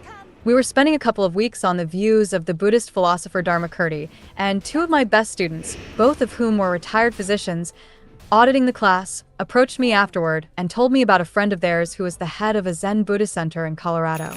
They had told him about the class, and he said, be sure to ask him to explain the third noble truth. To be fair, their friend was having a joke at my expense, as I'm not trained to teach Buddhism, though like most professors, I teach a lot of stuff in my classes that I've had to learn long after graduate school. But mostly I imagine he was playfully setting me up because the question is so hard. Is there an end to suffering, really? Or was the Buddha using his skillful means as a teacher in order to help us get started along a path that will reveal different aspects of itself as we try to walk it?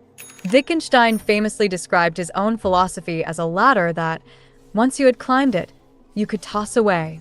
The Buddha's teaching here may be a bit like that.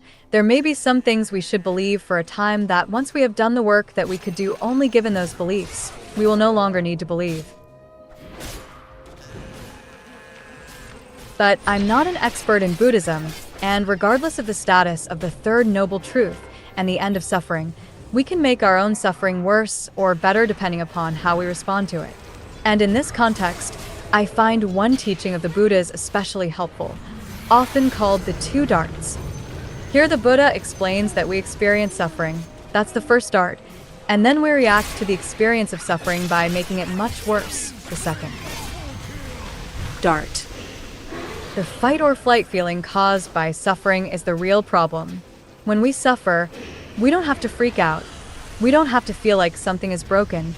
We don't have to try to fix anything, and we don't have to judge ourselves. Amy once summarized the simple idea when she said, "The reason I love the first noble truth is that suddenly I realized I wasn't the only one. There was nothing I was doing wrong. Everybody suffers just like I do." She sometimes also says that the key to the first noble truth is recognizing that there's no VIP room. That's definitely part of the solution to the problem of depression and suicidal thinking for me. Look, Clancy, you're not doing anything wrong when you suffer. It's not like I am somehow the one person who doesn't get it. I'm not some kind of special fuck-up or special fraud, as David Foster Wallace seemed to worry he was.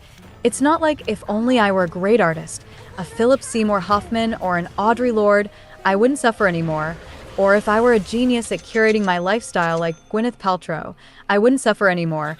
Or if I were a great philosopher like Derek Parfit or Iris Murdoch, I wouldn't suffer anymore. Or if I were a billionaire philanthropist like Melinda Gates, I wouldn't suffer anymore.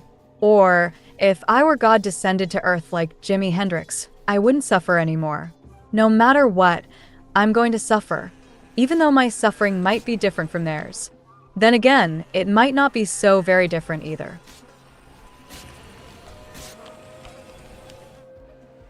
But I make my own suffering so much worse when I struggle against the suffering, when I suppose it is somehow a sign of something else, or has to be turned off, or is the cause to panic, to freak out, to attack, or to run away. The worst kind of suffering, the real I want to kill myself kind of suffering, is always that second freaking out kind. Sometimes it manifests as self-loathing. Sometimes it manifests itself as anxiety or despair. Sometimes it manifests as a terrible claustrophobic panic. But it is the second dart, not the first. Faster. So, if I can just tell myself, when I'm struck by the first dart, let yourself feel that dart. Don't do anything more about it. Just let that dart stab you. Then, I may very well be a rabbit with his neck caught in a wire snare, but at least I'm not decapitating myself with my scramble against it. 2. Family. I've always admired the old-timers in AA who have literally lost everything. These people, women and men alike, tell the stories of losing their jobs, being left by their partners, by their children, and by their friends, hitting rock bottom and finding themselves abandoned by everyone except their bar buddies or their drug friends. And yet they got sober and stayed that way. And for a lot of these people, their families don't come back, their careers don't come back. And yet they stay sober. To me, this is miraculous. And I have to admit, I don't quite understand it. I guess I hope I never do understand, because I suspect there's only one way to really get it, which is to have been through it. Faster. I certainly have lost wives, friends, colleagues, and lovers due to my alcoholism and my time in psychiatric hospitals, and I definitely almost lost my career, and doubtless did irreparable damage to my professional development. And at one time, my oldest daughter was so angry with me that she didn't want to talk to me. As I discussed in Chapter 10, I had to win back the right to see Margaret and Portia. That was one of the most difficult things I've ever done. I take a lot of pride in the belief I have about myself. whether it is a complete self-deception or not, that, all things considered, I am mostly a good, kind, and loving dad. But I have come to see that until quite recently, I always in important ways put my family second. I told myself that I was providing for them by thinking of my work first, but the truth was, I could have reconsidered the way I managed my work and life obligations. Finding that balance is a struggle for everyone, and maybe no one ever gets it exactly right.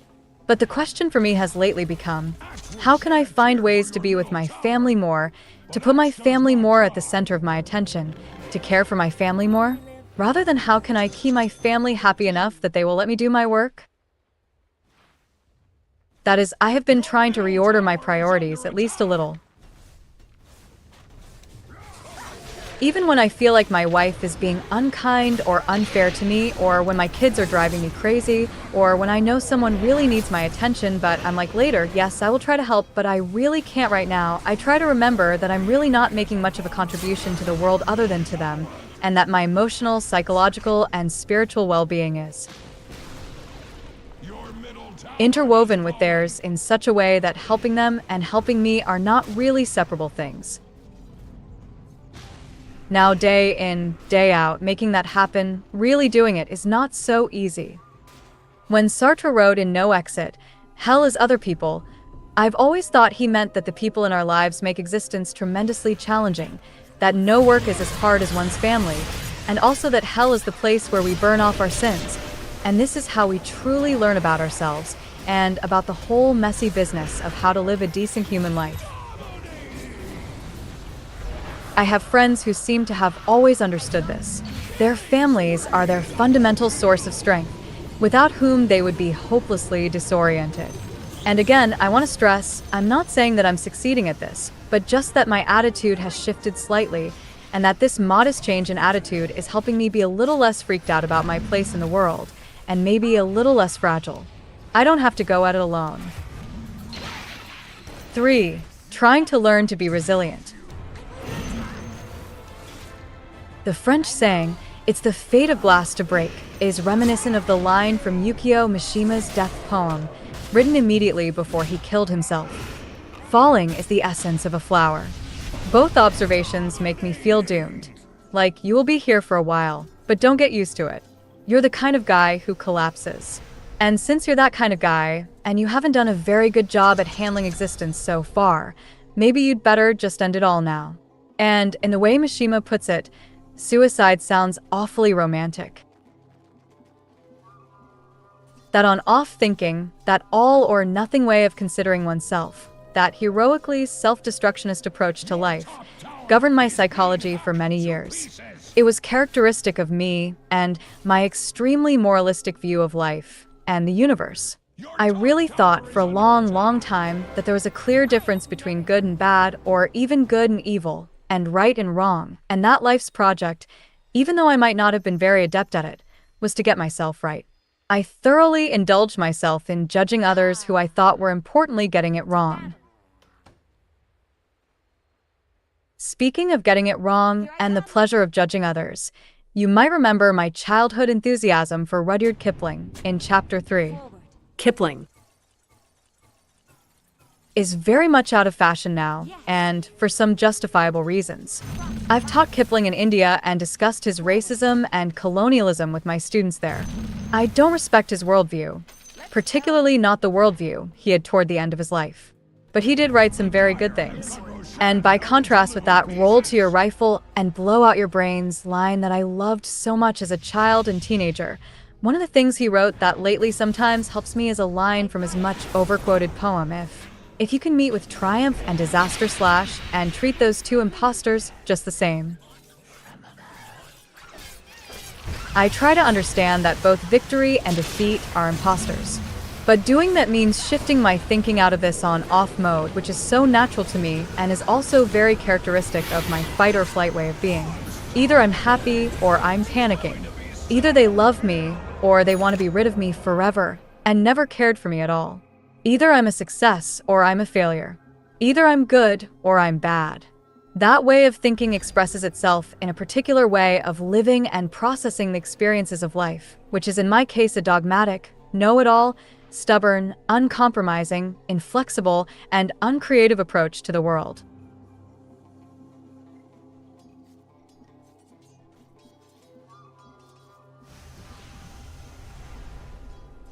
Nellie Arkin wrote this terrific line in Horror: "I deserve death for having a stubbornness like a rat, which does not know how to turn back, for this relentlessness of a blind creature which will end up dying because of having gone too far. You will see, I will die because I will not compromise, and too bad for all the healthy and balanced men who will love me, and too bad for me especially, who will love others. We all end up dying of the discordance of our loves." That discordance of our loves comes down, in my case, to a commitment to incompatibility as a way of being, of seeing my experience as characterized by irreconcilable oppositions and feeling determined to dig in with them. Structures are fortified with 12 important Another way of thinking expresses itself in another way of living. It was the old way of thinking that Socrates discussed in Plato's dialogue Republic, which comes down to not taking yourself, your beliefs, or your life so terribly seriously. Socrates expressed it in his good-natured irony. Today we often call it the virtue of resilience. Into the breach. I had wanted to say something here about the practice of meditation, which I believe has helped me become a little less bivalent in my thinking, a little more ironical, good-humored, and resilient. But these days, so many people can teach you about meditation much better than I can, and about 1,000 apps can guide you. Even the home exercise equipment we use has meditation options. I've found Thich Nhat Hanh's talks on meditation, easily available on YouTube, to be especially helpful. So rather than trying to say something about meditation, I want to share a passage about how to be less bivalent in your thinking and living, about how to be resilient. It's edited from a recent talk given by the great meditation master Khyentse Rinpoche. I'm suggesting two things here to be resilient: to be creative and to be authentic. I'm talking more about being creative in how to see things. How can we be creative in becoming resilient when you face the challenge of loneliness, paranoia, anxiety? How do we outwit the anxiety? Here I want to share something very, very simple, and that is simply observing. Simply be aware of your body, your feelings, your mind. Simply be conscious of. I'm not even talking about being aware of it for hours and hours. I'm talking about, how about something like 1 minute a day? And when you are aware of your thoughts, your body, your feelings, you are doing this not to judge. If you have some really hideous thoughts or some really heavy emotions, you should not judge them. If a good thought comes, don't get excited. If a bad thought comes, you don't have to brood about it. The enemy's middle tower has been denied. Into the breach.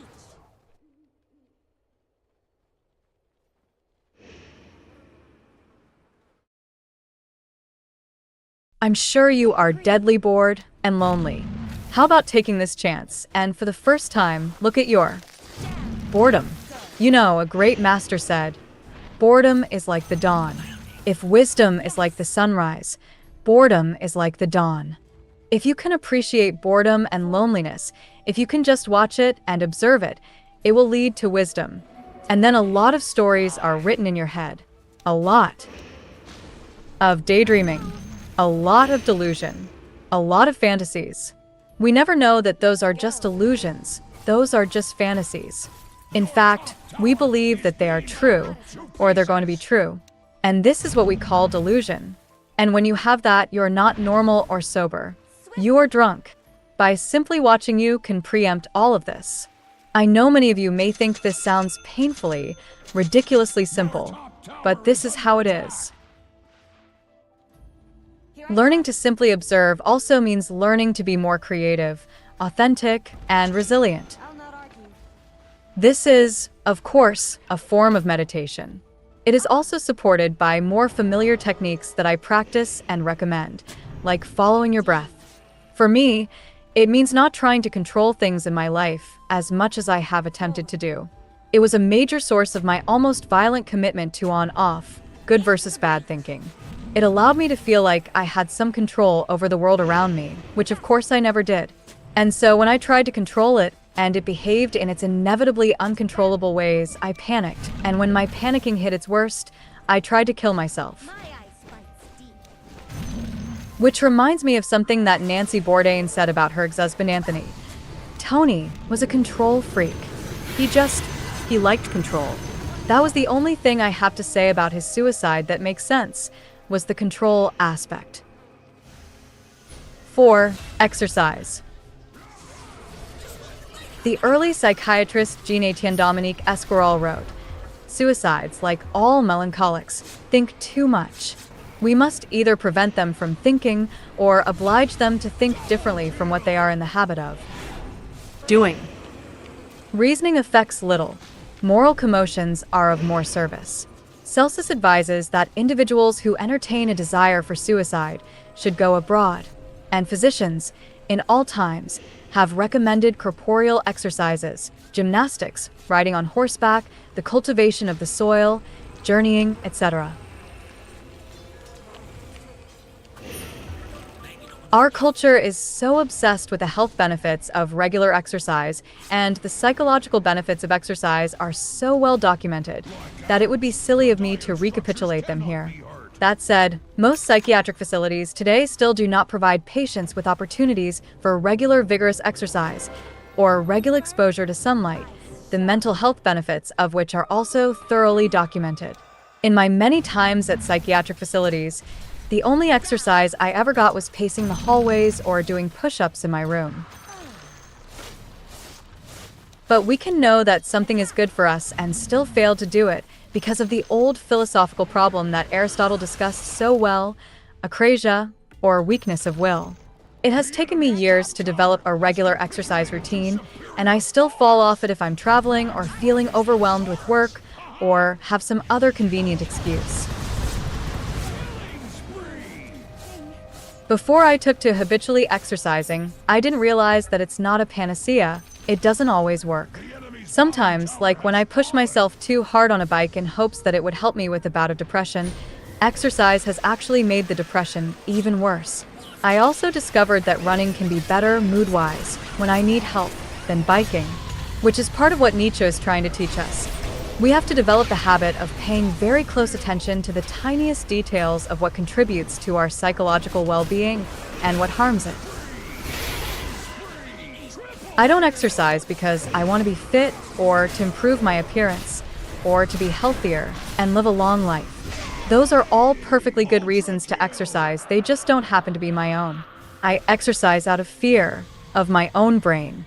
I exercise in order to be depressed less and less often. And mostly it does work.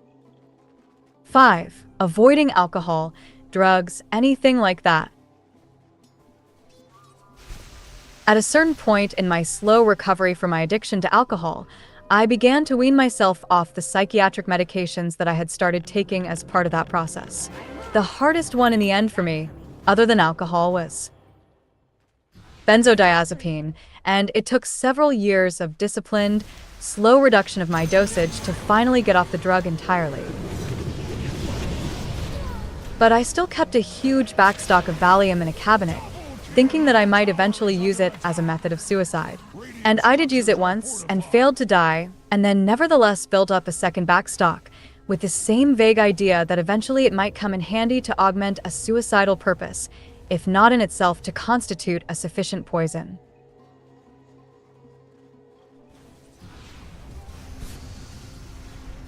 When Amy and I started traveling regularly to India in the spring of 2017, I took Valium again very occasionally when I was on a long drive or flight because I get motion sickness very easily, especially in the back of an Uber in heavy traffic or when I'm on twisty mountain roads, as I often was when traveling in India. Valium is an exceptionally effective treatment for motion sickness, and taking a very small dosage, I didn't seem to notice any other effect. Eventually, because I was not refilling my backstock, I ran out. I figured it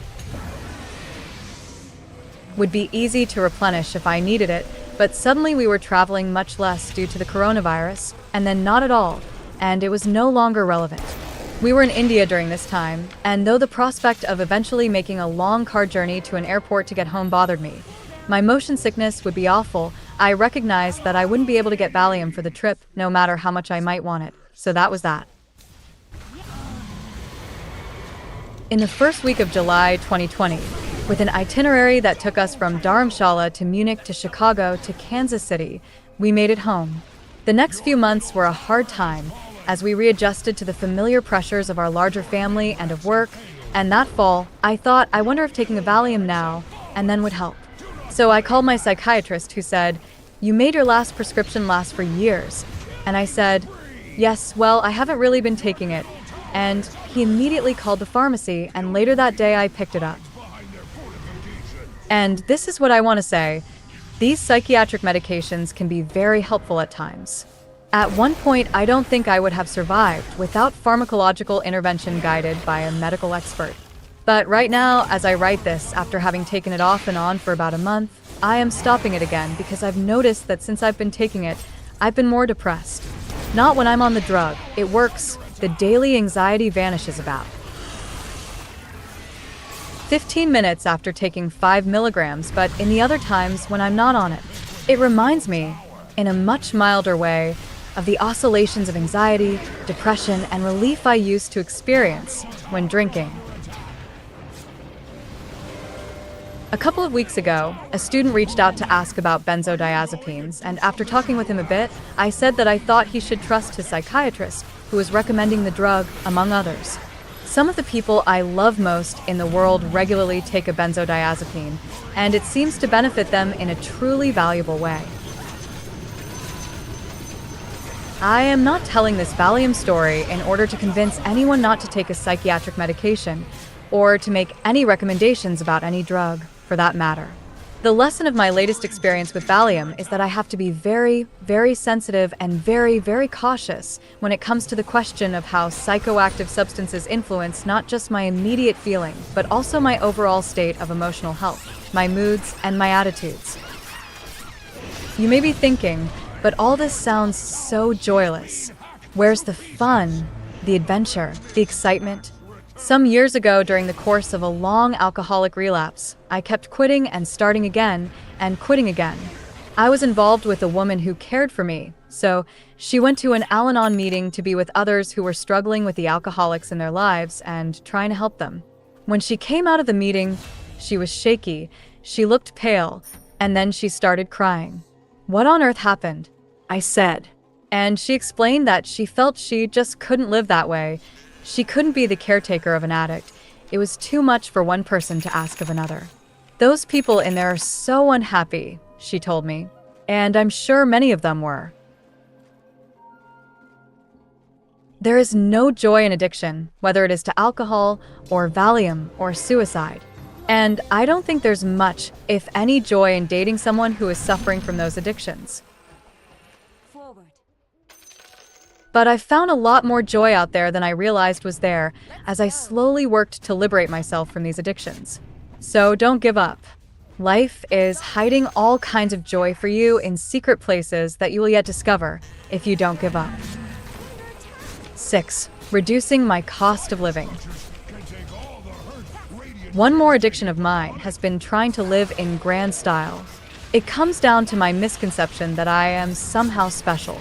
My dad used to tell me, "You're going to be famous one day, son. Your name will be in lights."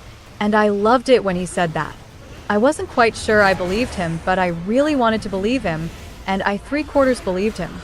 When my first novel came out, and it got a bit of press, I thought, okay, now it's really happening. Dad was right. My editor wrote me an email that said, playfully echoing the age-old line, "Kid, you're gonna be a star." In the movie The Incredibles, at one point the son, Dash, is riding home with his mom after getting in trouble at school, and his mom is trying to help him work through his rebelliousness. Dash says to his mom that his dad always says that his superpowers are nothing to be ashamed of, that they make him special. His mom sighs and says, "Everyone is special, Dash," to which Dash wittily and sulkily replies, which is another way of saying no one is.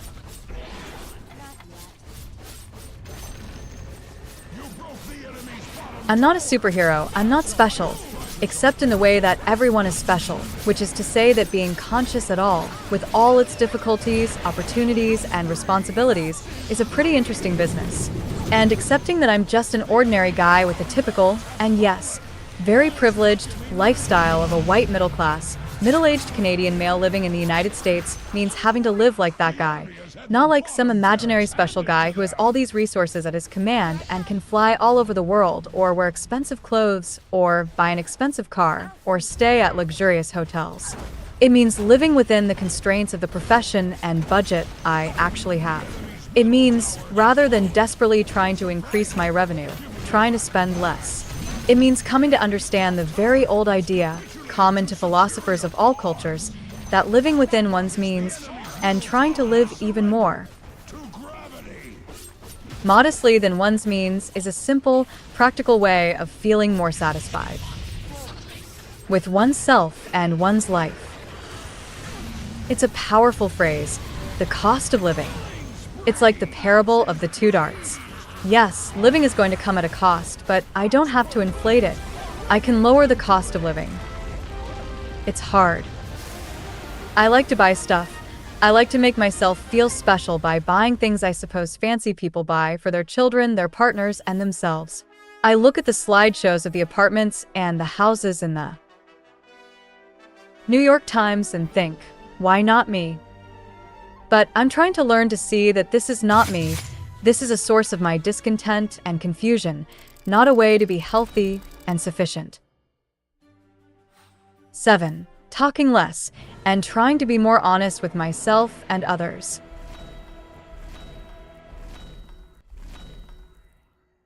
When I was a child, I had a lot of social anxiety, and whenever I was called upon to speak like the other kids my age, just in ordinary conversation on the playground or walking down the street together, I could never think of what to say. I became so nervous that my brain seized up. I didn't understand how other people managed it. I was an unpopular kid, and I blamed that fact on my inability to make small talk or jokes, to have witty things to say. At 15, I started in the jewelry business with my older brother Darren, and he eventually put me out on the sales floor. Then I had to learn how to talk to people, how to manipulate people with my speech, how to sell, how to make people like me by talking to them. I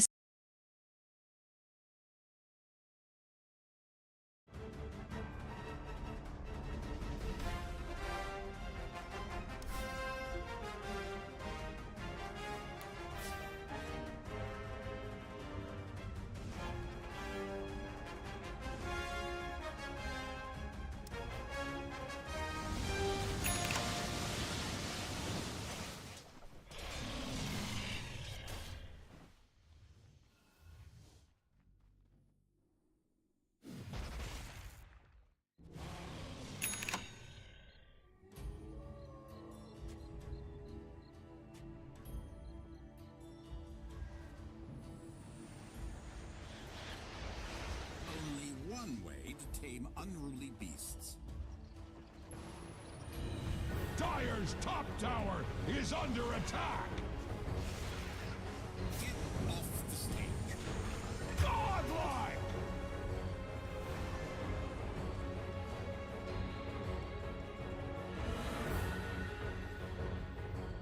Radiant's middle tower is under attack!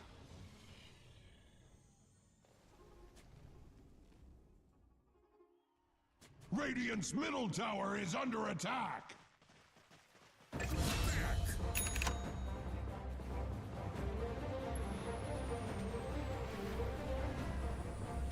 Radiant's bottom tower is under attack!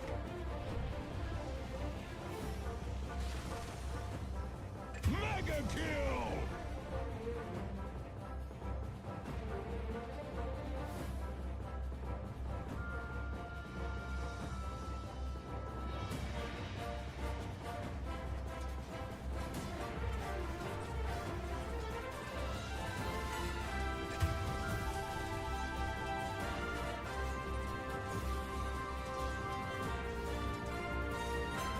Max's heart goes out to Dire's courier.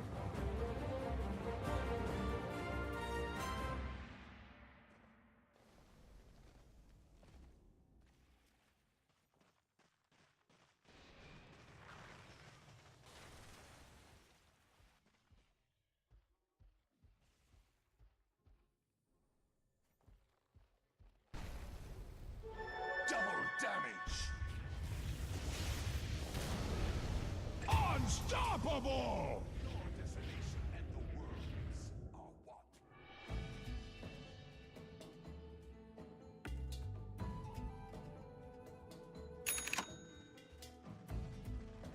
Radiant's bottom tower is under attack! A tide to the impurities. War has come to Radiant's bottom tower! Radiant's towers are fortified, just like Axe! Radiant's bottom tower is under attack! Radiant's bottom tower has been laid low! Much like cordwood before Axe's axe, Dire's top tower is under attacks! Axe-like! Axe is going to be sick! Axe is pleased!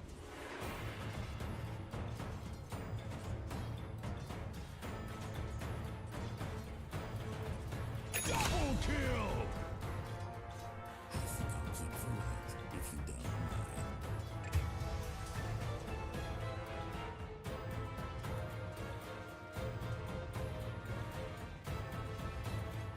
I assure you, friends, there's no danger at all.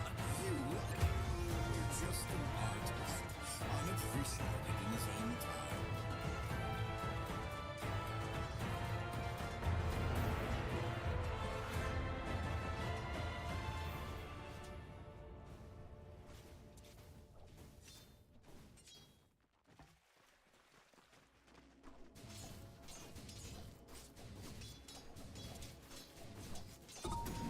Axe observes carnage underway at Radiant's top tower.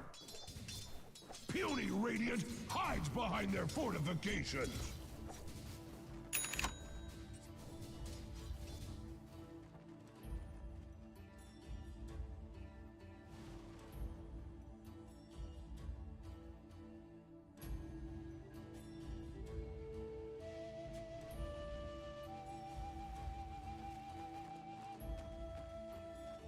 Radiant's top tower is under attack.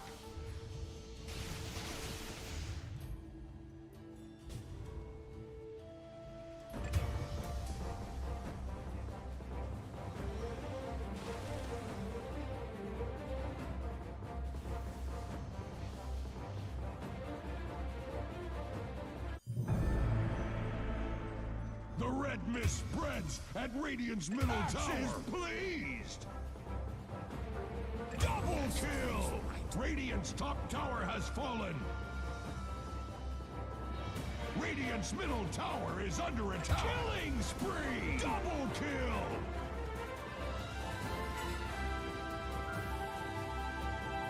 Radiant's top tower is under attack! Radiant's top tower has fallen! Axe needs something to chop! Radiant's top barracks have fallen! They could be worse. Or could it? Radiant's top barracks have fallen!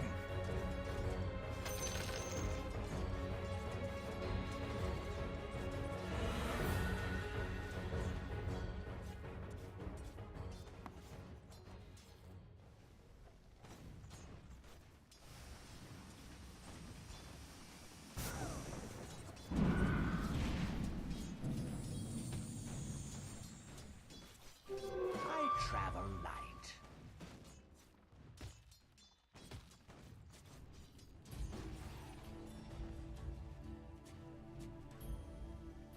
Some people call you friends. I call you co-stars.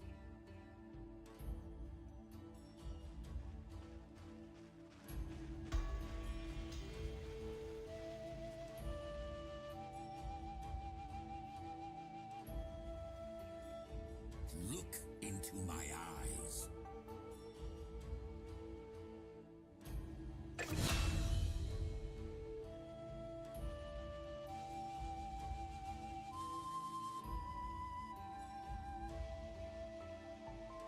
Everyone is watching us now.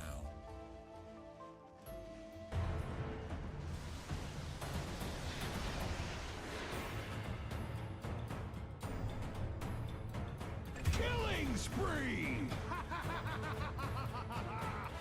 Dominating! Double kill!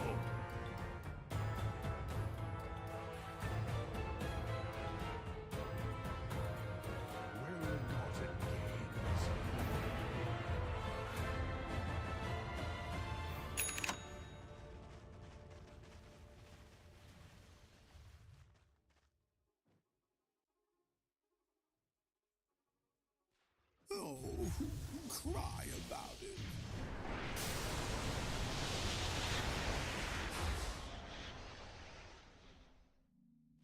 I said back.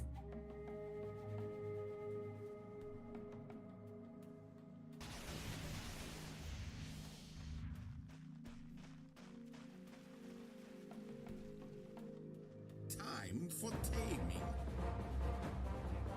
Mega kill! Radiant's middle tower is under attack.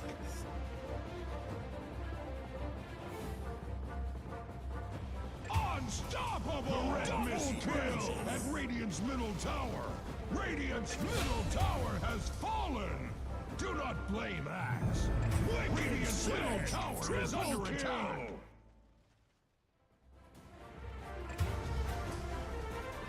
Double kill!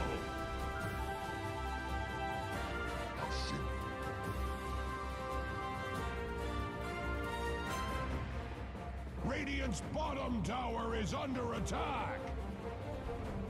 Radiant's bottom tower has fallen!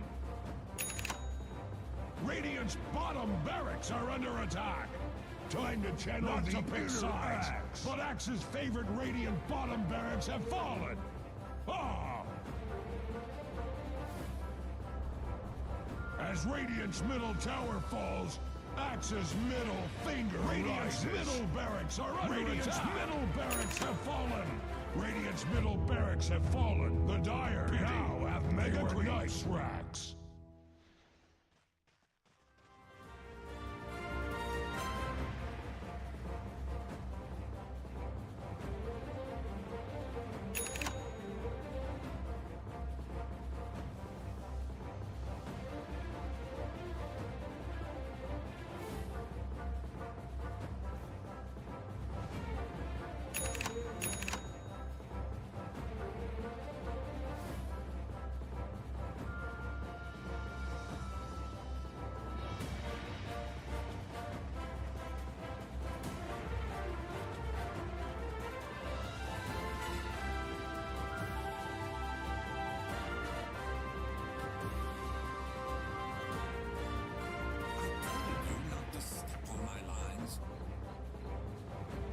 Monster kill! Killing spree! Axe is pleased!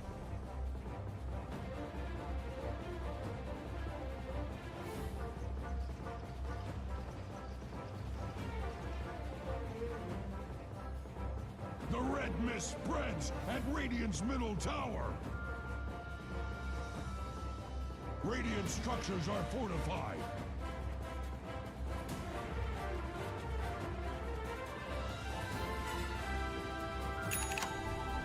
Radiant's middle tower has fallen! Radiant's middle tower has fallen! Tend to your wounded, or put them out of their Radiant's Ancient is under attack! Axe is pleased! Axe cannot help but notice the victory Radiant's Ancient is under attack!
I studied Dale Carnegie's How to Win Friends and Influence People.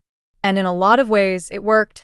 Now, when I tell people that I am actually an introvert, that I'm still very shy and hate parties and any gathering of more than a few people, that I suffered from crippling social anxiety as a kid, they either don't believe me or think I'm exaggerating. But maybe because it was unnatural. Again, maybe Nietzsche got it right. I was betraying something important about my own natural fit in my own skin. That dark road led me into terrible trouble. Thinking that I could solve my problems through being a smooth talker slowly became one of the most damaging things in my life. Lately, I am trying to learn to talk less and to listen more and more carefully. Learning how to listen well is another form of meditation, and I recommend Thich Nhat Hanh's work on this technique. I am also trying to tell the truth when I feel I can speak it, rather than massage my speech into some shape that I suppose will be more pleasing to myself and others. People don't seem to mind when I talk less. Most of the time when I repeat myself, they heard me the first time and simply politely ignored what I said because it was unkind or ill-considered. So I try not to repeat myself unless someone actually asks me to do so. It's also recently occurred to me that the vast majority of what I say is completely unnecessary and quite possibly unhelpful. This is very much an ongoing project, and I don't have much that's helpful to say about it. It takes a lot of work, and when I succeed at it, it feels good. 8. Having a bit more patience, being willing to wait. I never had much time for the virtue of patience. For years, I firmly subscribed to a fortune cookie belief that I took from a song in the 1967 Pink Floyd album The Piper at the Gates of Dawn. Change returns success/coming and going without error/action brings good fortune. To be fair, the lyrics depend heavily on the I Ching, and Chapter 24 is a pretty cool philosophical song. But probably the main reason it appealed to me was that it rebuked my natural laziness and procrastination. It also confirmed my deep and ongoing impatience with myself, with others, and with the world. Impatience is a trait characteristic of the suicidally inclined. The inability to wait, or the suspicion of waiting, is importantly at the heart of the suicidal impulse. James Hillman wrote that suicide is the urge for hasty transformation. The musician Alison Moss Hart said of her friend Anthony Bourdain, his impatience was fucking hilarious, entertaining to everybody. When you're a big figure like that, you're allowed to be impatient because people will make it so you don't have to wait. Anytime you do have to wait, your brain explodes. Here is Dostoevsky on impatience and suicide. Very typical is a letter of a girl who took her life into her own hands. This is a snarling, impatient letter. Do but leave me alone. I am tired. Don't forget to pull off me the new shirt and stockings. On my night table you will find an old shirt and a pair of old stockings. These should be put on me. She did not use the words take off, but wrote, pull off. And so it is in everything. Terrible impatience. Yoon Lee wrote of her own suicide attempts.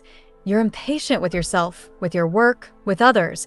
A friend said to me around this time, you're the most impatient person in the world. Impatience is an impulse to alter or impose. Suicide is a kind of impatience people rarely understand. I replied to the friend and quoted an Elizabeth Bishop letter in defense. And Edouard Leave added in Suicide, your impatience deprived you of the art of succeeding by being bored. I take so much consolation in these observations because I read them and I start to believe I'm allowed to just be. I don't have to control anything. I don't have to change anything. I don't have to do anything. Don't worry so much about all that shit. Stop trying to manipulate the future to create some, after all, probably very amateurishly, childishly conceived goal. I'm impatient to become the person I am not, and that is precisely the problem. This whole book may still stink of the garbage of my impatience, my self-accusation, and my anger at myself. In his masterpiece, The Way of the Bodhisattva, the Buddhist philosopher Shantideva specifically opposes the virtue of patience, or forbearance, as it is often translated, to the vice of anger. He reminds us that anger may not be in our control, but we do have a choice to cultivate our manner of responding to our anger, whether it is anger with others or with ourselves. Anger at its worst congeals into hatred, and hatred is to be avoided at all costs, again, whether it's hatred of another or hatred of oneself. I regard self-loathing as a principal cause of suicide. There is no evil equal to hatred, Shantideva writes, and no spiritual practice equal to patience. Therefore, one should develop patience by various means, with great effort. If we think about patience the way Shantideva does, we see that suicide is a bit like road rage. No one wants to fly into a fury while driving, and yet many of us do. The ordinary process of piloting a car on the road can suddenly erupt into an episode of wild anger that explodes into violence. I have found myself literally, albeit briefly, hating someone else on the highway without ever having met that person or knowing anything about him or her.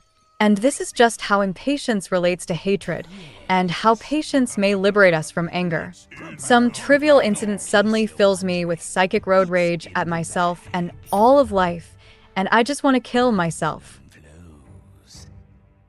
A suicidal friend wrote to me recently, "Thanks for reminding me that we are the problem." I definitely had meant to say that to her. I had meant to say that we have at least one solution, which basically is patience. But I see that as long as I am saying that we have the power to solve the problem, with a certain twist of thinking it contorts into, because I am not solving my problem, I am to blame for the problem, or even I am the problem. Which is, come to think of it, why I always distrust many old-timers in AA, even now that, by most standards, I have become one. They always seem somehow to be silently judging me, especially judging my childish impatience and desire from their viewpoint of long-earned, long-suffering patience and resignation. У нас на вейрке бустер играет, да. Он, бля, там лютый, бля. 90-й ранг, нахуй.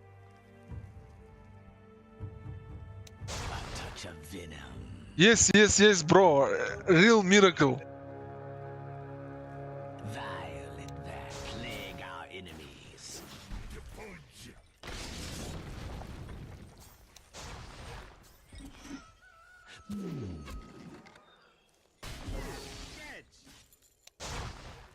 First blood! Impaled. First blood. The Wind Ranger gets there first. Yes. You can't run from the venomous one.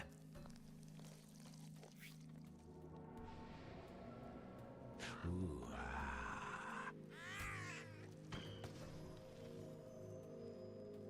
Agitation. Yes.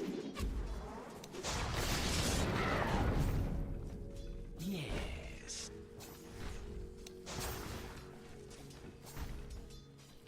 Denied.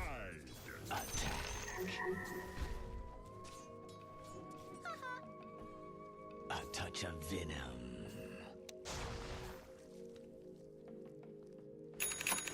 Impaled.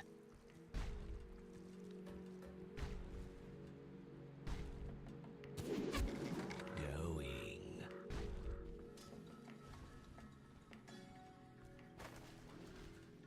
Sweet toxin.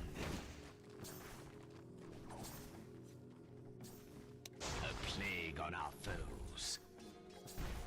As you say.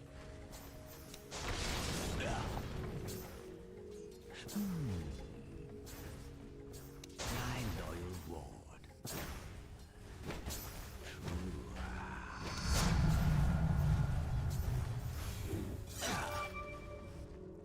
With vim where rewarded.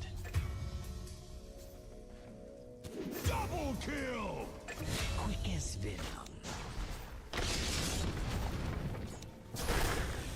It's in my nature.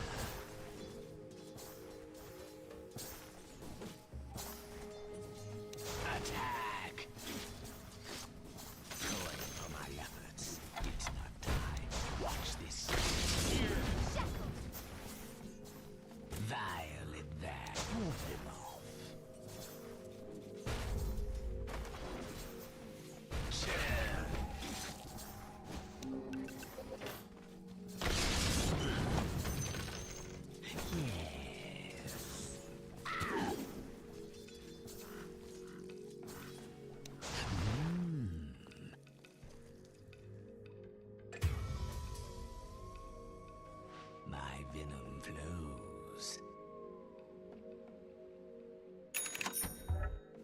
Agitation. My loyal ward. Deadly to the touch. A plague on our foes. As you say.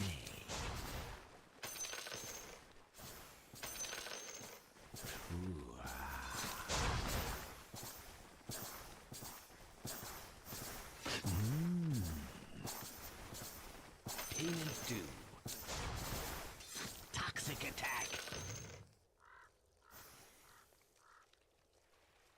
Vile advance. Yes. Resignation. From the perspective of there's something wrong with me, it's very hard to accept the idea that nothing about me has to change. Or that whatever may change, I simply have to wait and see. That is the only distinction I have to learn, I have to try to cultivate. What if there is no such thing as my territory? What if I have nothing to fight to protect? Then my impatience and my fearfulness start to seem less necessary. I have responsibilities, and I have to do my best to take care of them. But the future is going to get here whether I try to accelerate it or not. I don't have to try to shove it along. I can just rest. As Lao Tse says, nature never hurries, yet everything is accomplished. Thinking about patience and procrastination reminds me of some excellent advice Margot Jefferson offered me in an email. As for the advance of depression and self-destructiveness, I try to identify the real-life triggers and talk with / through them. Years ago, a recovering alcoholic friend pointed out that AA's one day at a time mantra can apply to depression, i.e., one grief / grievance at a time. This helps stave off being completely overwhelmed. I rehearse my usual script, the lines I tell myself, recite them to loosen their believability or at least to recognize them as a ritual.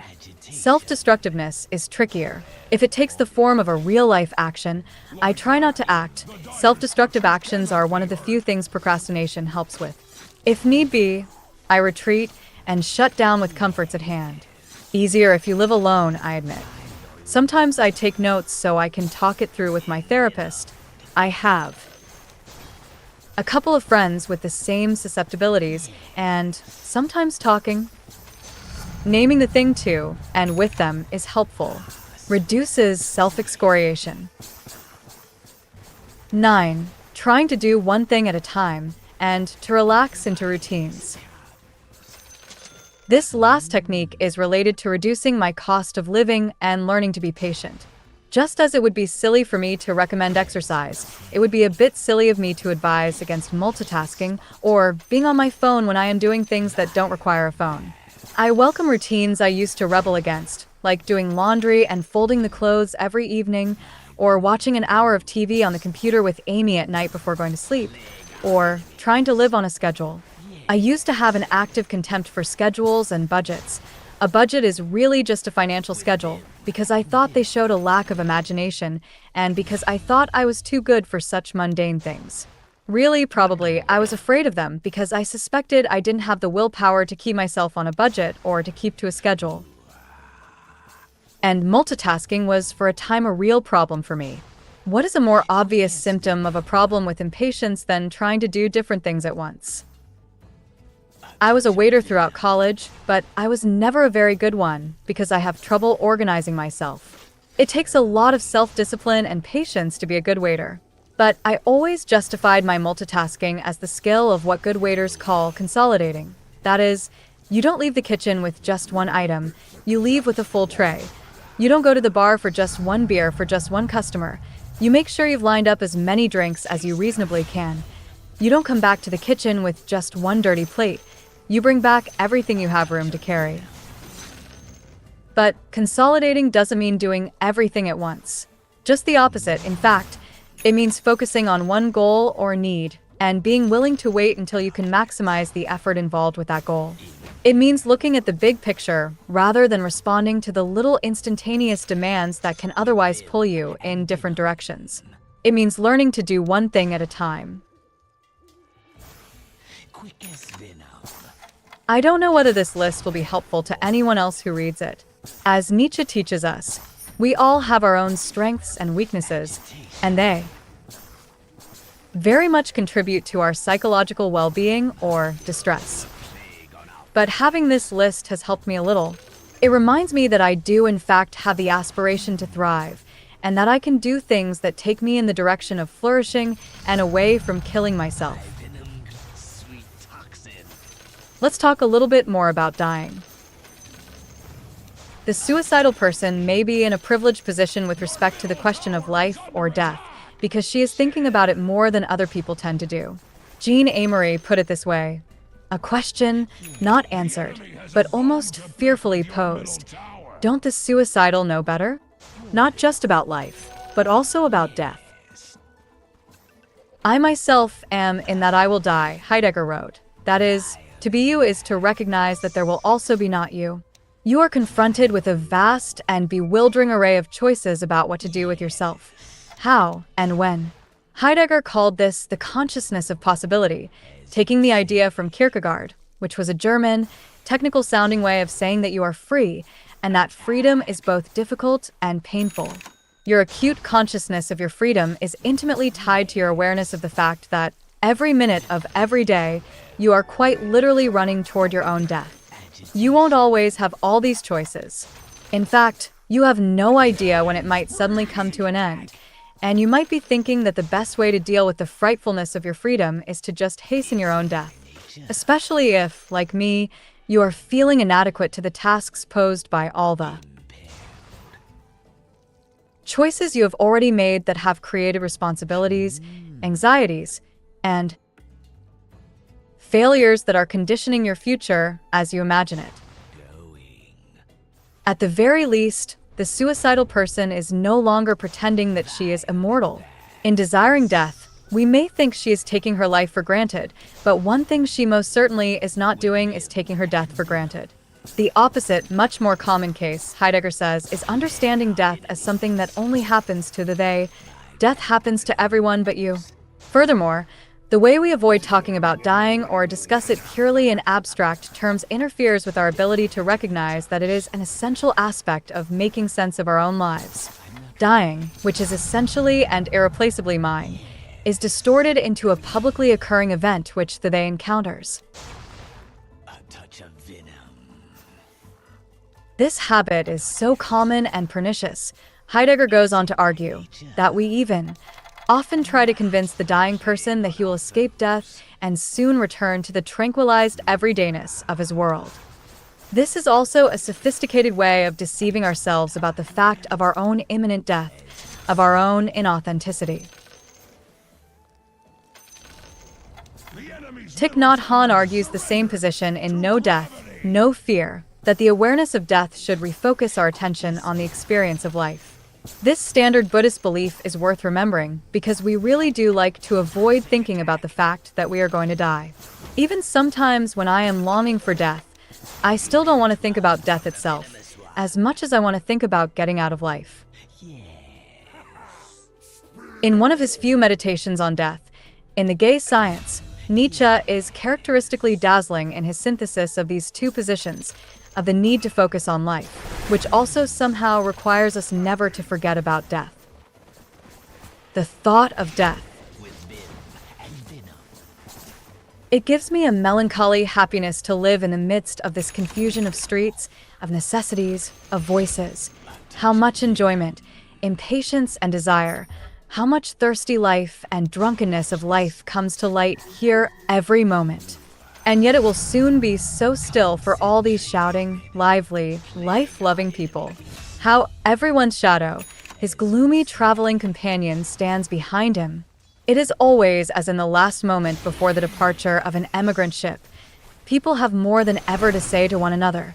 The hour presses, the ocean with its lonely silence waits impatiently behind all the noise. So greedy, so certain of its prey. And all. Suppose that the past has been nothing, or a small matter, that the near future is everything. Hence this haste, this crying, this self-deafening and self-overreaching. Everyone wants to be foremost in this future, and yet death and the stillness of death are the only things certain and common to all in this future. How strange that this sole thing that is certain and common to all exercises almost no influence on men, and that they are the furthest from regarding themselves as the brotherhood of death. It makes me happy to see that men do not want to think at all of the idea of death. I want to do something to make the idea of life even 100 times more worthy of their attention. Here Nietzsche captures the paradoxical comedy about our attitude toward death, that despite its certainty, and in fact because of its certainty, thinking about it ought to force our attention back onto life. We don't know when death will strike, but where does that put us? Not brooding about death. Don't worry, one way or another, you'll have that opportunity, however brief it may be, but insisting on life. What we can't do is fall into the all too familiar position of taking life, or death, for granted, of allowing ourselves to slip into the benumbed world of procrastination and Facebook and showing our loved ones that we care about them tomorrow rather than today. Wouldn't it be nice if the thought of death turned us like the polar opposite of a magnet away from its partner, as it turns Nietzsche here, so that all we could think of was the value of life and championing it? But the would-be suicide has a different story to tell us. What she wants is death, and at the very same time, she wants to talk herself out of it. She does want to believe that there are reasons to live, even though she can't find them or believe in them. As Albert Camus observed, suicide is merely confessing that life is not worth the trouble. Living, naturally, is never easy. You continue making the gestures commanded by existence for many reasons, the first of which is habit. Dying voluntarily implies that you have recognized, even instinctively, the ridiculous character of that habit, the absence of any profound reason for living, the insane character of that daily agitation, the uselessness of suffering. Camus' conclusion that the very meaninglessness of life ought to provoke us into a mulish defiance toward the rationality of death is not entirely satisfying. Sure, to go on living is a fuck you to a universe that doesn't look like it gives a damn about us, and maybe also a fuck you to the people you feel have given up on you, who wish that you would shut up about killing yourself and do it already.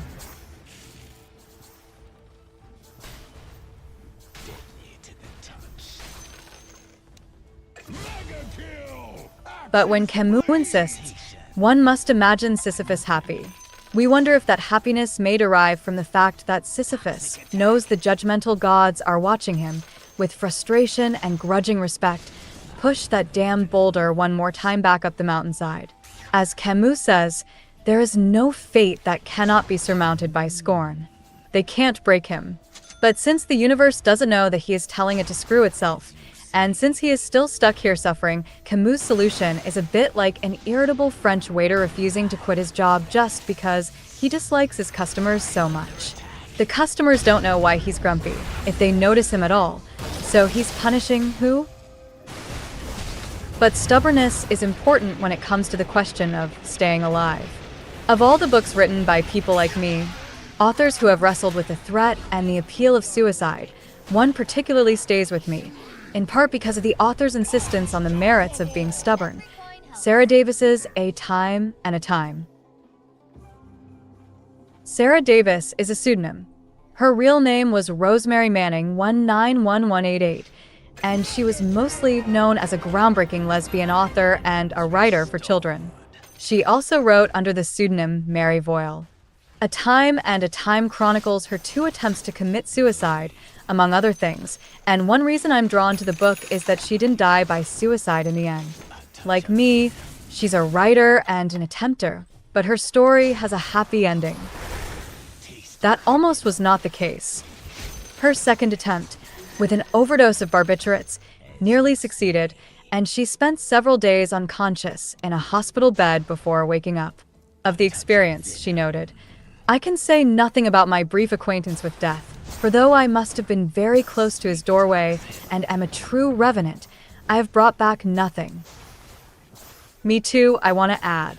But then I also wonder, is that true, Sarah? Have we really brought back nothing? Because we don't remember the time when we were gone? She means that she has no wisdom to report from the darkness of her unconsciousness. As close as she came to death, she found no afterlife. But is that even true? Isn't the book part of what she learned from her departure and return? She goes on. Nothing was all there was to see. I believe death to be total oblivion. And if I am wrong, then I think I cannot have ventured far enough to know otherwise. It certainly is possible that she didn't venture far enough to know otherwise. It's also possible that she experienced nothing because she took so many pills that she was too medicated to experience anything, alive or dead. But for her conclusion, I don't think it matters whether there is an afterlife. Either way, she realizes she's stuck with life. And she finds herself taking a newly deepened interest in the particular life she is living. My concern is now entirely with life and how to live it. Quite fortuitously, I have been given an opportunity of assessing my life from the fairly unusual angle of having nearly lost it. This makes sense to me. She is now evaluating her life from a new angle, from a changed perspective. She certainly is not suggesting that she will no longer have any mental struggles, and she is not necessarily affirming her life in response to her near deaths, but she is assessing it differently. Her good luck is this opportunity for revaluation. Khyentse Rinpoche makes this point when he speaks about resilience. Davis's new emphasis is squarely on the question of how she assesses or evaluates her own life. She is thinking about the simple, basic, practical questions of the significance of her own particular existence rather than pondering the value of life more generally. That makes a big difference for my way of thinking about me. A time begins with a sentence. I have reached my early 50s despite having made 2 attempts on my life. She goes on to worry that the reason she is still alive is that there is a lack of seriousness about me which prevents such attempts being successful. This is another reason I love this book. She's my age, and her self-doubt, her anxiety, is over not being serious enough to kill herself. It should make us laugh at ourselves to think that we suicide attempters aren't as good as the suicide succeeders, and at the very same time to think that we want to kill ourselves out of cowardice in the face of the challenges of life. Are you going to live, or are you going to die? Maybe I'm too stubborn to make up my mind one way or the other. Stop hassling me. She adopts a strategy for keeping herself alive. When I arrived at the summer after I was 50 and was recovering from my overdose of luminol, I gave myself 3 targets: 12 months, another 12 months, and then 6 months. A time, and half a time. This works as a technique for her, telling herself she doesn't have to live a whole life. It doesn't have to be any grand affair. She just wants to make it another year, even just 6 months. She continues, "This is how I seem to have spent much of my life, edging forward step by step, always forcing myself to look down at the abyss between my feet, indeed at times preoccupied with it to the point of falling, at other times foolhardy and willing to take risks which surprise my cautious self, capable of enjoying rapturously the rewards of being alive, and privileged to be permitted to exist even on a cliff's edge." Davis's point here reminds us of the earlier argument by William James that simply choosing to live expresses breathtaking vigor. When you realize that at any moment you could kill yourself, then every moment you are alive becomes an astonishing triumph. For all of us, this way of looking at it affirms not only the goodness in survival but victory. And she did not kill herself in the end, but died of natural causes at the age of 76. Earlier, I compared my motives for suicide to my motives for divorce, like running away from it all. But it's too easy to think that life is a partner you could leave. It doesn't work like that. I'm not separable from my life. I am my life. A few months ago, I was in the shower thinking about my upcoming birthday. I turned 55 this year. For many years, I looked forward to my birthdays, as everyone does when young.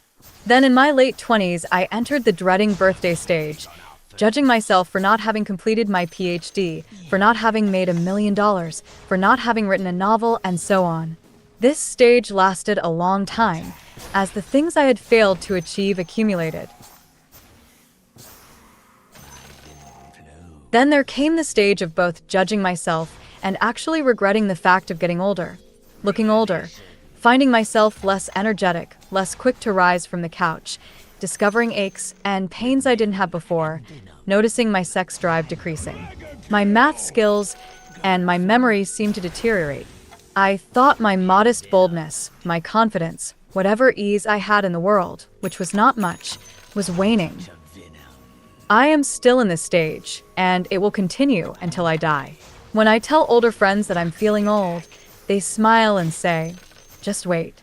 But what I was thinking about in the shower was, I'll have lived another year. Maybe I can take a bird's eye view and stretch my perspective. Maybe I can see a larger narrative, a longer and more complete story that could end in a good death rather than a bad one. The hot water felt good on my skin and in my scalp. I stretched my neck back to let it run over my face.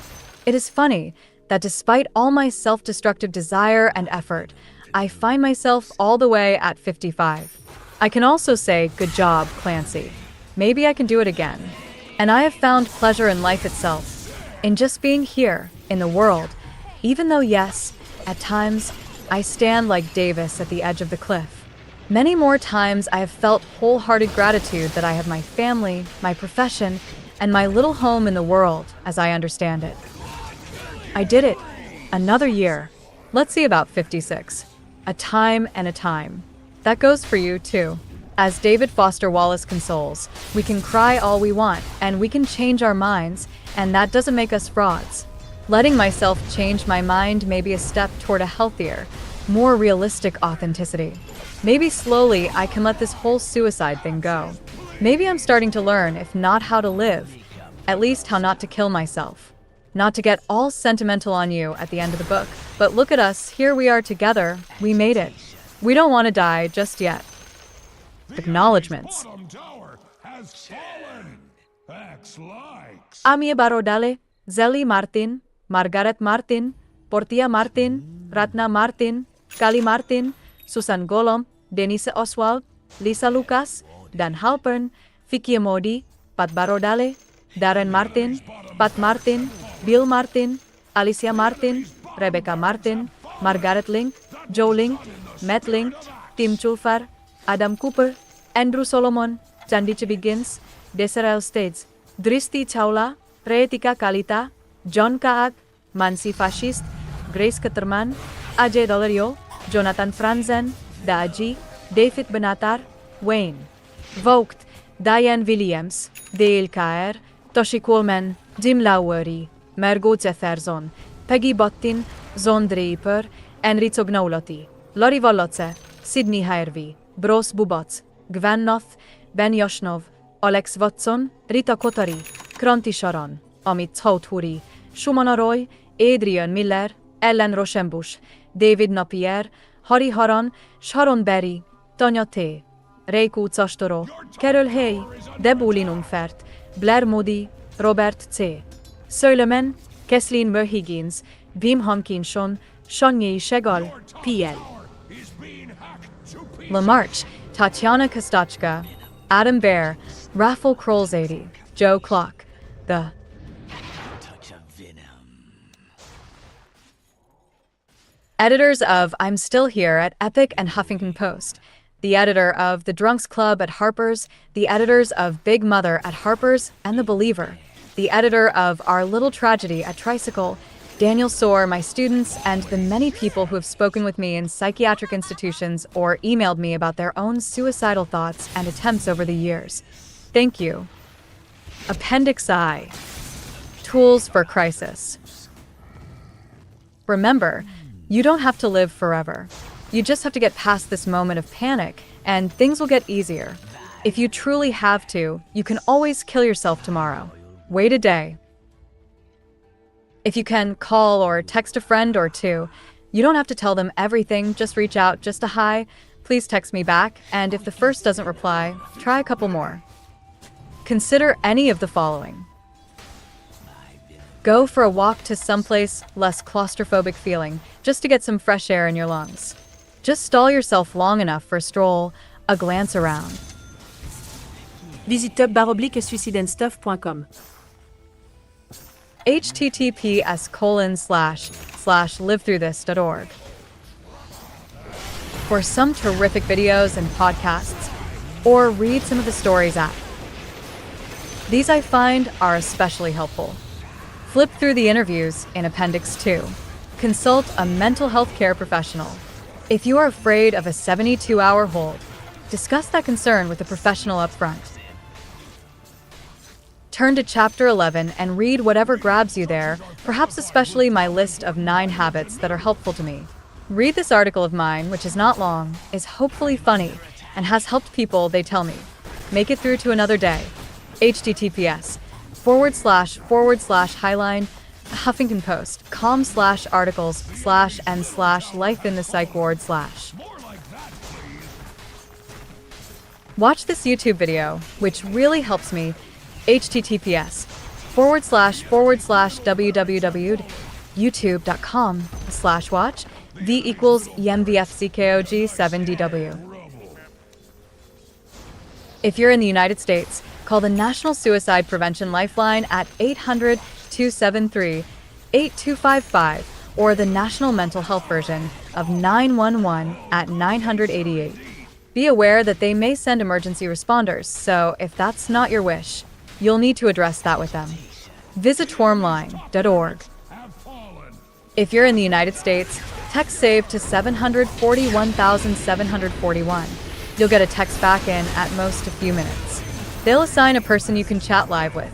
It's normally pretty quick, though it can take longer in the middle of the night. I've found the volunteers to be kind, and they too may send emergency responders, so be sure to address that if it isn't what you want. Attend a meeting of Suicide Anonymous. https://suicideanonymous.net/. Read a few of the stories here. https://www.thesmalbo.com/. Listen to Honor Eastleigh's podcast, No Feeling is Final, and visit the website, https://www.bigfeels.club. Podcast. Watch this excerpt from Thich Nhat Hanh's interview with Oprah Winfrey, https://www.youtube.com. Watch v=nj9u2wfs3u. If someone calls you and sounds like they're suicidal, ask them if they're feeling that way and have them talk to you about it. Listen and stay with that person for as long as you can, on the phone or in person, and be sure to check up on them after the conversation. You might consider reading the excellent article by Jason Cherkes, The Best Way to Save People from Suicide, which is helpful for people who are struggling with the desire to take their own lives. https://highline huffingtonpost.com/articles/and/how-to. Help someone who is suicidal/. Here is a compilation of reliable online resources about the prevention of suicide, the treatment of suicidal ideation, and help for those who have lost a loved one to suicide. American Foundation for Suicide Preventions //AFSP org/find support/resources/.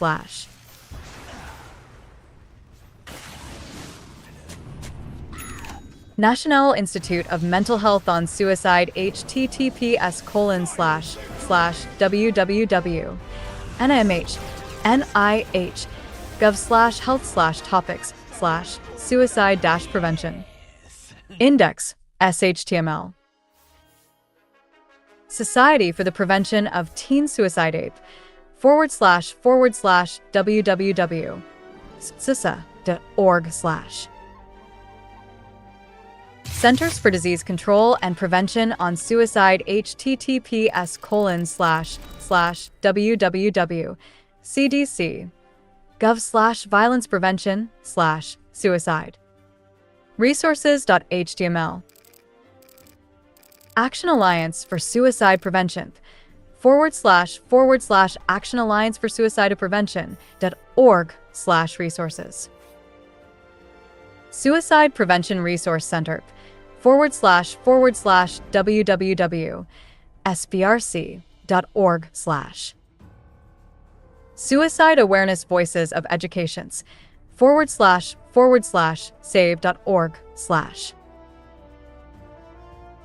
The Trevor Project, focused on LGBTQ mental health, www.thetrevorproject.org/.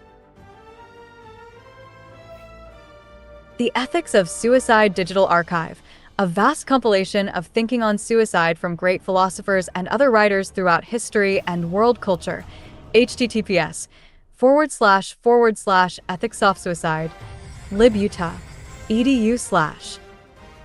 Especially for younger people and parents. The crisis resources and strategies I mention above are good for people of all ages. As I have stressed in this book, above all, the most important thing is to talk to your friends if you're a young person in crisis, and as a medium to long-term coping strategy, to consider journaling, exercising, and perhaps even meditating. Suicide is now the second highest cause of death among 15 to 24-year-olds. If you're a parent of a young person who has made an attempt or seems to be at risk, having direct, open,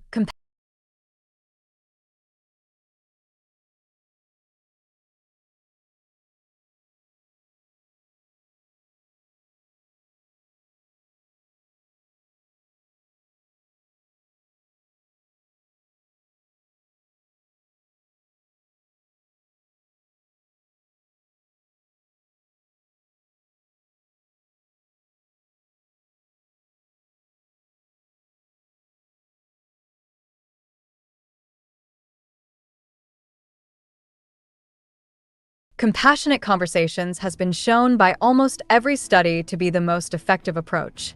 The best therapeutic practice we know of right now for at-risk youth is dialectical behavior therapy, and a good dialectical behavior therapist is an invaluable resource. But here again, the key, as with cognitive behavioral therapy, is starting a conversation with the young person at risk. I also enthusiastically recommend an ongoing, multi-part project from the New York Times that explores adolescent mental health. https://newyorktimes.com/spotlight/inner-pandemic. I have compiled a short list of books that I think are especially well suited to the needs of younger people and the parents of younger people who may be in crisis. Brosh, Ali. Solutions and Other Problems, New York, Gallery, 2020, Glasgow, Kathleen. Girl in Pieces, New York, Ember, 2018. McNew, Donald H., and Cytryn Leon. Growing Up Sad, Childhood Depression and Its Treatments, New York, W. W. Norton and Company, 1998. Niven, Jennifer. All the Bright Places, New York. Ember, 2016, Chef, David. Beautiful Boy, New York. Mariner, 2009. Below are some other books that have been especially helpful to me. This list of good books on suicide is by no means exhaustive, but these ones may help with effectively managing suicidal thinking. Antrim, Donald.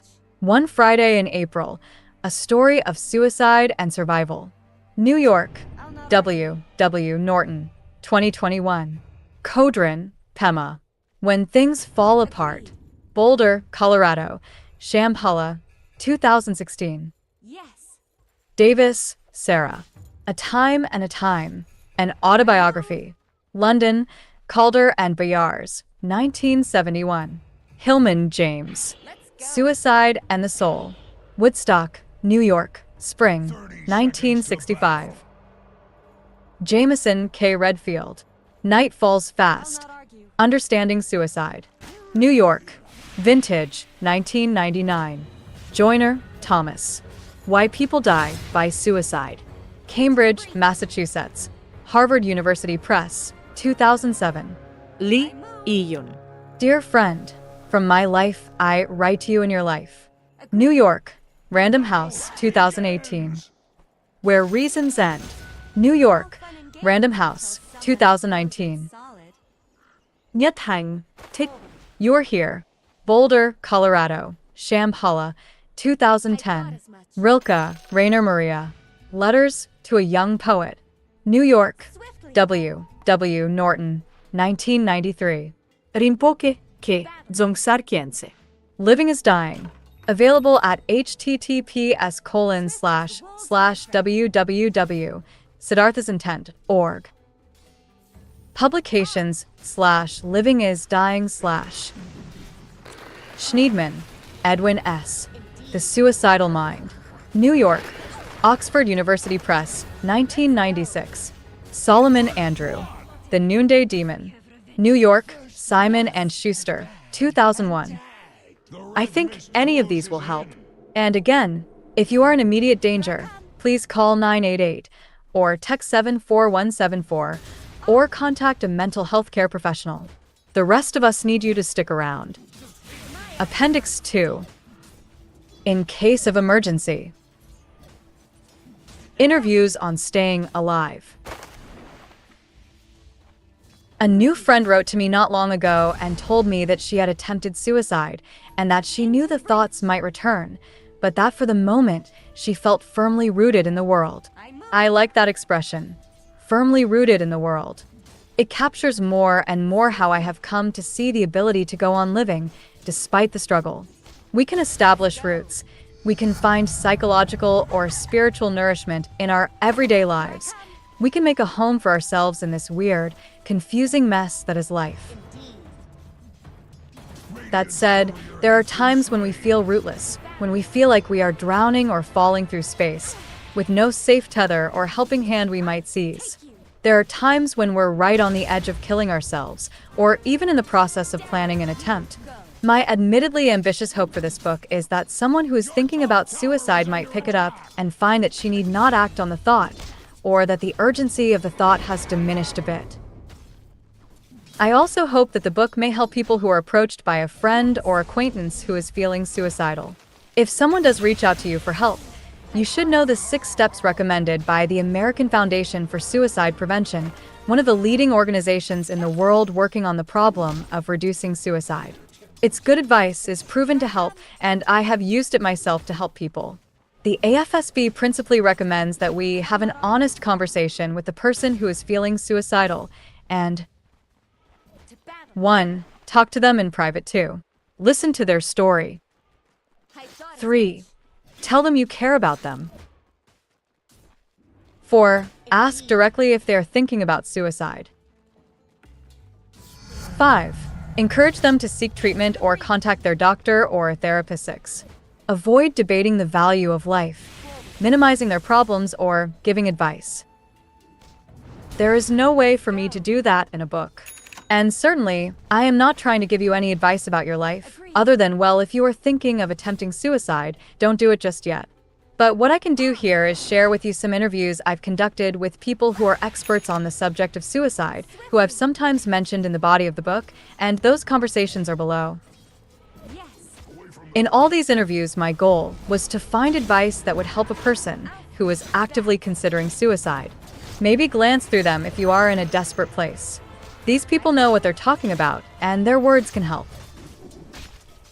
Dzongsar Jamyang Khyentse Rinpoche, The Exquisite Taste of Mulberries. It was a cool midsummer morning in 2012, and Amy and I were in the Spiti Valley high in the Himalayas, in India, but not too far from the Chinese border. We were hiking up the side of a mountain toward a small Buddhist monastery. We were above the tree line, but we saw moss, scrubby grass, and tiny white, yellow, and blue summer flowers among the gravel, rocks, and dirt. When we made it to the plateau where the monastery stood, suddenly we could hear a man's voice over a loudspeaker. He was chanting in Tibetan.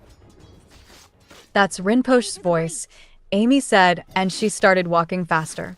When at last we got to the temple, we saw him as he was stepping outside the doors, with his retinue of monks. He saw Amy and smiled at her, then looked at me and scowled fiercely. Swiftly. Dzongsar Jamyang Khyentse Rinpoche, known to his students by the honorific Rinpoche, was born in Bhutan in 1961 and is one of the most respected teachers and scholars of Tibetan Buddhism in the world. Interestingly, he is also a filmmaker who studied with Bernardo Bertolucci and made an appearance, still a young monk, in Bertolucci's film The Little Buddha. I formally became a student of his on August 5th, 2012, when I took refuge, the formal procedure of becoming a Buddhist, in Burr, where Rinpoche has one of his teaching centers.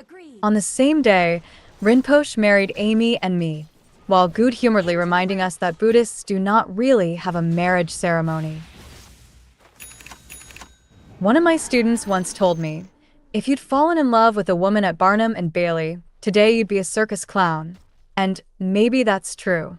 Or maybe I just got very lucky that day when I talked to Amy on the phone and persuaded her to come visit me in Kansas City, and then we fell in love, and she proposed that we take a trip to Egypt or India. We went to India, and the rest is history. In Chapter 1, I quoted from Khyentse Rinpoche's book Living is Dying on the Problem of the Habit of Suicide. Here is the full quotation. Suicide is a habit we pick up very quickly and is extremely difficult to break. It's a little like being addicted to alcohol and incapable of saying no to a drink. Habit plays a huge role in defining future rebirths. Once you have formed the habit of ending your life when things get tough, you will resort to suicide more and more quickly in your future lives.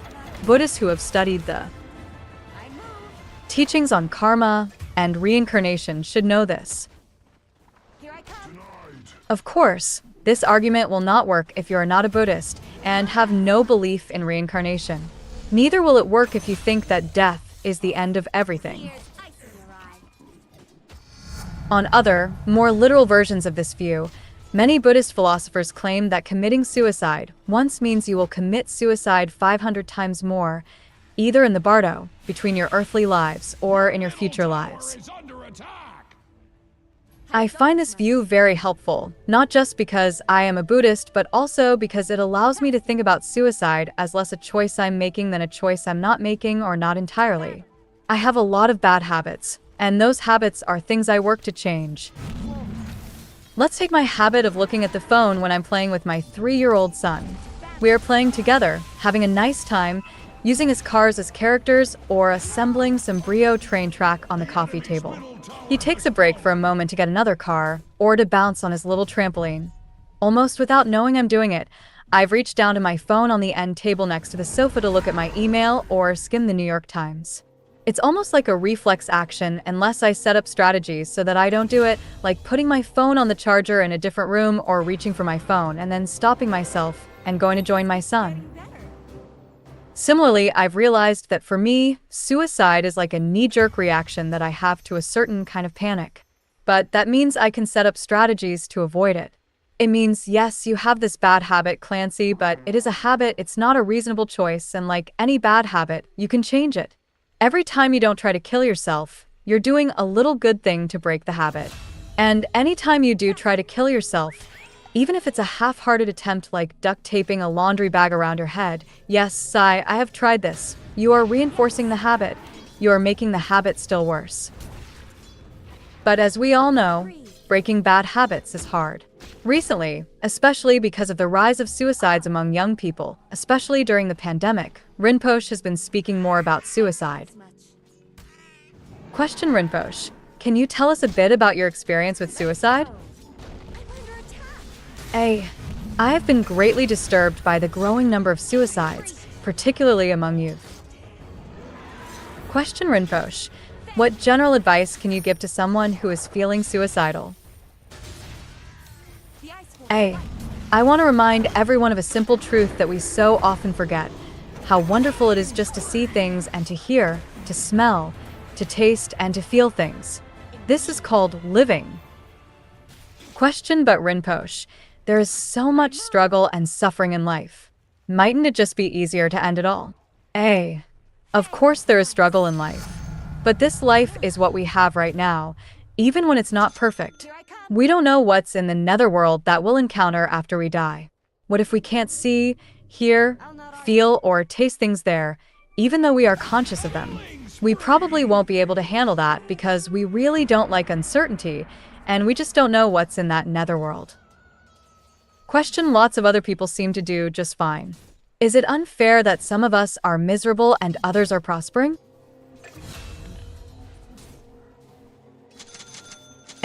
Well, we have this life.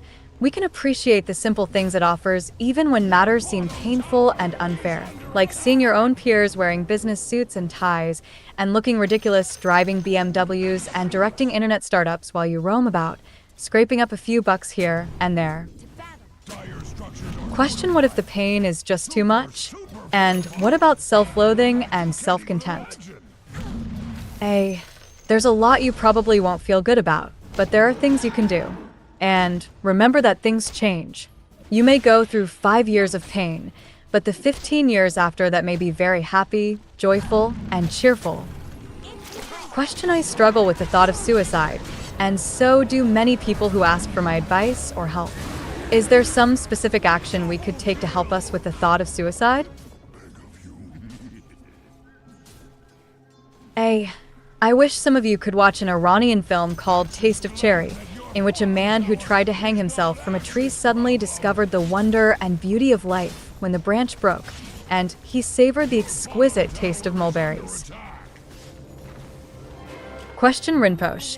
Any final words of wisdom for someone whose suffering is so intense that she feels she can't take another day, especially a young person? I'll not argue. Please don't give up.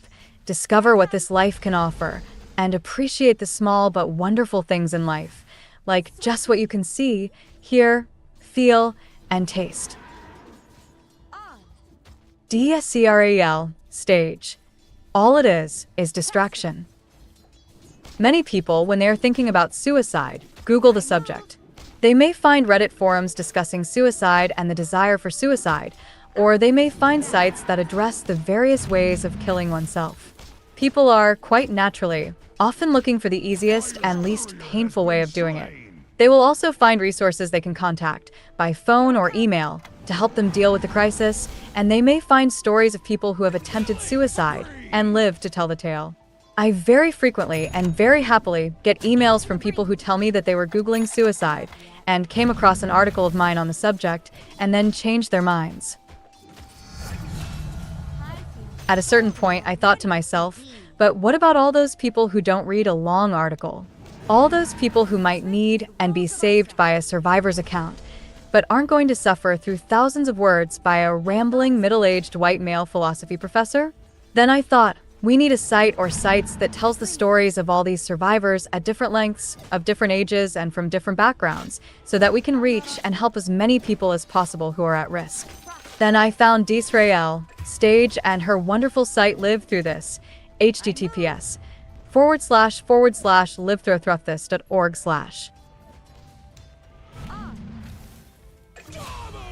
Disrae is one of the most prominent contemporary voices in the lived experience literature on suicide, that is, the work of people who have attempted suicide and survived to talk about it.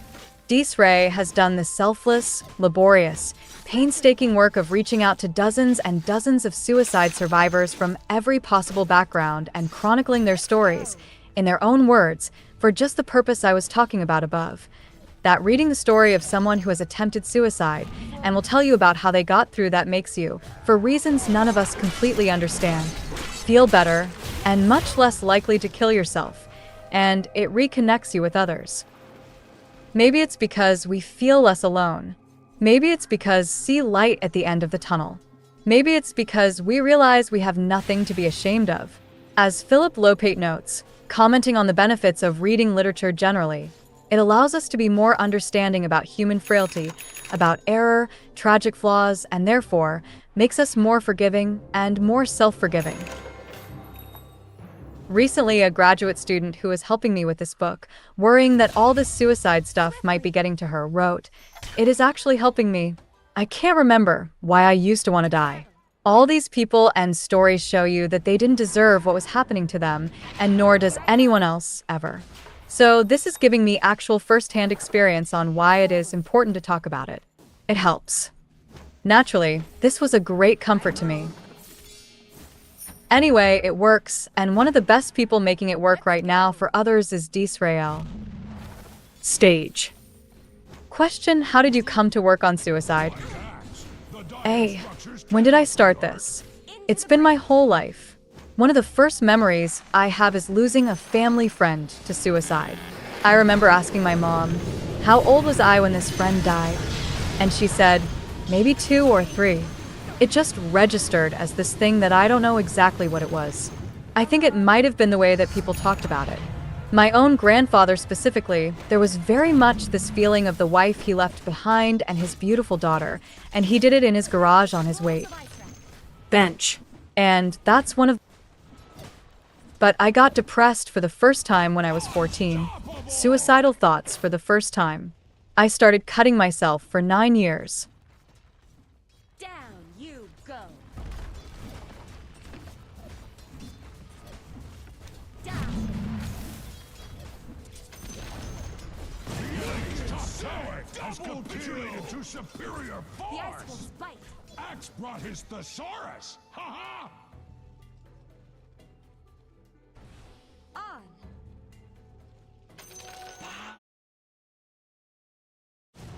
Yes. And actually those urges, even though I stopped cutting myself when I was 23, I would slip once or twice a year up until 2016. So it was another 10 years before I realized this really doesn't work for me anymore. When I was 15, I lost my first actual friend to suicide. I found a journal from that time, and I was already suicidal when he died. And I think it must have just scared the shit out of me, you know? It made it really real, and then I tried to kill myself when I was 17. I have no memory of it, no recollection at all, but again, found it in a journal. I described trying to strangle myself with a phone cord. That just kept going until I had the suicide attempt that I really recognized as, oh no, this is what was absolutely happening. I wanted to die. I wanted to go. And there were other ones leading up to that too, but I don't know. How do you count how many suicide attempts you've had? Question when a person is really in crisis but isn't able to reach out to someone, what do you think can be said to that person, if anything? A. I think it depends on the person. There's no clear answer. And I think that's such a huge part of the problem. We're just trying to stick people into boxes and treat them all the time the same way. And we know that we're all different. I think it comes down to the person. Even the assessments we have that all of these professionals are using has about 50% efficacy. Question, it's frustrating. A. We have an obsession with trying to predict it. Now they want to see if there's a suicide gene. That's just another way to force me into treatment, right? When that should be a thing that helps. And speaking of treatment, I'm so frustrated by the suicide prevention field having an obsession with making suicide a symptom of mental illness. It's not, but it can be. Question, it can be. But feeling suicidal doesn't mean you're suffering from mental illness. A. Or they can coexist. I think that's probably more likely. Most of the time people with diagnoses will have suicidal thoughts, but they aren't the same. It's a response to adversity. I think I've gotten to the point where I just think suicide prevention as a field is killing people. It's not keeping people alive. It's killing people. It's making people think there's something wrong with them. It's putting them in treatment centers where they don't get the help they need, but they may actually be made worse. I want people to know that all these people that I've interviewed, most of them, they continue to have suicidal thoughts. It's like a cycle. It keeps coming back. That gives me hope to know I can get through this again. Question, I was talking to Andrew Solomon, and he said something similar that resonated with me about depression. He said that the thing for me is being able to recognize I've gone through this before, and I'm probably going to go through this again. So, I can get through this. It's the same with thinking about suicide. Even when it's very, very close, even when you're really feeling like there's Just no other way out. It helps to know that other people feel that way, and they've managed to survive, and it does come back for them. I was literally just talking to my psychiatrist about this. She was like, "Are you having suicidal thoughts?" And I was like, "Nah, but I know what my triggers are." For me, it's usually a relationship issue. If I'm having an argument with my wife, and it feels like I'm just so misunderstood, she's never going to understand me. No one will ever understand me. Just feeling misunderstood, feeling like the black sheep. That was what I felt like as a teenager and beyond with my family. For me, that feeling of being misunderstood, that being the emotional one is hard. So that's a trigger. And if my wife and I are arguing, because I don't really argue with anyone else, I only really make myself vulnerable to her. So when that's happening, that's a big tell. And when I'm feeling like a particularly bad parent, sometimes it'll happen where I'm like, oh, they'd be better off without me because I'm just traumatizing them. Question, what do you do? A. First, if I can, I know I need to go to sleep. Usually if it's with my wife, like either need to take a nap or just go to bed. And even if we wake up the next morning, pissed off at each other, still the suicidal thoughts are gone. Then I have to remind myself of what my self-care list is.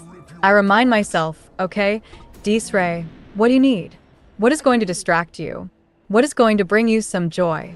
I had to come to that on my own, had to be very intentional about that and figure out, okay, what are these things? And for me, one of them was going to the movies alone. Also, give yourself a break, number 1. And also, if you think you're a bad parent and that's what's driving these thoughts, well, killing yourself doesn't make you a bad parent, but it will certainly fucking hurt them. Question, it's not going to make you a better parent, even though you might feel like it does in that moment. Sometimes you have that low rumble of ugh, it'd be better if I wasn't here. And it lasts about a day or a couple of minutes, just irritating. Question, I definitely know that low rumble. That's when the actual self-care list kicks in. So, for example, I have a list of movies that I like that are comforting and they're kind of sad and whatever. And I just, indulge a little. Question, can you give me a couple of examples? This is where I leave you is a favorite. The Perks of Being a Wallflower. I've watched that movie so many times. The Family Stone. That one's good for mommy issues. Or I'll spend time with my dogs. Question, what else should a person do? Individualized self-care is something that we're absolutely missing.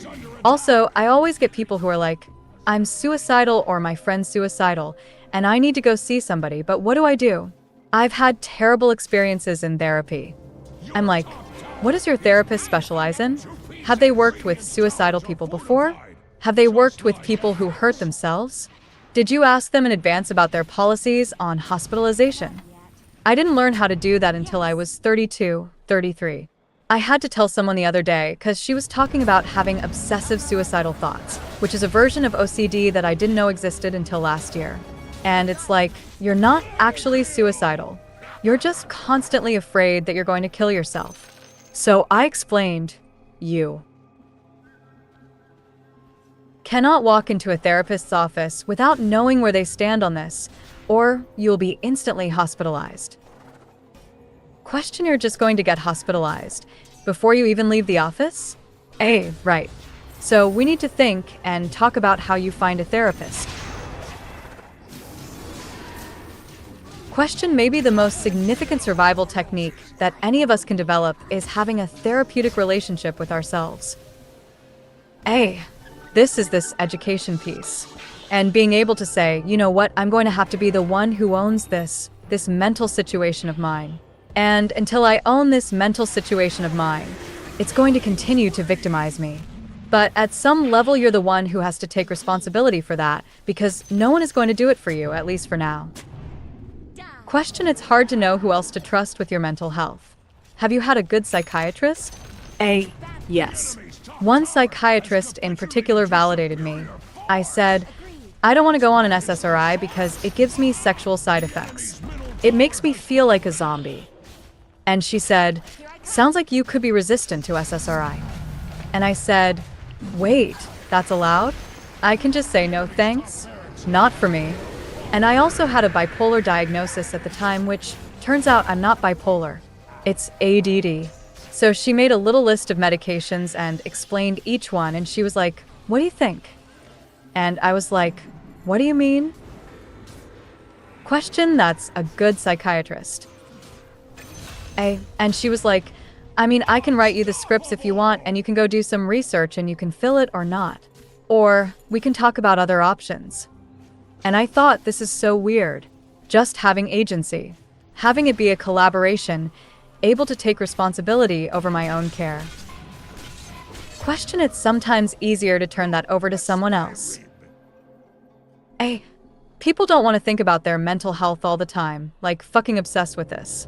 But that's what we need more information about. Here's how you do it. Here's how to think about self-care. Here's a RAP plan, a wellness recovery action plan.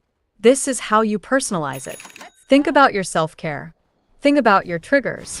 Write these things down. That's what got me to a place where I was like, all right, well, it's these movies. It's the dogs. It's going to the movies alone. It's also like getting a huge Starbucks iced coffee and walking around the Upper East Side. It was very specific to me. That's what made me happy. Question: those are real things that can keep a person from killing themselves. A. All it is distraction. Question: to get past that crisis moment. A. And here's another thought. How as a society we can do better. I was having this conversation with Jack Jordan recently. He is one of the big clinician researchers around suicide. And we were talking the other day about how physician aid in dying should be legal. You know, the idea of the good death that Peggy Batten talks about. Jack said, I think it should be legalized. If someone wants to end their life, families should have input. And I'm like, legalize it, introduce a ton of bureaucracy applications. Make it legal, make a center for it.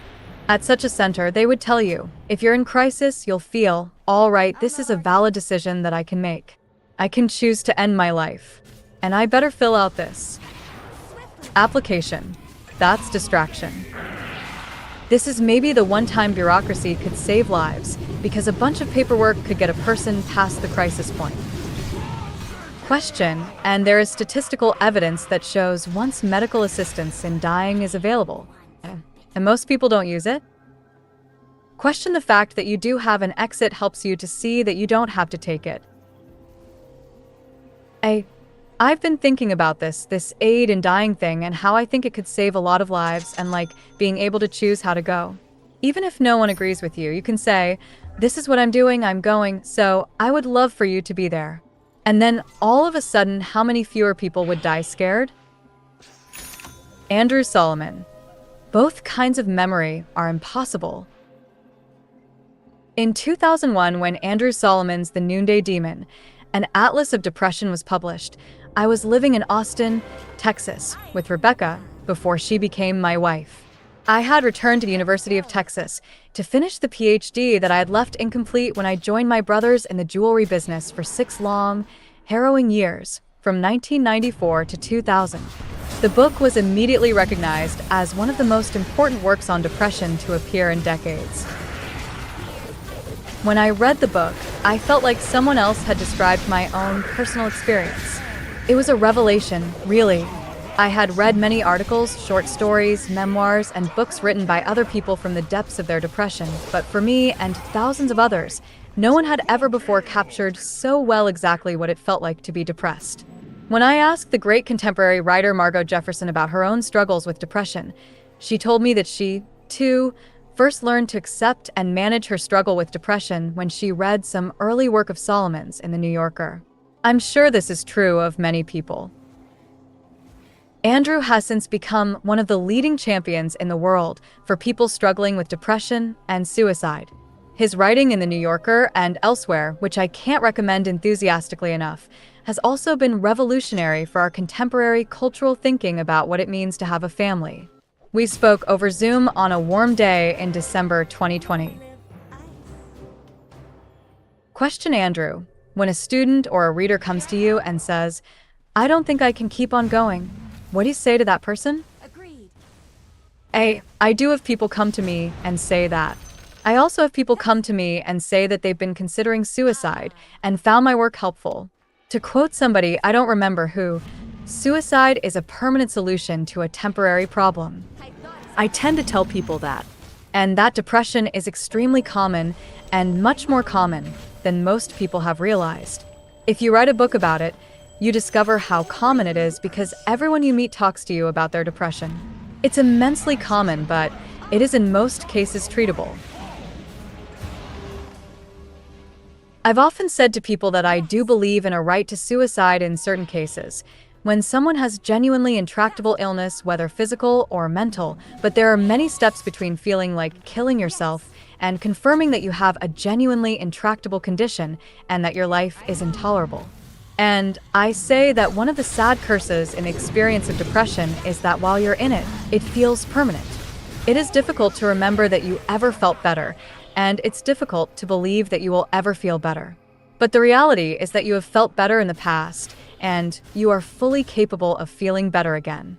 And I say there are thousands of treatments out there, and it is very difficult to Radiant hides behind their fortifications. sort of deal with them, and you respond to this medication or that medication or to EMTR or psychoanalysis or what's available to you, what insurance you have, and there are a million questions that are involved. But then for most people, ultimately something can work, and the great mistake is to give up too soon because actually life is rare and precious.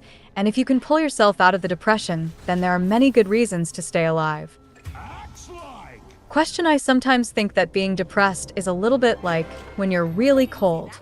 If it's winter outside and you're really cold, the thought of being warm is just completely inconceivable. You can't imagine it. Maybe you're on a beach somewhere and it is maybe a little too hot, and you think about what it is like to be cold. That's just inconceivable. A question that I really wanted to ask you is, what do you do when you feel it coming on? Or when you worry that it might be coming on? I have a lot of basic behavioral things that I do. I try to regularize my sleep, I try to make sure that I'm eating enough, drinking enough water, and I give up drinking alcohol. I'm not a heavy drinker anyway, but I still give it up. I try to make sure that I exercise, even though I essentially always hated exercising, but I particularly do it when I'm feeling depressed and low. I go to meet my psychopharmacologist to see whether there are any adjustments that can be made to my medication that might make a difference. Sometimes there are, sometimes there aren't. The last episode one had that was considered a very serious episode was 3 years ago now. It lasted for 8 months, I would say. That was 8 months where I was feeling really incapacitated and really struggling to get through things. I felt it was very important not to burden my children with it, so I worked very hard at seeming undepressed in my interactions with them. And that actually, though it was stressful, turned out to be helpful. Question: could you say a bit more about that? Research shows that if you smile, your mood lifts, that curling the corners of your mouth upward can create the cheer it seems to reflect. Trying to act undepressed for the world when you are in agony is a living hell, but giving in completely to depression feels like drowning. There's a middle path, in which the corners of your psychic grin are not themselves a stress, but a redemption. Question: yes, that makes sense. But also, I tried to remind myself that I've been through this, and if I was able to get through it before, then I will eventually get through it again. But it was also surprising.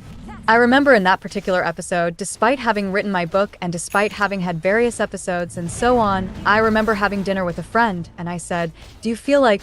And I sort of just described what I was feeling as I said to you. And she said, "But I had depression and I felt that way then, and you've had depression and felt that way then. But you aren't going to feel that way in the long term." Question: so she gave you your own advice, and it helped? Exactly.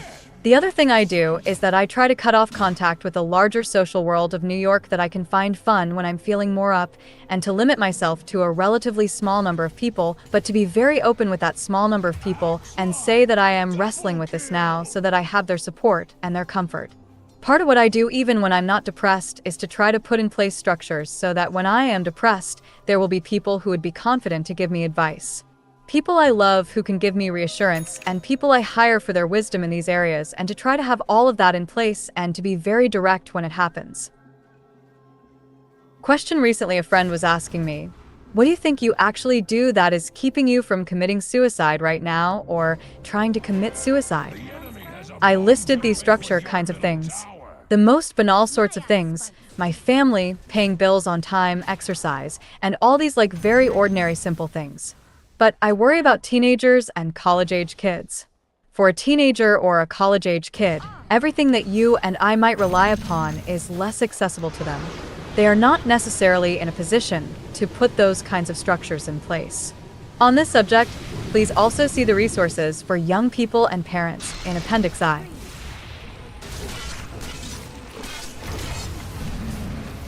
A.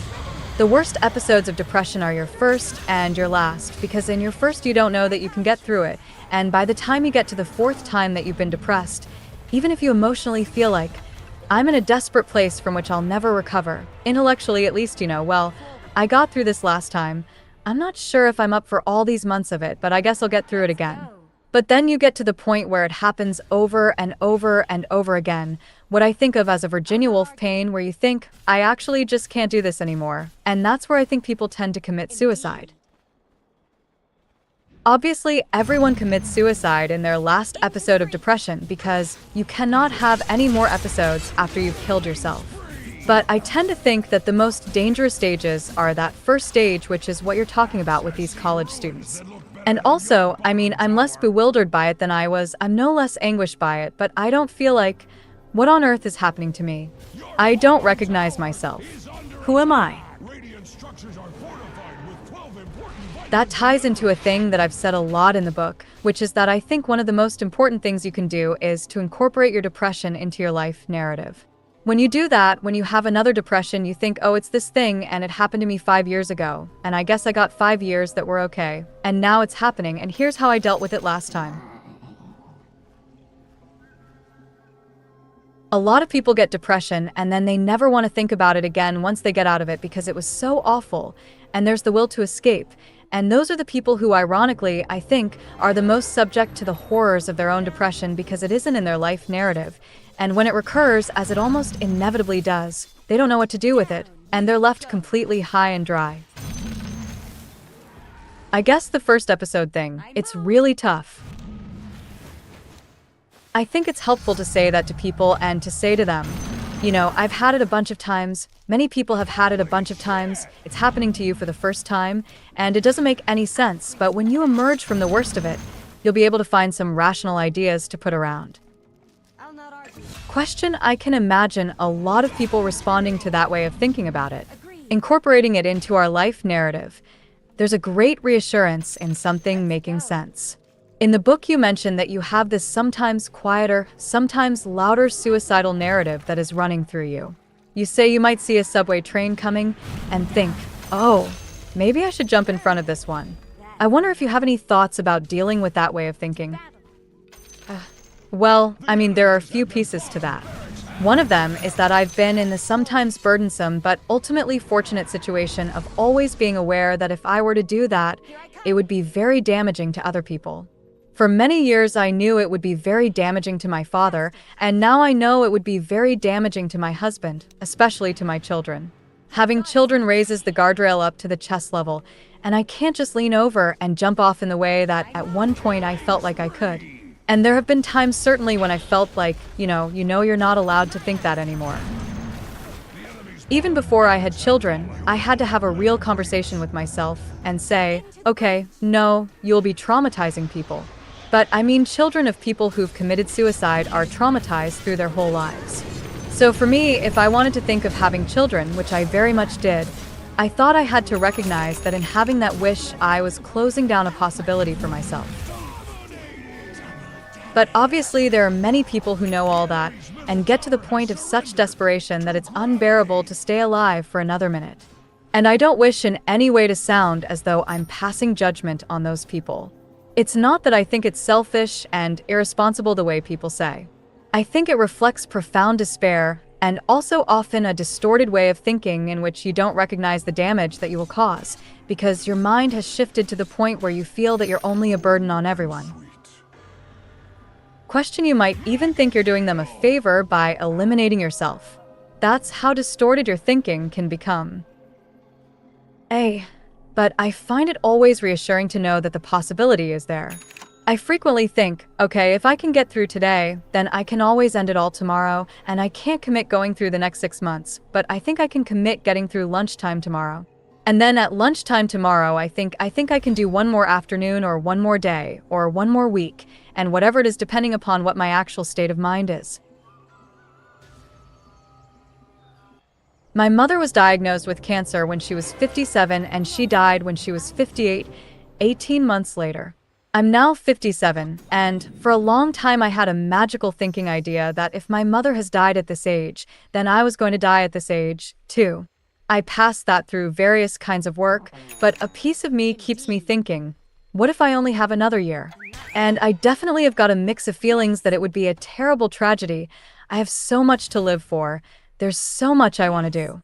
And thinking, well, that in a way that would be a relief. And that piece of thinking, oh, well, it would be kind of relief, is the direct opposite of thinking that I have so much to live for. I'm aware that that's a depressive tendency, and that having flirted so closely with suicide made me have a very different relationship to the idea of dying. Now, if I'm in an airplane and there's terrible turbulence, and it feels like we're going to crash, I feel terrified and I don't think, oh, that would be a relief. But in The abstract thinking about a crash or a sudden death, I think, well, I'll miss everyone, but I'll be done with this, the work of staying alive. I mean, I feel having been where I've been, the work of every day saying, oh yes, I'm going to be alive today, and I'm going to do my best to remain alive. It takes a kind of recommitment every day. Question one of my favorite observations in your book is that preparing yourself rationally for the thought of suicide can help you when you find yourself confronting the irrational desire to kill yourself. Yes, I think the relationship between one's intellect and one's emotions is so convoluted, and the process of trying to clarify it is so labor-intensive. Often a danger is that if you spend a lot of time contemplating suicide, you cease to be afraid of it. And once you're not afraid of it, it's harder to resist. But having said that, if you have thought it through a bunch of times and not done it, and then you have a moment when you think, oh, I'm thinking about this again. I didn't do it last time. Is there any particular reason to do it this time if I didn't do it last time? It sort of informs you and you think, well, all right, maybe I won't. Question, it's analogous to the way you characterize depression. It's like a rational preparation for the passion. You've thought it through first, so you're in a better position to have that appropriate relationship with the emotional response that ultimately will inform the will. My college roommate killed himself 10 years ago, 11 years ago, thereabouts. I wrote something about him and his suicide, about the idea of suicide for our college alumni magazine, but it then had quite a lot of circulation, and I finally put it in a collection I organized. But I have so many friends whom I was worried about. Terry was the one I was never worried about. He seemed exuberant and upbeat. After he killed himself, I read through the emails he had sent me over a year or so before he died. We were not inseparably close friends, but he was one I loved and cared about. He lived in Rome, I lived in New York. We didn't see each other all the time. When I read the emails, I thought it was pretty clear from these emails that he was having quite a really rough time. And I wrote back kind of cheerfully, oh well, I'm sure you'll get through it, because I just didn't from the knowledge I had of him, which was clearly much more limited than I realized. I didn't think that there was a lot of danger there, and I was devastated by his death. I have a painting of him that hangs in my house. he's very present to me a lot of the time. He is in some ways more present to me because of that death than he was when he was alive. And I feel like, not that I could have prevented it, but maybe if I had understood what was going on, I would have been on the next plane to Rome, and I would have tried to do whatever I could. And I sometimes think that a lot of people who are outgoing and charming and talkative have a cover over emotions that are more exposed in people whose depression is fully outwardly manifest. And so I think that while in many ways it's much better to have a high-functioning depression to go on doing things that you need to do, your whole life doesn't fall apart if you can actually continue to function in your professional and family relationships. I think in some ways people who don't fall apart in such obvious ways end up having a harder time because they are neglected or ignored by people, even someone who's written a whole book on depression. It's so hard to be adequately attuned to other people. I feel I was inadequately attuned to what Terry was dealing with. I recognize that sometimes I'm inadequately attuned to my own vagaries and ups and downs, that it's very easy to drift into thinking, well, I seem to be okay. It's easy to forget how around the corner it is, how imminent it is, how terrible it is, and how easily one can end up succumbing to it. And in the same way, back to your wonderful metaphor of being hot or cold, I think in the same way that you can't imagine being hot when you're cold and cold when you're hot, you also can't imagine being suicidal when you aren't and not suicidal when you are. I think it's kind of both things, both kinds of memory that are impossible. John Draper, you have a gift. John Draper is the suicide helpline guy in America. If you talk to anyone in the suicide help community for very long, chances are the name John Draper will come up. He has been one of America's leading experts on suicide prevention for about 25 years now. He is actively involved in the direction and administration of a number of national crisis hotline networks, including the Disaster Distress Helpline, the U.S. Department of Veterans Affairs. Понятно. Чучело, бля, дай, когда он, бля, ультой кушает, бля, просто хиксани его и все. От тебя больше ничего не требуется. Бля, ты full хп, бля, вот здесь бегаешь, как долбоеб, на. Делай что-то полезное в игре.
Тролля хиксанешь, братишка?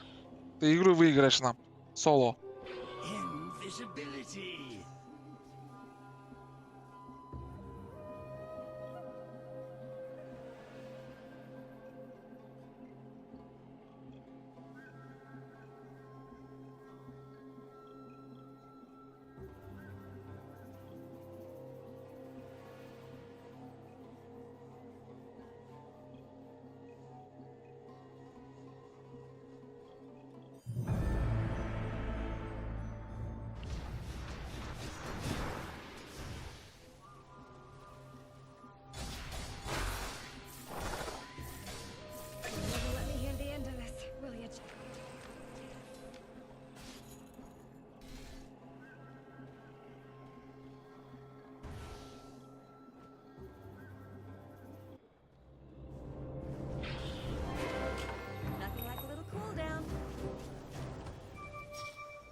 Ты нахуй на него прыгаешь, долбоеб, скажи мне. Конченая ты, блядь, мразь ебаная.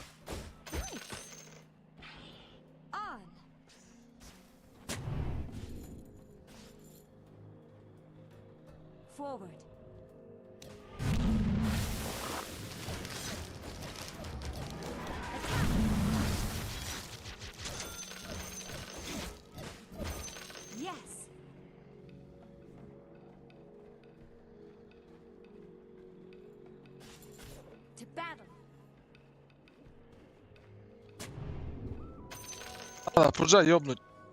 Быстро. И тролля нахуй. Go, go, go, go, вот.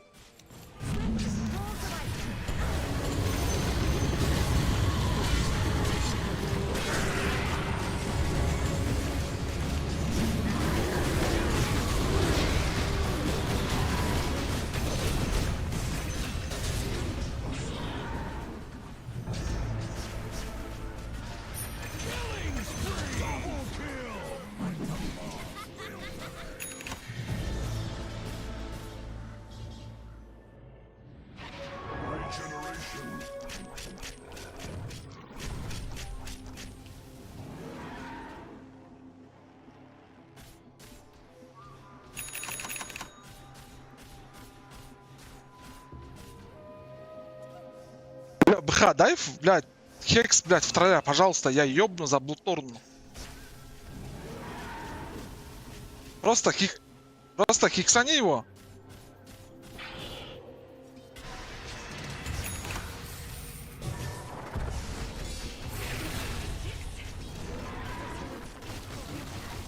Dire structures are fortified. Super fortified. Like you can't even imagine. Бля, центр удали, блядь. Иди в таки ебашь на.